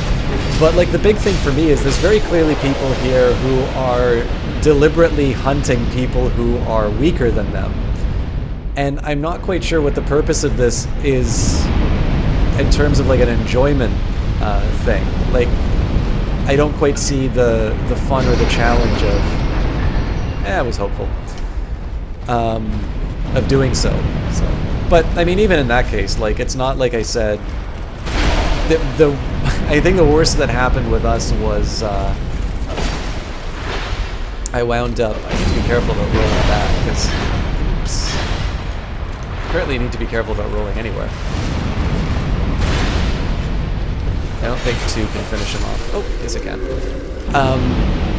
Yeah, so I found out if you burn an effigy, apparently you can stop invaders. But I've never turned that on willingly, just because it's, you know, what's the worst that happens? I have to go get some souls again. Big deal. Good starting ruler for beginners. If you want my opinion, Captain Bear, actually playing, so unlike Europa Universalis, where you want to play a big nation, I actually think it's better if you play a small count. A lot of people suggest that you play like somewhere on England or Ireland, or Scotland for that matter. Basically anywhere in the UK or Ireland. And ideally you want to play like a count, because you'll have this bigger ruler who can sort of protect you. The drawback is you can't do as much because you're smaller. but I don't necessarily think that's a bad thing because it allows you to learn the mechanics of the game. Alright, so we're back to where we were before. I think a trip back to the bonfire once we collect some souls and we face the old Iron King. I'm not sure what the fastest or the best path to this guy is, to be honest.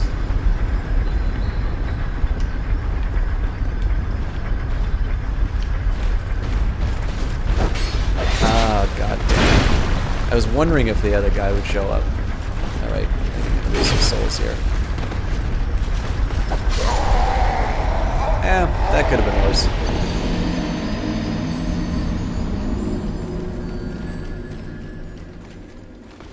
Could be useful for charming chunks fast, such as PvPing Belfry Soul, wanting chunks fast versus being a... Yeah, so I don't know anything about like chunks or something like that, but I suppose that makes sense. But yeah, in any case, like the big one for me is like, I don't mind like, you know, throwing down a sign and going 1v1. I'm definitely not good at PvP in this game, and I mean, just practice is going to make me better.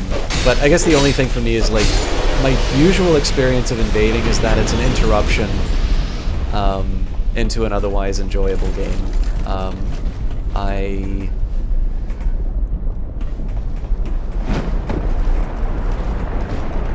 You know, whether I win or lose, it's always kind of hard to say that the PvP was the most memorable thing that happened to me on that playthrough.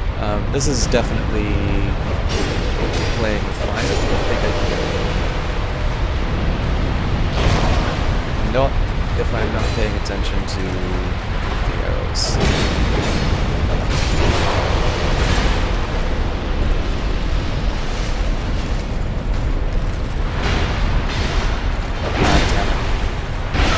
I keep forgetting he can do up to 4 hits. Alright, well, I guess we're ready for the Iron King then.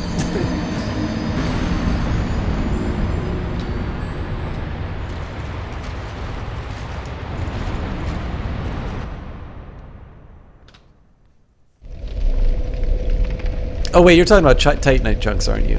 I didn't know you could get that off of PvP. Alright, well.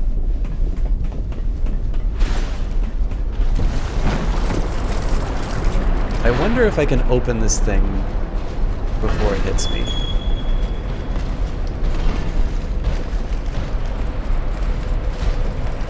Oh yeah, the old man rant. Sorry, Kite. So I guess the big one for me is that I don't necessarily see how shortening the names necessarily makes it more relatable to the youth. Like, so is Mikey really that much more appealing to like teenagers or something like that? Oh, hang on. This is to a totally different group. Oof, that was a mistake. All right.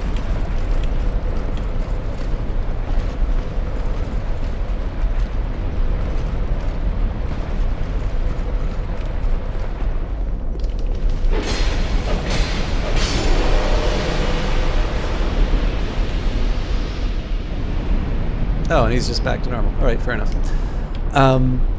But yeah, it's sort of hard for me to see. It's like, so if it's Michelangelo, Leonardo, Donatello, I mean, these are talking turtles, for God's sake. It's not like, you know, you could name it anything, and I'm not entirely sure, like, calling it Leonardo is a,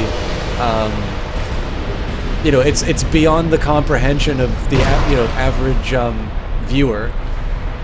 I always keep forgetting that guy's there. Mostly due to the... Oh, that's right. But the one thing that... Nice one, Jesse Bill. I think the thing that really gets to me, and this comes back to the reason why I always return to the Civilization series, and this is going to sound like an extremely elitist reason for wanting to keep the names the same, but you know what? I am an elitist, and I don't think that's something that's bad. Please work. Nope. Alright, well, that was hopeful. Oh, I'm fucked. Oh, I'm double fucked. Alright, let's get the hell out of here. Of course.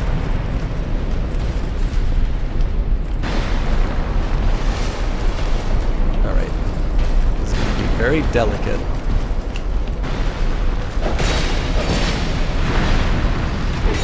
Oh, shit.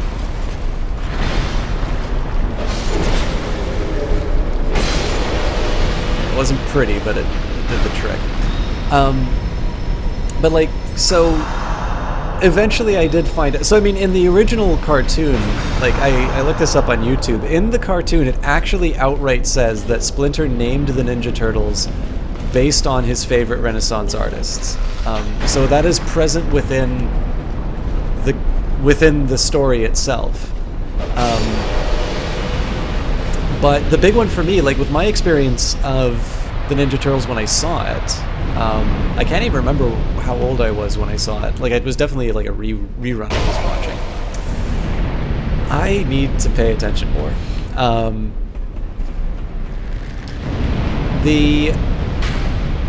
I eventually went and, like, I looked it up. I think it was like Wikipedia or whatever. I kind of wanted to find out what these figures were. Now, do I think that every kid that watches the Ninja Turtles is going to say, I wonder if Leonardo was a reference to the Renaissance artist? No. But I think again, there's no inherent advantage to going for the shortening of the name.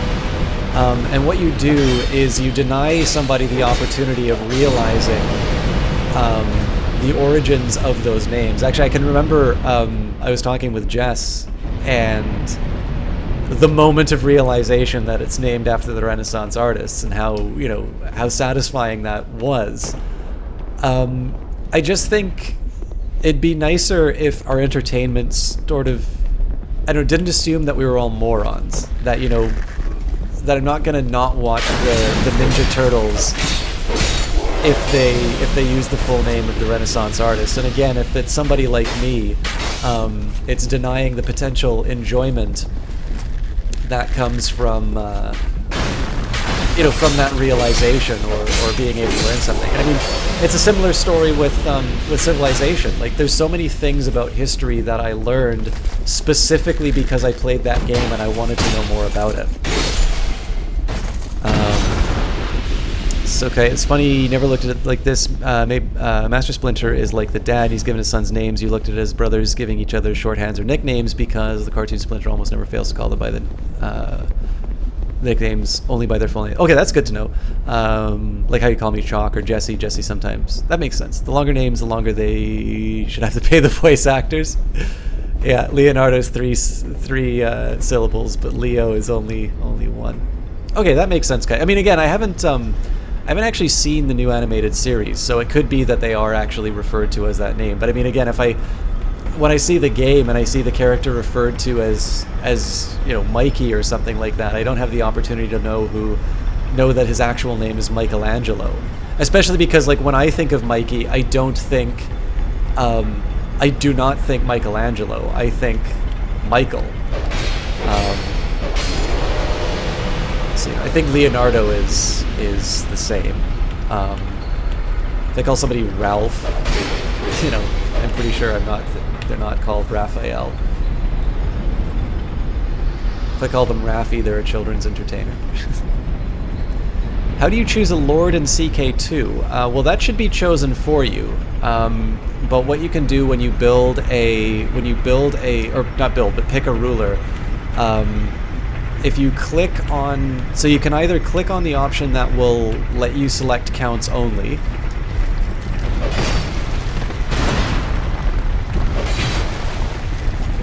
Rinse and repeat mode again. Oops, too slow. I do kind of want to heal up on this. Let's see if it lets me. Usually corners are good. Nope.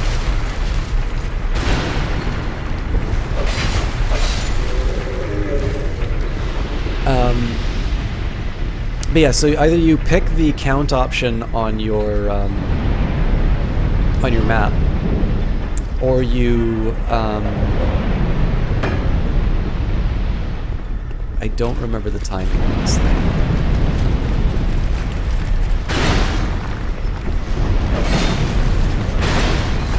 Oh, just barely.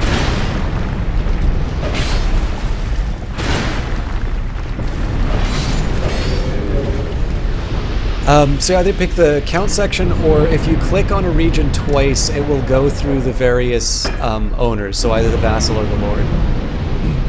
if I had kids, what would you like to name them?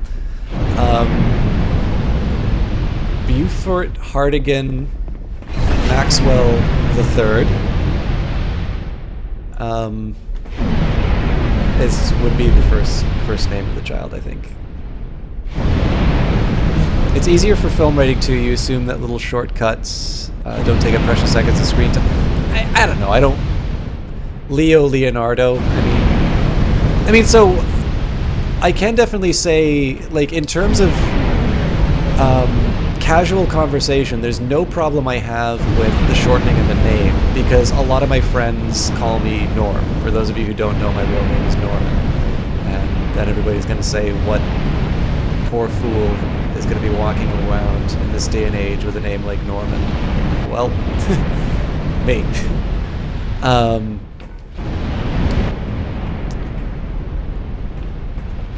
So I'm not saying that the show can't do that, but to, you know, like if you're introducing a character, usually like you write down a name or something like that. You know, like, so when I saw the Activision game, I saw the character's name as Mikey. I really shouldn't have done that, because that's going to make all the bad guys come back.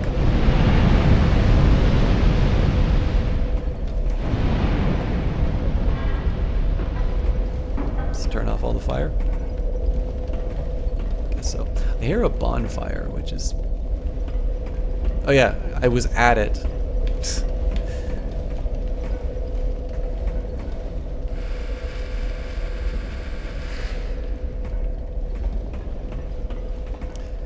But yeah, so like, you know, if I, like, so the Activision game introduces the shorthand names, so you just don't get a chance to know it's Leonardo, Michelangelo, Raphael, Donatello. I probably should have reconsidered this. I should have killed Turtle Bro. Right, let's see if I'm any good at dodging.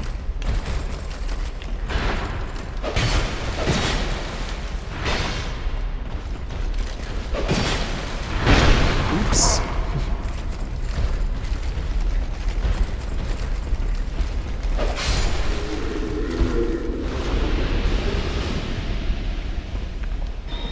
Good news is I've got a heal. And yeah, Jesse Quill, when you say you like my name a lot, are you referring to the name of the child? Or are you referring to my actual real name?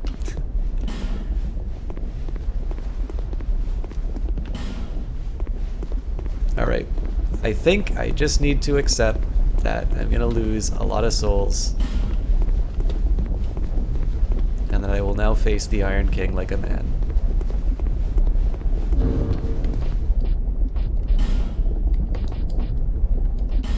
I'm gonna go for the long run and equip some, Do I seriously not have fire defense?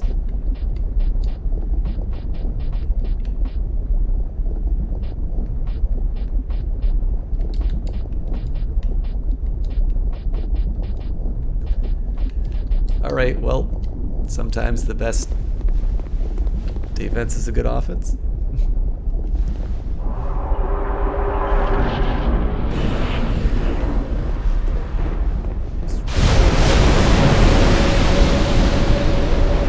Oh, well, this is inconvenient. Okay, so this is...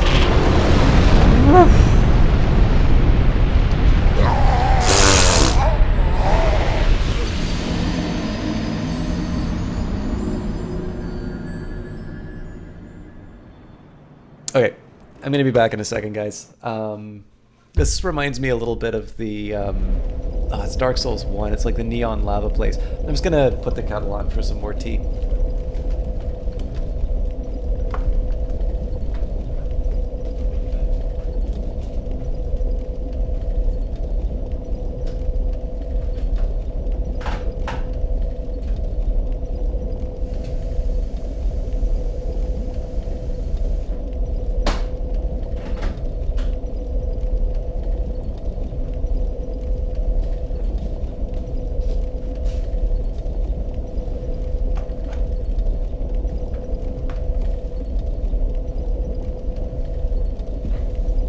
You want to watch Teenage Mutant Ninja Turtles now? Yeah. Alright. That's fine. It's only uphill from here. Watch, I'm gonna be an idiot and I'm gonna waste a bunch of time trying to save these souls. Like a pasta.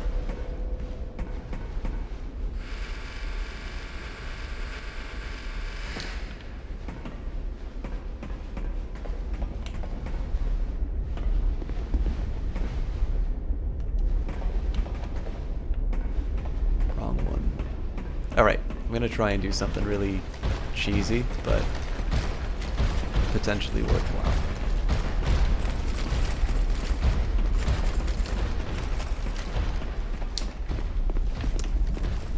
So rather than fight those every single time, I can just kind of lure them out and face the Iron King. So now I get to fight. So I know he shoots fire out of his hands. That's move number one. Closer.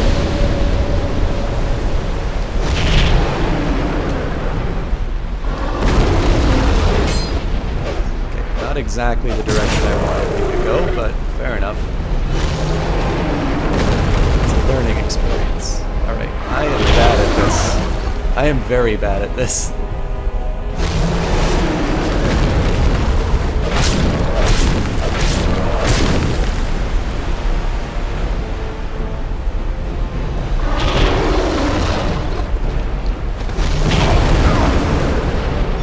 I gotta get my dodges down a little bit better. So let's see if I survive this one. That's dirty.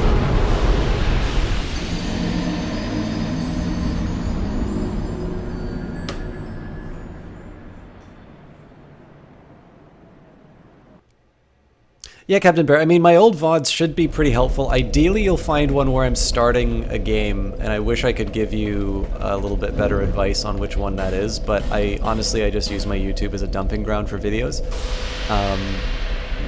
But yeah, on Monday or Tuesday, I'll definitely have something, and I'll definitely be able to do some back and forth with you. I don't know if you've done the tutorial. Paradox tutorials almost inevitably leave something out, which is an unfortunate reality. But it's not a bad play. I mean, like, in the absence of any other advice, and because I know you want to play like the new game that you've got, I think this is Manhunter O'Hara. Why not? Oh, you know what I should have done? I should have did this after I summoned the beastie.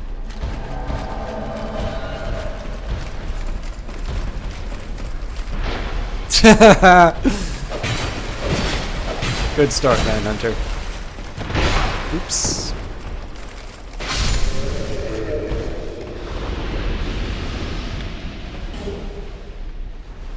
I believe there was a swordsman as well.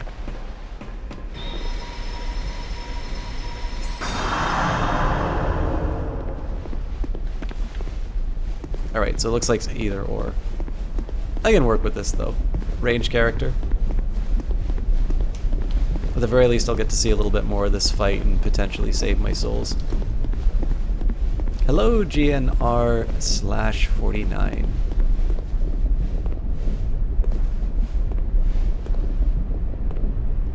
I didn't know you had a YouTube channel, Jesse Quill.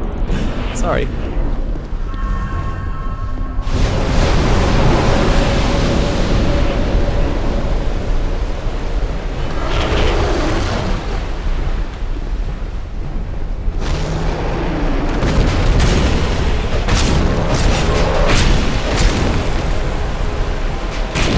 Wish I had more stamina, to be honest. I just know the gains aren't that great now.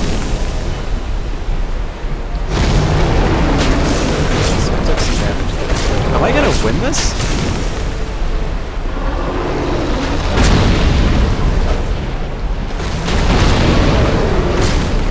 I need to stop locking on to him because I'm almost certain I've fallen over the edge twice.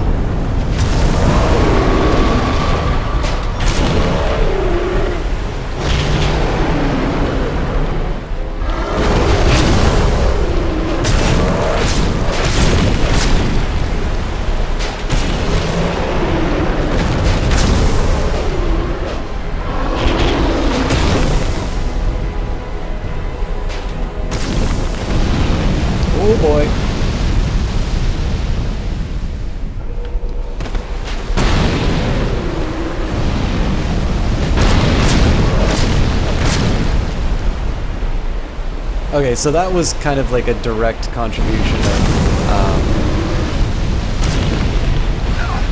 of having this this NPC. Oh, so this is how it gets trickier. Yeah, that would actually be kind of hard to deal with. Fuck me. Oh, goddamn. Watch, I'm gonna wind up dying on this.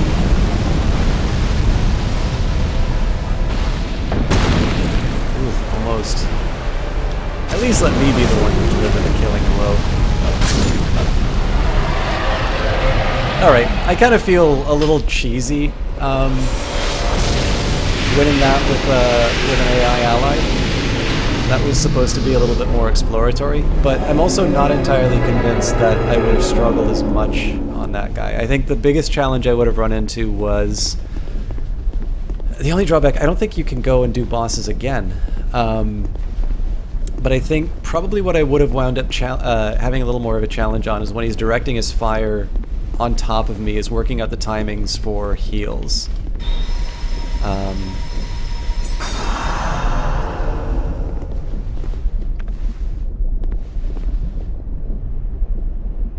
But yeah, sorry about that. And if you want, Jesse, please feel free to link inside of the chat. You know you basically get away with everything here.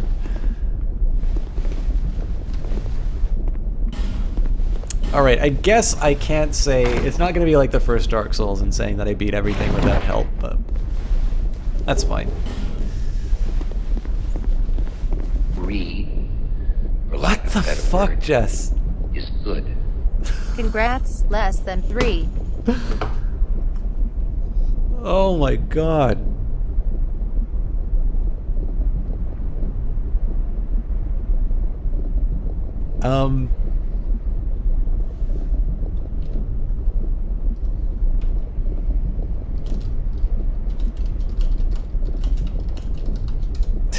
Thank you very much, Jess. So guys, Jess has, this isn't the first donation that she's given tonight, it's actually the third.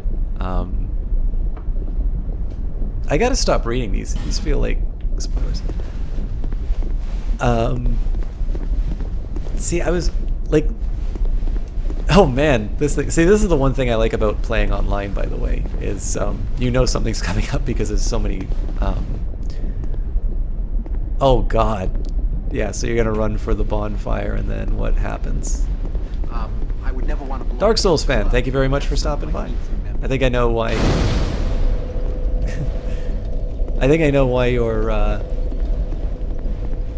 why you're here. Thank you for that follow, by the way.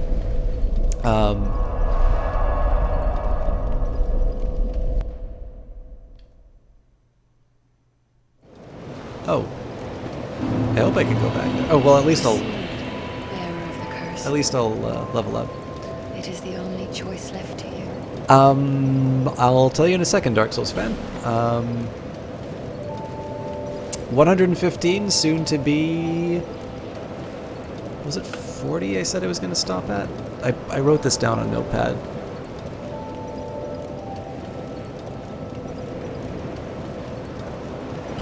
I said 40 or 50. Thanks. Jesus Christ! Is good. You did it. On to the next thing to kill. So I was gonna say this. So this covers me for the Edward Tooft books probably 2, maybe 3 times over.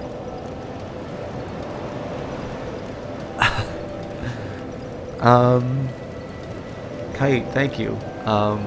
This comes, I know I'm part of a very, very big list of streamers that you've done that for. And I mean, there's got to be something left for you, right? Thank you very much. I apologize for not having better words for the amount of generosity that you guys have shown me right now. And that's just, I mean, partly what that is that a little bit more than I can sort of conceive of as a streamer, right? Yeah, so Coid, what I'll be doing for that is I'm actually going to be doing the reading on my Discord. So if you actually, this is a good point. So obviously I'm going to need a little while to recompose myself with the generous donations. I realize that's the worst thing for me to do, of course, is because of you know, generally people donate because they want to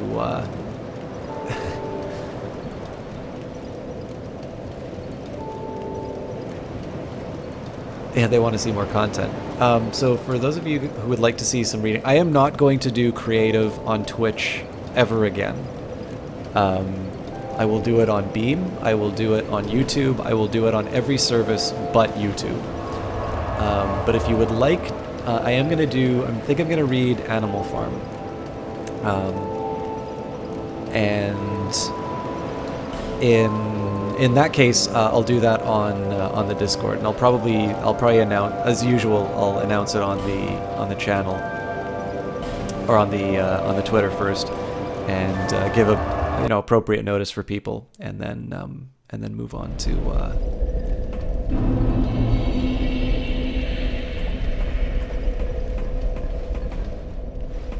right, so I want to see what people were afraid of back there. But yeah, I'll do it on Discord. Just, I mean, it's something I can control. You guys can chat during that, and the amount of just harassment that I've gotten from global mods overstepping their bounds, and the nonsense of the bans and things like that. I am thoroughly disinterested in using Twitch as a creative platform anymore. It's not to say you guys can't do it. I mean, obviously we have a bunch of streamers here, and if it's a service that works well for you, go for it. But I think I have been very lenient in terms of the kinds of treatment I've received at the hands of Twitch on this stuff, and enough is enough. I think it's not going to change unless people actually start taking a stand on this stuff, and I would much rather have services that actually support and help the creators. I'd rather have them get the rewards rather than Twitch just say, well, we're bought by Amazon, so we can do whatever we want.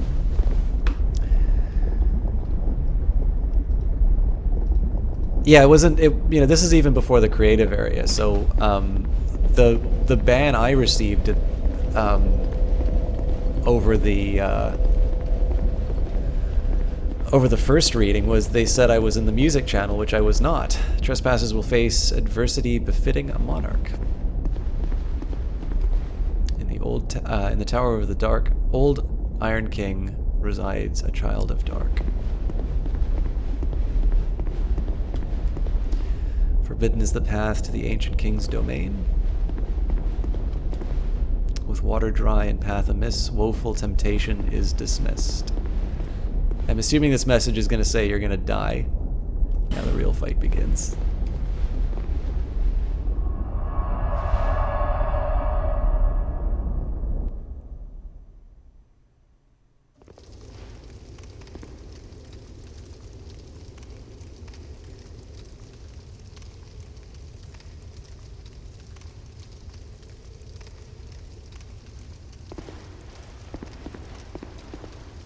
Oh yeah, I keep saying I'm not going to read these things, and I always go back to them.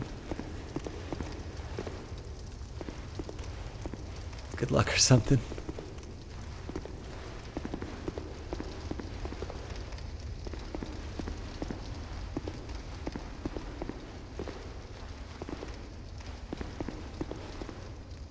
The sign written here is being channeled from somewhere far away.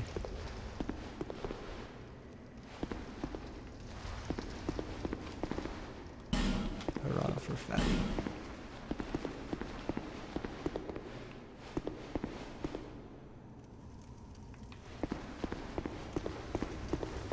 Well, this place isn't so bad. Yeah, to say that there are double standards is an understatement.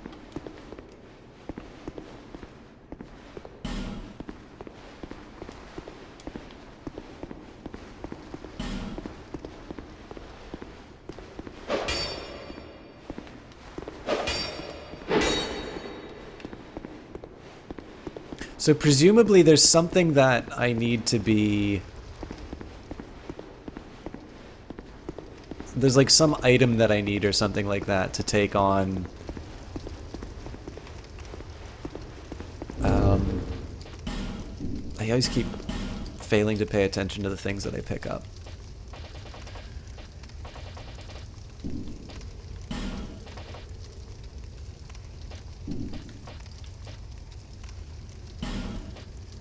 I know I also picked up some new shields.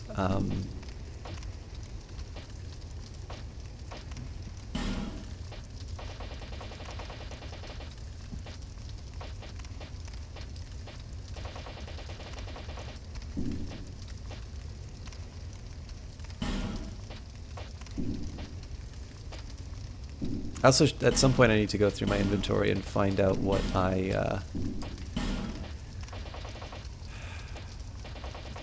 what I'm doing with my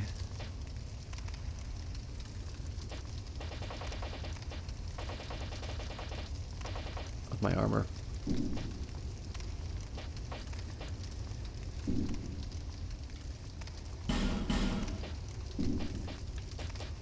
So I think it was the porcine shield I got.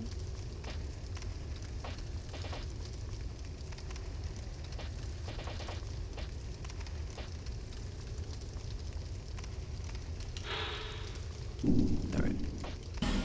Okay, I just gotta do this.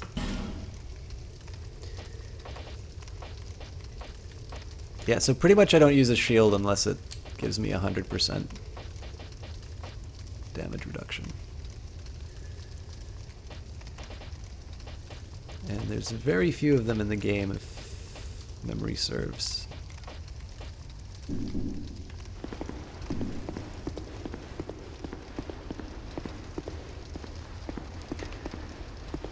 Alright. I'm sure there's something very simple or very elegant in terms of sorting out how to... Sign is written here. It's being channeled from somewhere far away. There's something I need to activate to get this working. I think what I might do is when I finish the rest of the game, unless I get an insight on it, this might be something I use a walkthrough just so I can sort of say I've done everything. But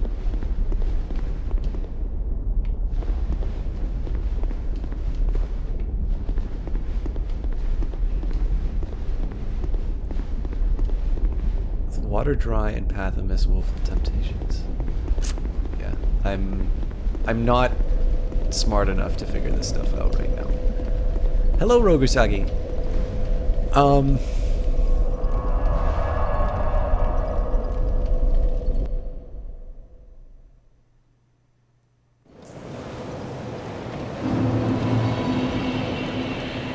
Happy Patrick Swayze Christmas. Patrick Swayze Christmas. Sorry, I'm missing the reference. Alright, where the hell do I go next? I guess I had Belfry Saul is the next logical place for me to go.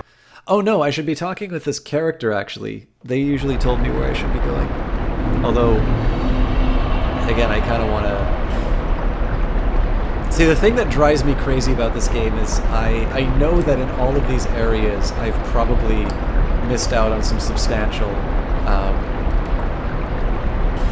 like some substantial passages, because this game feels enormous.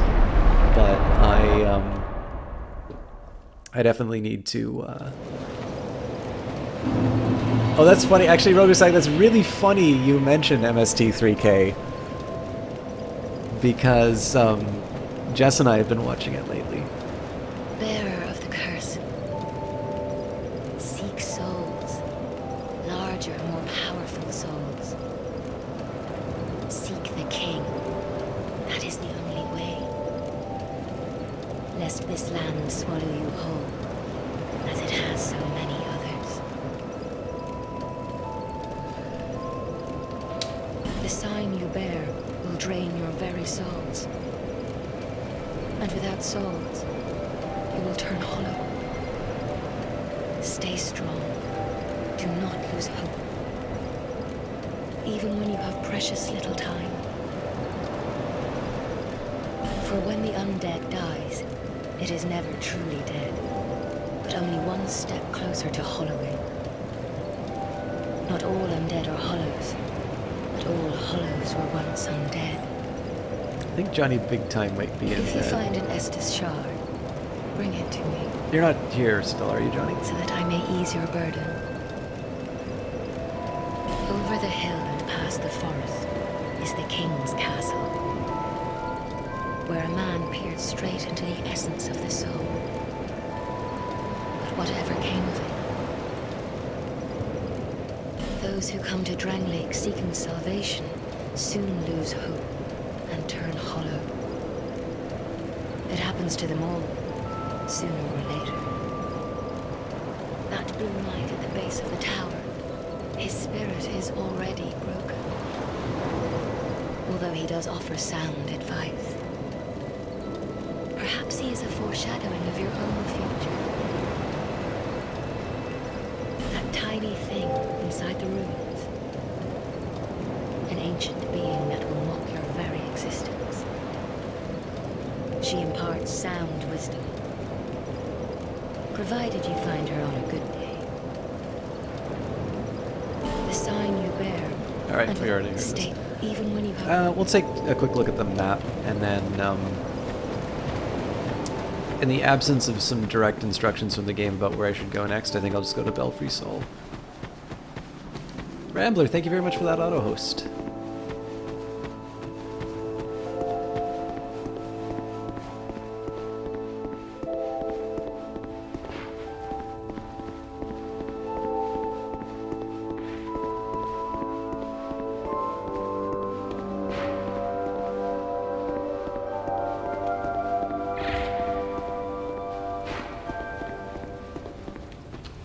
Even more flames have appeared. I don't know what causes it, You're looking at it, buddy. Say thank you. but there is something Say thank you. comforting about that flame.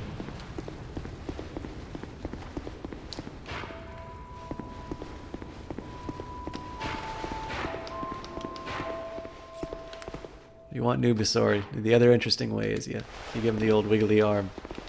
Ooh, oh.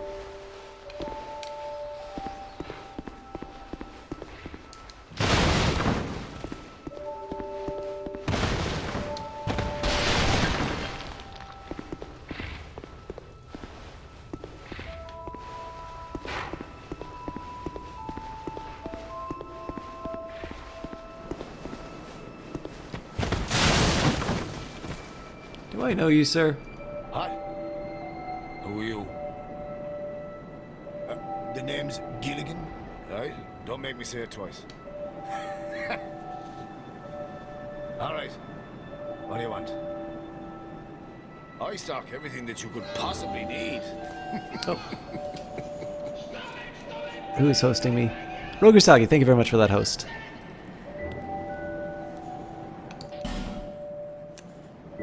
The prostration jet. What is going on with Gilligan? You want to go down that awful hole? You must have lost your marbles. Fine. I'm happy to be of service. You need a ladder then, sure enough. But you'll have to show some generosity. Why not? I can't afford 12,000. A very reasonable offer. Just you wait.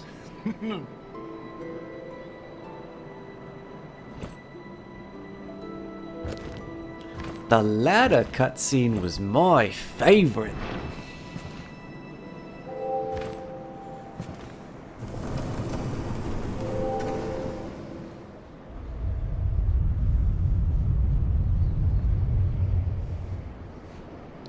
Hey, this ladder's not for sale. The only things I sell are miniatures. I mean, if that tickles your fancy, you can buy as many as you like.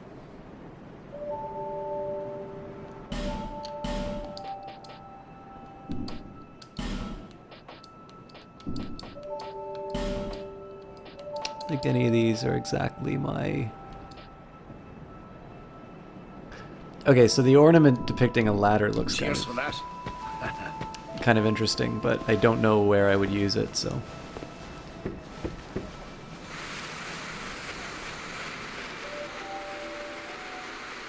What's the worst that could happen here? Alright, so there's got to be some way that I can get that item. They don't just throw stuff in this game for nothing. But...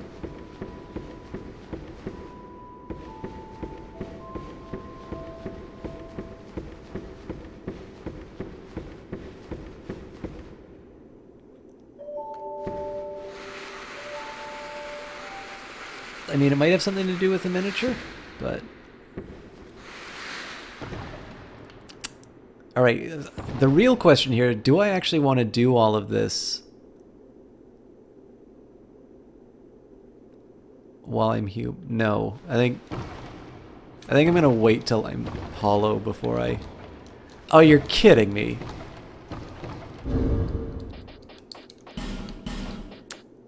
Running out of homeward bones, man.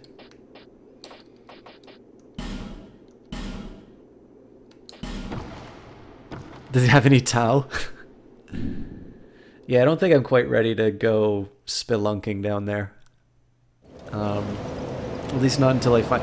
I think if I find out how to get the items on those higher levels first, then I'll feel a little more comfortable. But that just strikes me as a bunch of different ways to lose my souls and my health. So, for all that effort, we are actually going back to Belfry Song. I can't do what I did, Jessica. Well, it's a convenient thing. A convenience thing.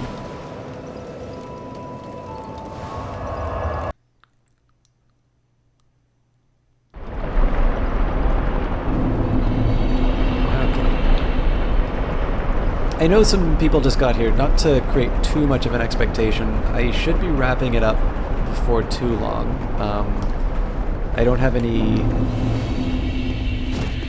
alarmingly strict rules for when I need to finish, but I do tend to notice that I hit sort of diminishing returns around the 4-hour mark. I may try... I'm never gonna get tired of this.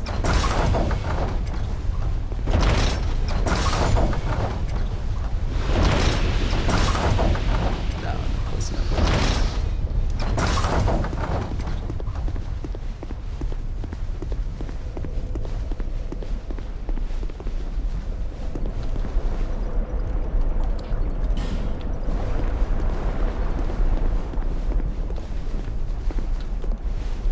I think this is gonna hit nothing.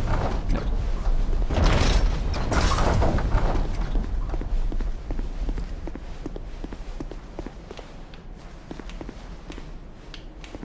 Bring it, noob.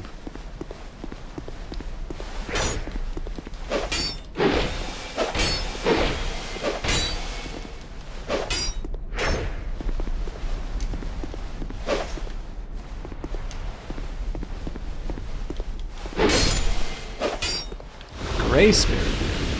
Right then.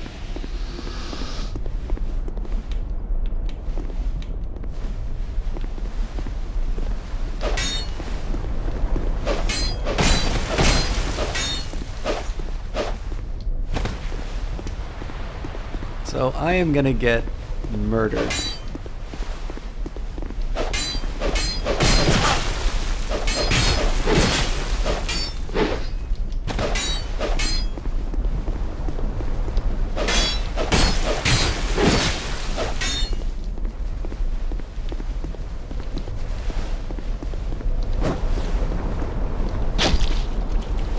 Okay, so that looks like that goes through shields.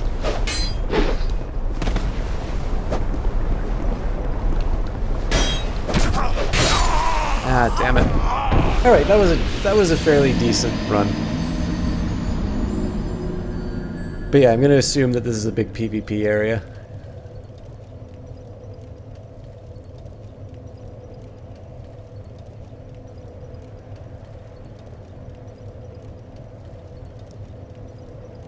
So one of the things too, I don't know if this is the case in Dark Souls 2, But I think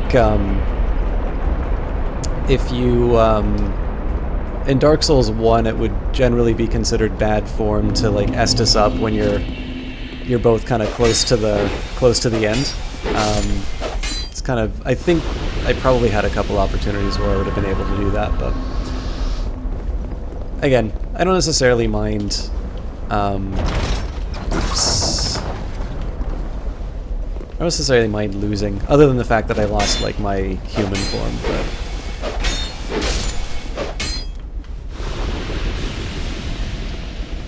Very big PvP area. Akadak, how are you doing, my friend?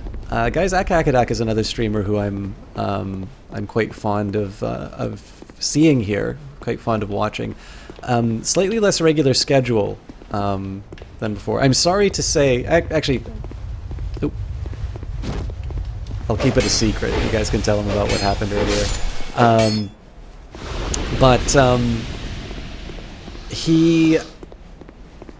He actually was the one to sort of not exactly turn me on to Dragon's Dogma, because I haven't played it. But he did do a really good job of sort of putting it on display, and when Johnny started playing it, like, I really got the, oh, wow, that's a lot faster than I thought he would be. That guy's got poise for days. Yes, just made me quite a bit speechless. Finished with the Christmas celebrations, got a full day off. Oh, that's exceptional, Ak. I'm glad to hear it. But yeah, so I think Akadak, the last thing I watched him play was Dragon's Dogma. I also saw him play Doom. Both games definitely kind of made me from being a little more indifferent towards them than, you know, took me from being sort of indifferent to like, okay, I really gotta try this now.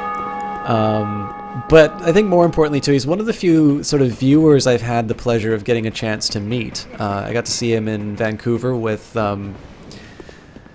know, at EXP, which is... Oh.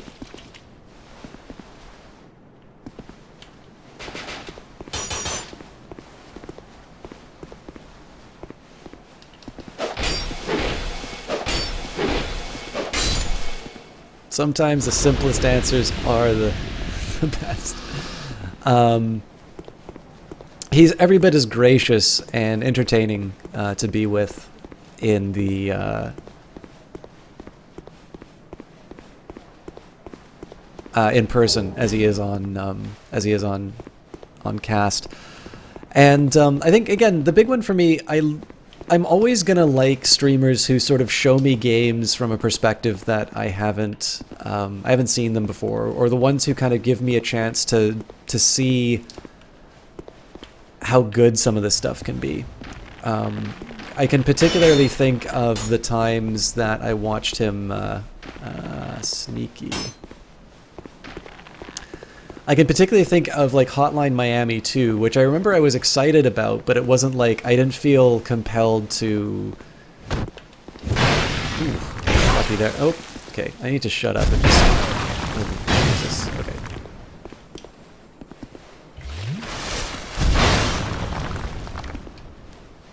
So as soon as I catch him out, it's game over. Oh. It's a big if though, because he's definitely very good at... Okay. Ow. Whoa. I keep forgetting he's got poise for days, so...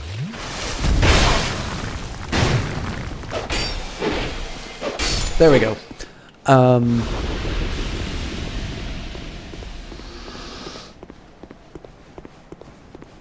So anyways, one of the things that I always like about Ack's channel is, you know, so I went from like watching Hotline Miami, or I went from like Hotline Miami 2, which is like, I liked Hotline Miami, I really want to try Hotline Miami 2, but it's not the most important thing for me to do right now, so far as playing this game is concerned.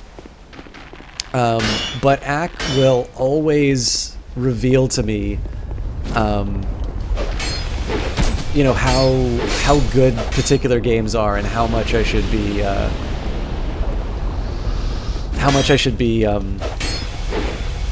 sort of looking for them.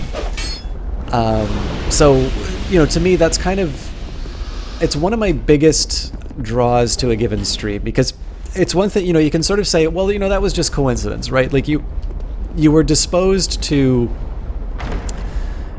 you know, to enjoying Hotline Miami. It just happened to be that, Ack was a streamer that you saw do that. That would be fair. I mean, it's also worth mentioning, with due respect to the streamer, I actually saw, I did see Alaskan Savage play it once before. I did a perfectly fine job of it. Like, it's not to say it was bad by any means, but it didn't compel me to see the, you know, to try the game out. And again, Ack has done this with many games, and so, you know, to me, it's a big, I don't know, I think it's a big compliment to his abilities, to be able to so consistently kind of make me aware of games, which I probably should have been a bit more discerning. And, you know, whether Elkanu does it, whether Johnny Big Time does it, whether Jess does it, there's so many very talented people who are, you know, are kind of putting games on and showing them at their best. I have a feeling I'm missing something bigger here.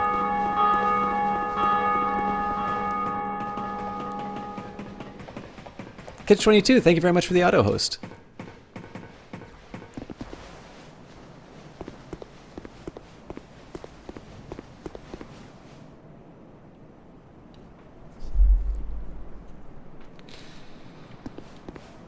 So yeah, presumably if it's a big PvP area, it's not just a big arena here.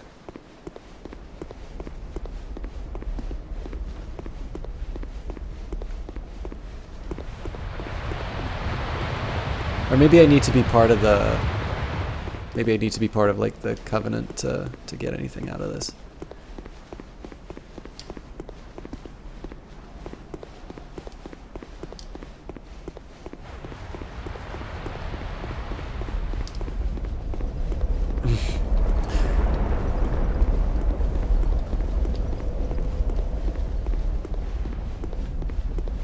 Ack, it's very easy to, you know, it's very easy to say, especially, you know, I've had the benefit of knowing you for a while, at least virtually knowing you for a while. You know, you're always a lot of fun to have inside of the cast. You know, I regret that we maybe don't get to talk, you know, outside the bounds of Twitch as often. But, you know, this is also just, you know, I could say the same of just about anybody, right? Like, there's definitely not enough time, and everybody sort of has stuff that they need to do. But yeah, I think one of the biggest things too is that when I have the benefit of a you know, of a cast where I've got, you know, a little bit of downtime here, while I think I'm not going to spend too much time in this area, to be completely honest. You know, when I have the benefit of a little bit of spare time inside of the game to, you know, to talk about what interests me and you know, some casters that I think people should watch, I'm always going to take the opportunity. So, all right. So I suppose then the big question now is, where do I go next? Because I don't know of or remember.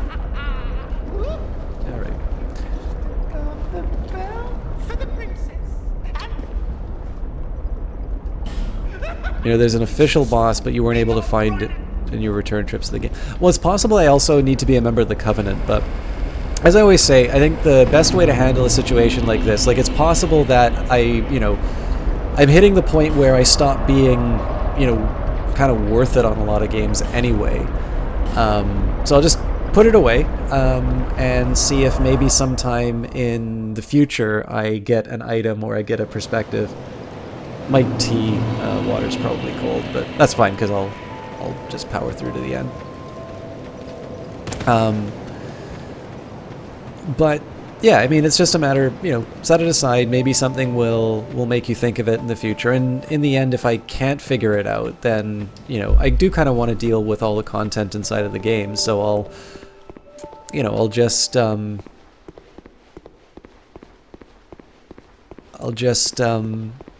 take a quick look at the walkthrough and tell me where I need to go. I don't necessarily mind, I don't like a first resort walkthrough. You've had quite a journey, I can see.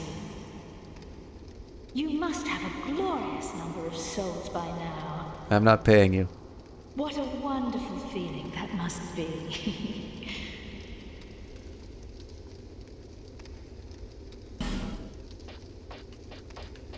No need for miracles.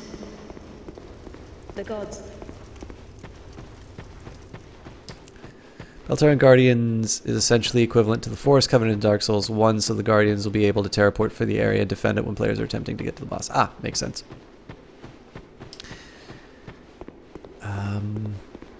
We've definitely been here before, but I also know we've been... I mean, I think if I just move the path back, I wind up to another area that I've already been, so...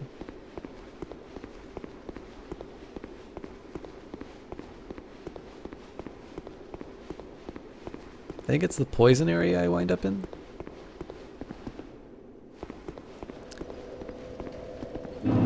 Oh yeah, Huntsman's Copse. Okay, so I've definitely already been here. Oh, hang on, but have I explored all of Huntsman's Copse? I sort of feel like I haven't.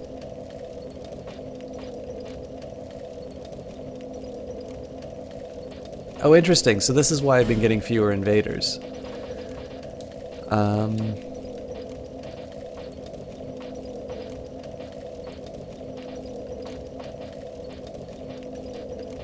Okay, let me just quickly run over the places I think I've been.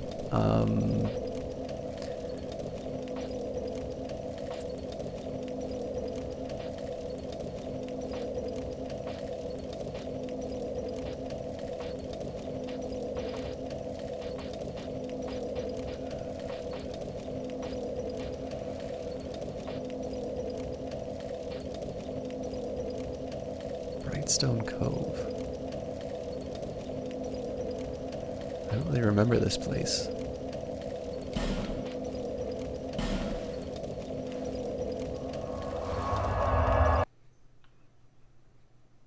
I might just need to call it tonight so I can, get my bearings again. We could do a different game. Oh wait, I think I remember this place now.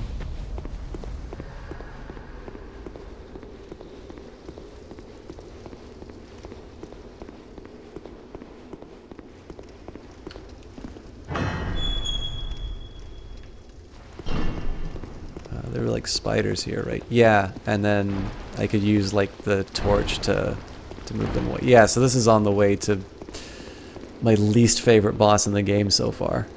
Alright.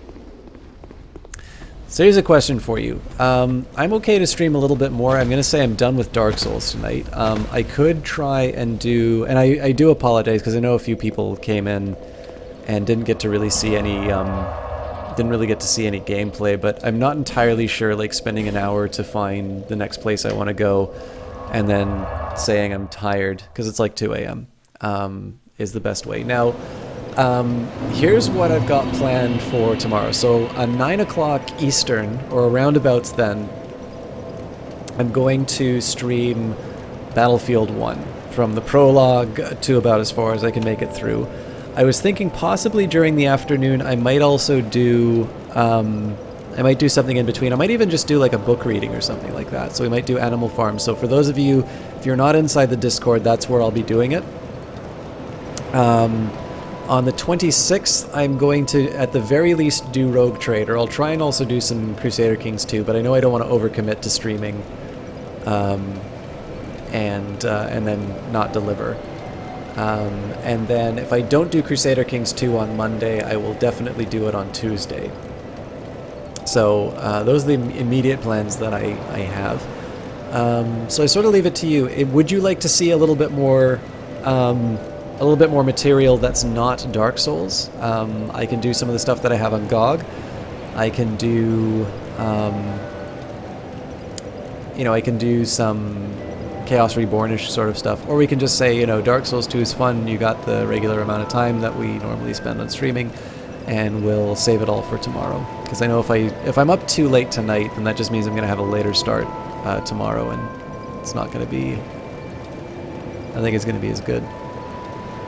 Also, with your remarkable donations, I think I might pick up a couple of things on the sale. But again, it's worth mentioning, maybe for the benefit of those who weren't here, Jess now has the honor of the single largest donation to the stream, and with it I'm going to be buying the collection of Edward Tuft, or Tufty, or however you pronounce his name, data visualization books as a result of that. So I definitely have got some Christmas presents to buy myself for the next little while, and you guys have been very generous during this stream, so that's left me with a little bit to spend on myself as well. All of it spent on myself, but a little of that's going to be going back into the stream in the form of getting some games, which I'll try out later. But yeah, I would love some feedback if anybody wants to see some more material. But I have a feeling we're kind of losing a little bit of steam, and I think a lot of people who we started off with have already gone to bed. So it's not a bad time to finish if some of the newer arrivals don't mind it.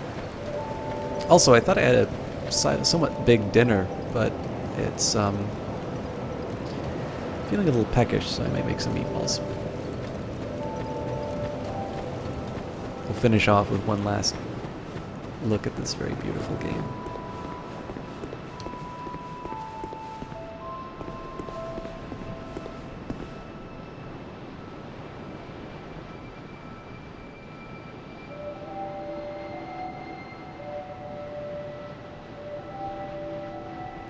Always up for whatever I want.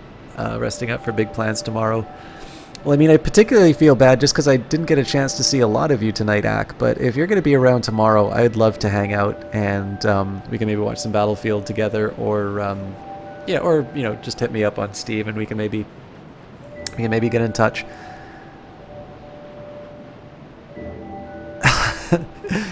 Thank you, Onryo-san. Yeah, this will be a fun one to finish off.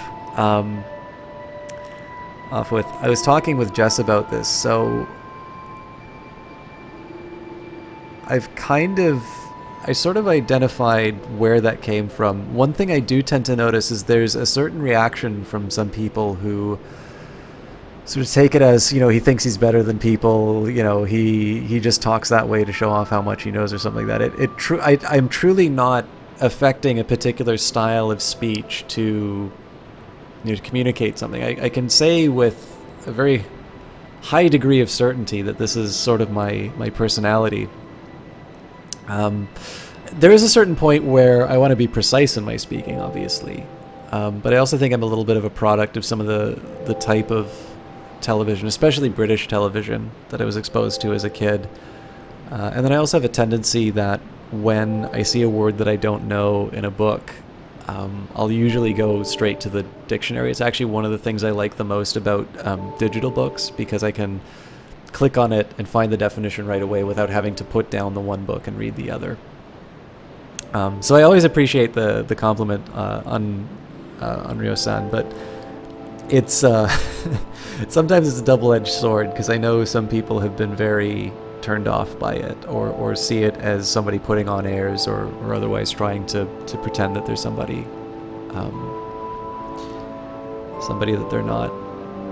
Anyways, guys, I think I've run out of steam for the night. It's been an absolute pleasure, and guys, I cannot express how much I appreciate the amount that you've donated. I will find somebody to host tonight, so it won't be too I won't trespass too much on your time. But it does need to be said, like, I mean, we broke new records in terms of largest amount donated.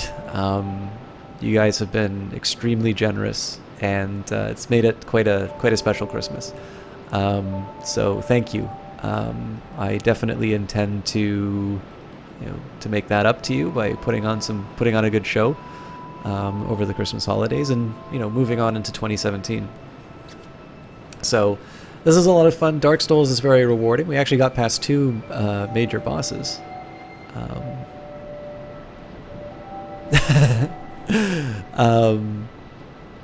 That's very gratifying to hear. Yeah, I'm not so good with the fart jokes, I don't think. But yeah, anyways, guys, there will be more for the next few days. I want to try and do as much streaming as I can. And there's a couple of other things that I've been working on, which hopefully I'll unveil, if not in the new year, pretty close to that. And we have Arteezy and Kilgore Trout. So if you don't mind, I'm going to host Kilgore Trout, who's currently playing Jazz Jackrabbit, which I'm definitely looking forward to. So let's show him a good time. Our raid message, as always. We're tired of System Talk, heard this place was better. I'll hang out for a little bit, but I think I'm just going to get some sleep. Maybe get a bite to eat, get some sleep, and I'll see you guys tomorrow. If you'd like to be part of the reading, there was the Discord link put in there a little bit earlier. I'll also put it on Twitter, but be sure to follow the Twitter. I'll announce if/when I do it, and we'll be able to do it there. I don't know if I'll get through all of Animal Farm, but it'd be fun to make a little bit of progress on that, and then we'll do the Battlefield stream tomorrow for sure. Oh, I'm sorry, Kite. I just finished saying thank you very much for the donations as well. I'm a little lost in the game at the moment, and I know like what's probably going to happen is I'm going to find the next section I need to go to, and then I'm going to finish the stream. So I figured I'll end on a high note, and we'll get in touch with Kilgore Trout. But thank you also, Kite, for your donation. It's really appreciated. And as always, guys, we'll see you tomorrow. Really looking forward to doing Battlefield 1. And throughout the day, I'll maybe try and do some other streaming related things too. Although I won't burn myself out too much, because I do want to do Battlefield 1 right. Anyways, have a good one, guys. Thanks a lot. Please show Kilgore Trout a good time. He's definitely a good guy. And Jazz Jackrabbit's actually a really fun game to watch. So anyways, see you tomorrow, and have a very Merry Christmas, everybody.